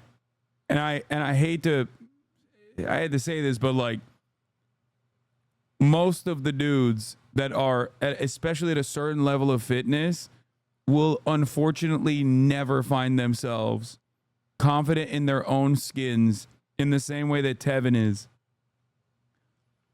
It's probably one of the only devastating side effects of going to the gym frequently is like, obviously, you know, the more you go to the gym, the gayer you are. That's 100%. That's not necessarily a devastating side effect, but it is a side effect, right? The more you work out, the gayer you are. That's just how it is. 100%. Anyone who tells you that's not the reality is lying to you. There's an entire subculture in gym culture that revolves around miring other individuals. But the negative side effect of gym, too much gym, is body dysmorphia. For sure. You can never look as good as you do when you get a fucking pump. Okay? You will never look as muscular as you do under those goddamn overhead lights at the fucking gym inside of the gym locker room. It's just never going to happen right after you get a goddamn pumping. And many guys, the more they go to the gym, the more they chase that. The more they're like, why can't I look like that just normally when I get out of bed in the morning? Okay? That's just it. Let's keep going. This morning. These gym rats have an eating disorder too, tracking every freaking calorie. Okay, chill with that. Okay, chill with that. Talking to a motherfucker who literally has a scale on his streaming desk. Okay, calm down with this whole eating disorder because you track your calories too much shit. It's called being healthy. Okay, having good goals and reaching them. Morning, and I threw on my outfit. I was just like, yeah, I ate that. Well, if you're going to talk about being attractive, etc., typically people are speaking from a romantic sense, from a heterosexual standpoint of men and women. So that's why I answered the question, because it was very broad. That's what I mean. But of course, you need to be able to look at the mirror and respect the man that you see looking back at you. When you look back and you see the guy, he has never felt that. I know for a fact. Myron has never, for once in his life, looked at the mirror and was happy with what he saw, or has ever truly respected himself. If he did, like I said, he would immediately demand Japanese style end. Okay, he would do the honorable thing and ask Fresh and Fat to be his second. Okay, he'd bust out the small knife and he would do the deed, but he won't, because he has no self-respect. He has no honor, no self-respect whatsoever. He will never be Toranaga-sama. Okay, he will never be Anjin. That's it. He will never be Hatamoto. guy and you're in shape, etc., and you feel good about yourself, look good, feel good. A byproduct of that is that women just tend to find you more attractive. It all works together in tandem. Are you happy with the way you look? Of course, of course. But I had to work to build this physique, and it took many years. I was an athlete in college, I was a Division I athlete. It took many years to be able to do this. So what'd you play? I rowed in college, crew. Oh, sweet. Rowing, yeah. I like rowing. So I think when fat people look in the mirror and they say, "Oh, I like that," that's cope, man. No, you don't. They say that to try to bring them. Why are you telling fat people to kill themselves? Is that what I did? I'm not saying Myron's fat. What the fuck are you talking about? I'm shocked that he did crew. Division I crew, mind you. It's confusing. Themselves up, but the reality is most of the time when you're fat, you look in the mirror, you're like, damn, I really let myself go. Not every You're fat like, you know what? person- It's not that much of a priority, so fuck it.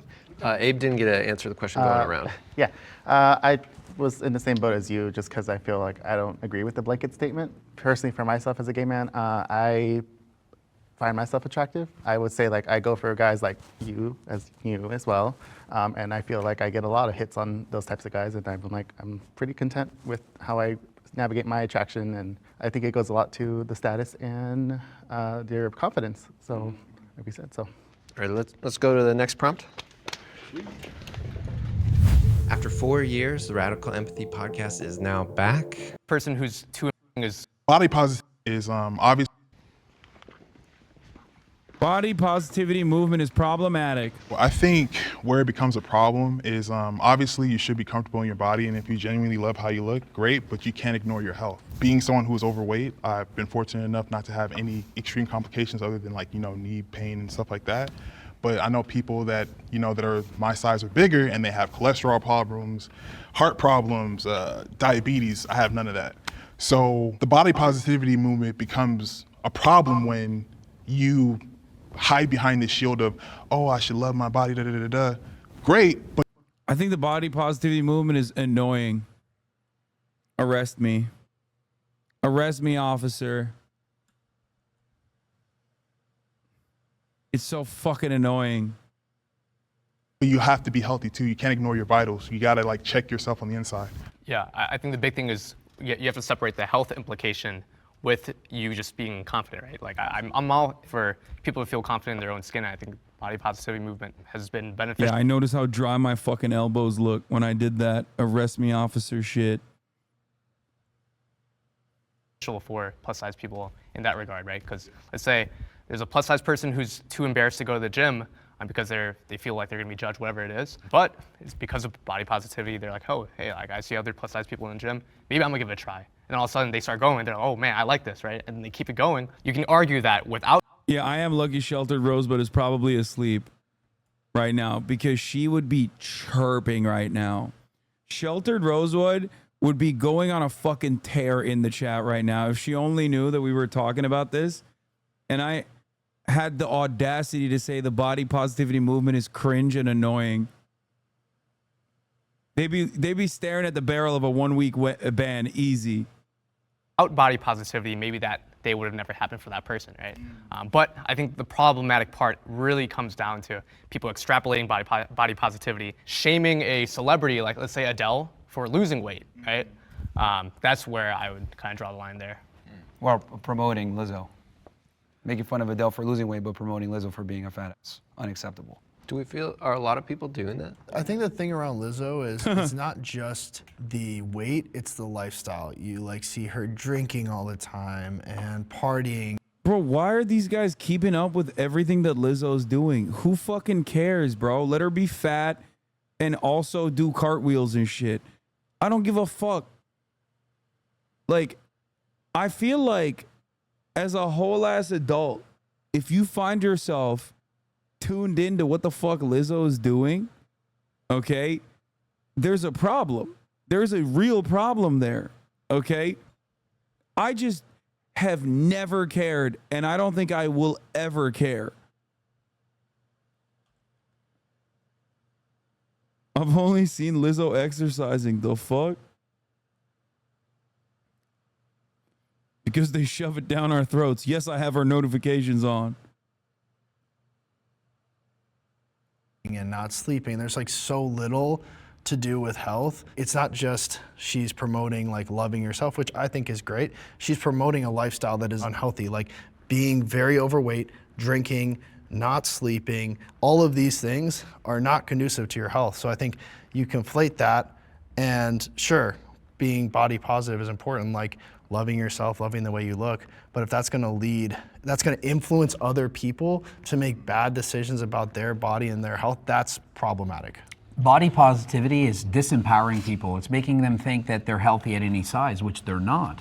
And so as soon as you start telling people, hey, just love your body, like Lizzo will literally rub her belly and said, you're giving me all this power as she's eating a burger and she's promoting being obese. By doing this, you're just ruining it for people who actually should think, wait a minute, I can lose weight. I can go to the gym. I can eat less. I can do this. Dude, this is such a funny misunderstanding of what body positivity is. Partially because like liberals do get really annoying about what body positivity is. Like, dude, nobody who is fat, like seriously fat, seriously obese, is going, oh man, I saw Lizzo rubbing her belly, so now I feel super fine about all the extra weight I'm fucking carrying around all the goddamn time. Okay? Like these guys make it seem like people are engaging in fat maxing or something. You know what I mean? They're just literally like, they fantasized in their minds about how like people just operate. They're like, oh dude, honestly, I saw Honey Boo Boo and I was like, damn, I need to go get some regular Mountain Dew. I can't even say Mountain Dew without saying diet in front of it. Shit. Regular Mountain Dew. I can't wait to get diabetes, dude. You sure dumb people do that, Americans? You sure dumb people don't do that, Americans? No, man. I'm a fucking dumb American who used to be fat, okay? No. I feel like people just think that like fat people are not normal people or something. Like, what the fuck's going on, dude?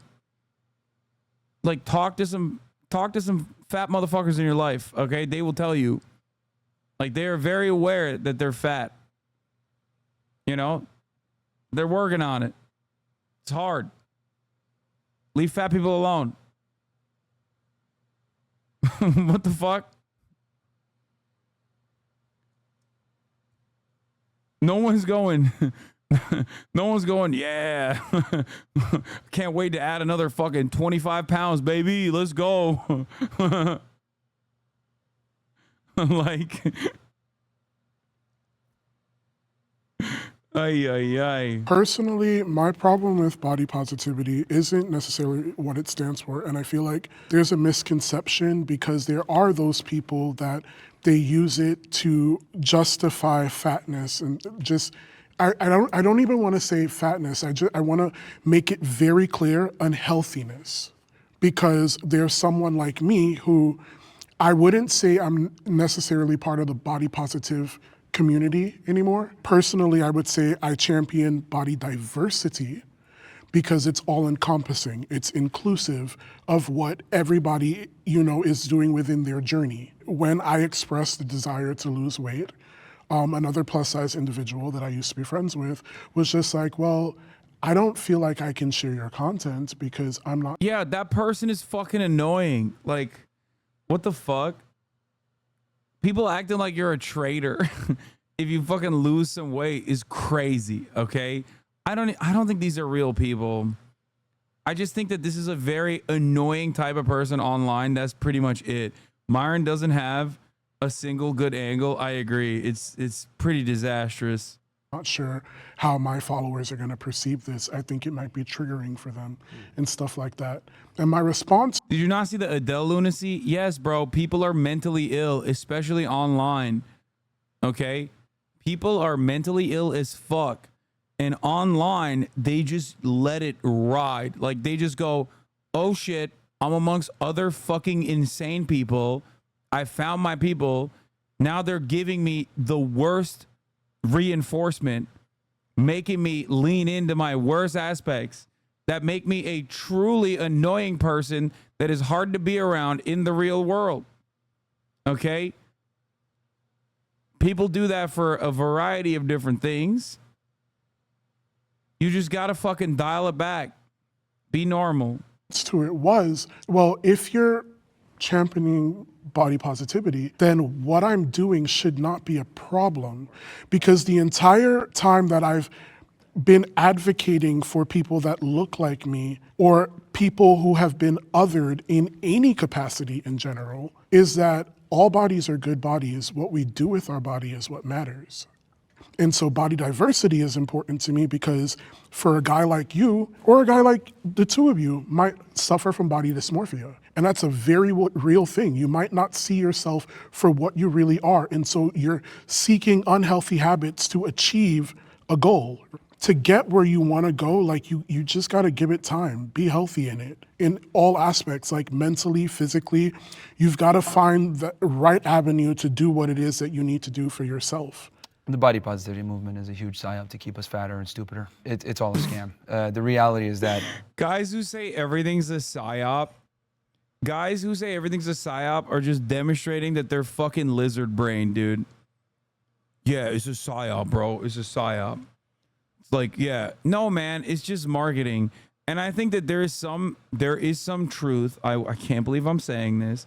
There is some truth to a lot of like dietitians and nutrition specialists being bought by, big cookie corporations and shit like that do actually engage in like propagandizing by utilizing real, like actually healthy ways of combating like eating disorders and whatnot in an effort to unironically promote the idea that like Oreos aren't bad. You should eat as much as you want.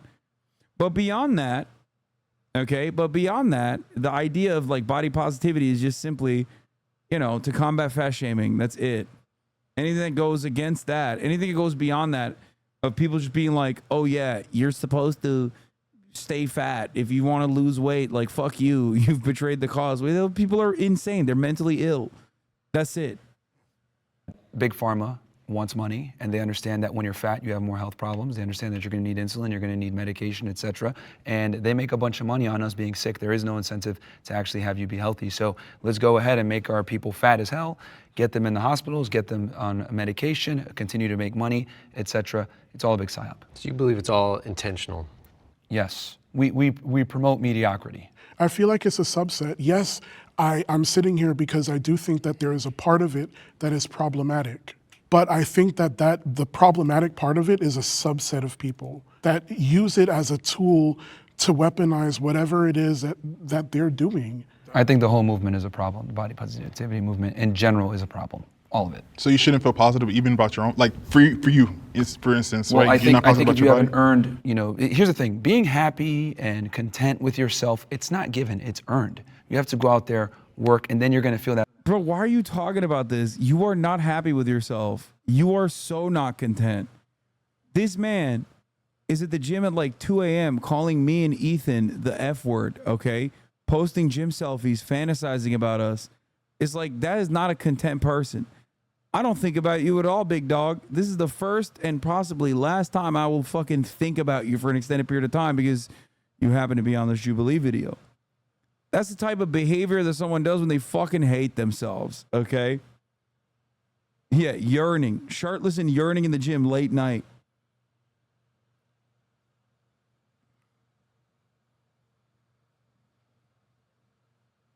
We all see fat people every day. Imagine walking around and hating random fat people you walk by. Yeah, it's just such a weird mental space to be in. That satisfaction, like, I earned that. That feels So good. at what point do you earn it, though? When you can look back in the mirror and actually, genuinely, not coping, respect the man that you see before you. And the reality is, people are going to realize that you're going to need to achieve a certain physique because you have all these fat people. I love my body. No, you don't. It's a lie, dude. You're just coping. You're lying to yourself. And now all these people on Instagram and TikTok with the body positivity movement are lying to themselves. They're not happy where they want to be. They just accept that because they're too lazy to make a change.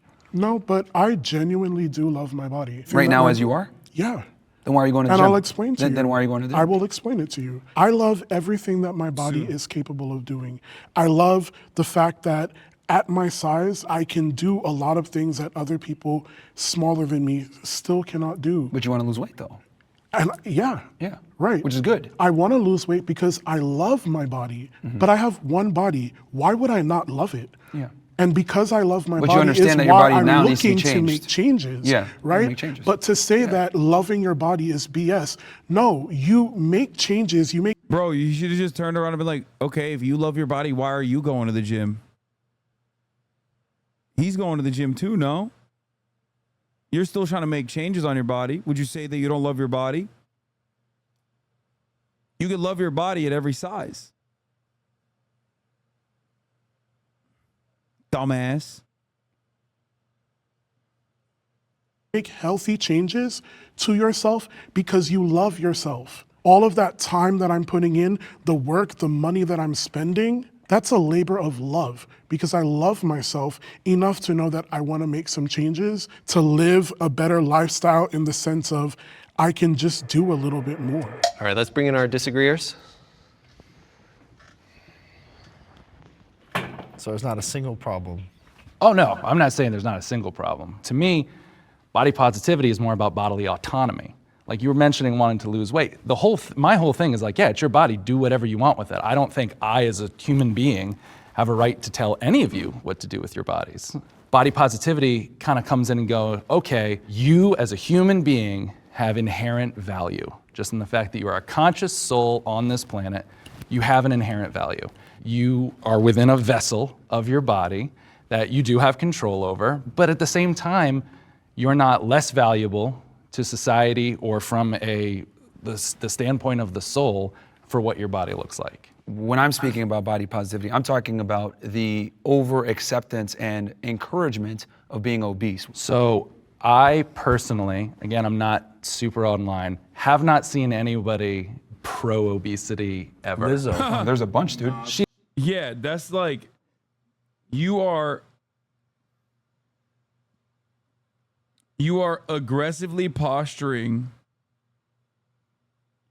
against like a group of insane people as legitimate representatives of just mostly normal people that are just like, you know, chilling. Yeah, he's gonna talk about Lizzo again. She loves herself. Avocado, avocado. No. There's a big They are difference. actively promoting obesity. She's not telling anyone to get fat. She's showing you exactly how to do it and saying, look at my body as I love and rub it. Dude, these guys want to fuck Lizzo. I've decided.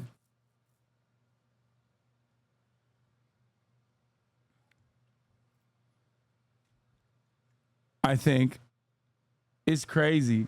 It's like looking at Nikocado Avocado or whatever the fuck that thing's name is and being like, he's actually, this is the movement. Nikocado Avocado is not a representative of anything at all, okay? Maybe a feeding fetish? I don't know. I think food is here. All right, I have to. I as much as I love you guys and want to finish this video, I can't because I gotta have dinner with my brother and Chris. I gotta go and hang out with normal people instead of this fucking insane shit. Okay, I'll probably finish this tomorrow though because honestly it's kind of a banger video and it's right in my wheelhouse. I love talking about this dumb shit. Anyway, love you guys and I will see you tomorrow. Okay, hopefully we're gonna do some more fun stuff. Greener pastures as it's Friday. I'll also try to figure out what to do for Creators for Palestine. We are actively now live and raising funds for the PCRF again on Tiltify Creators for Palestine. Okay. Love you all, and I will see you tomorrow. Peace. Hasan is streaming. Hasan is streaming. There he is again. Hasan is streaming. Hasan is streaming. Reviewing the P.O. box. Uncle Uger's face. Sudden Discord agitprop. Great names take embrace. Tiny Bernie Sanders, LGBTQ Air Force. The whole left at your fingertips, Ane at your door. H3 crowded debate, the Young Turks online show. 3 full fucking years of this, plenty more to go. 90-day fiancé talks of champagne bourgeoisie. A Trump rally live reaction on mass riot at DC. There he is again. Hasan is streaming. Hasan is streaming. There he is again. Hasan is streaming. Hasan is streaming. Reading a live stream, fair comments, Austin show chat advice. And all the way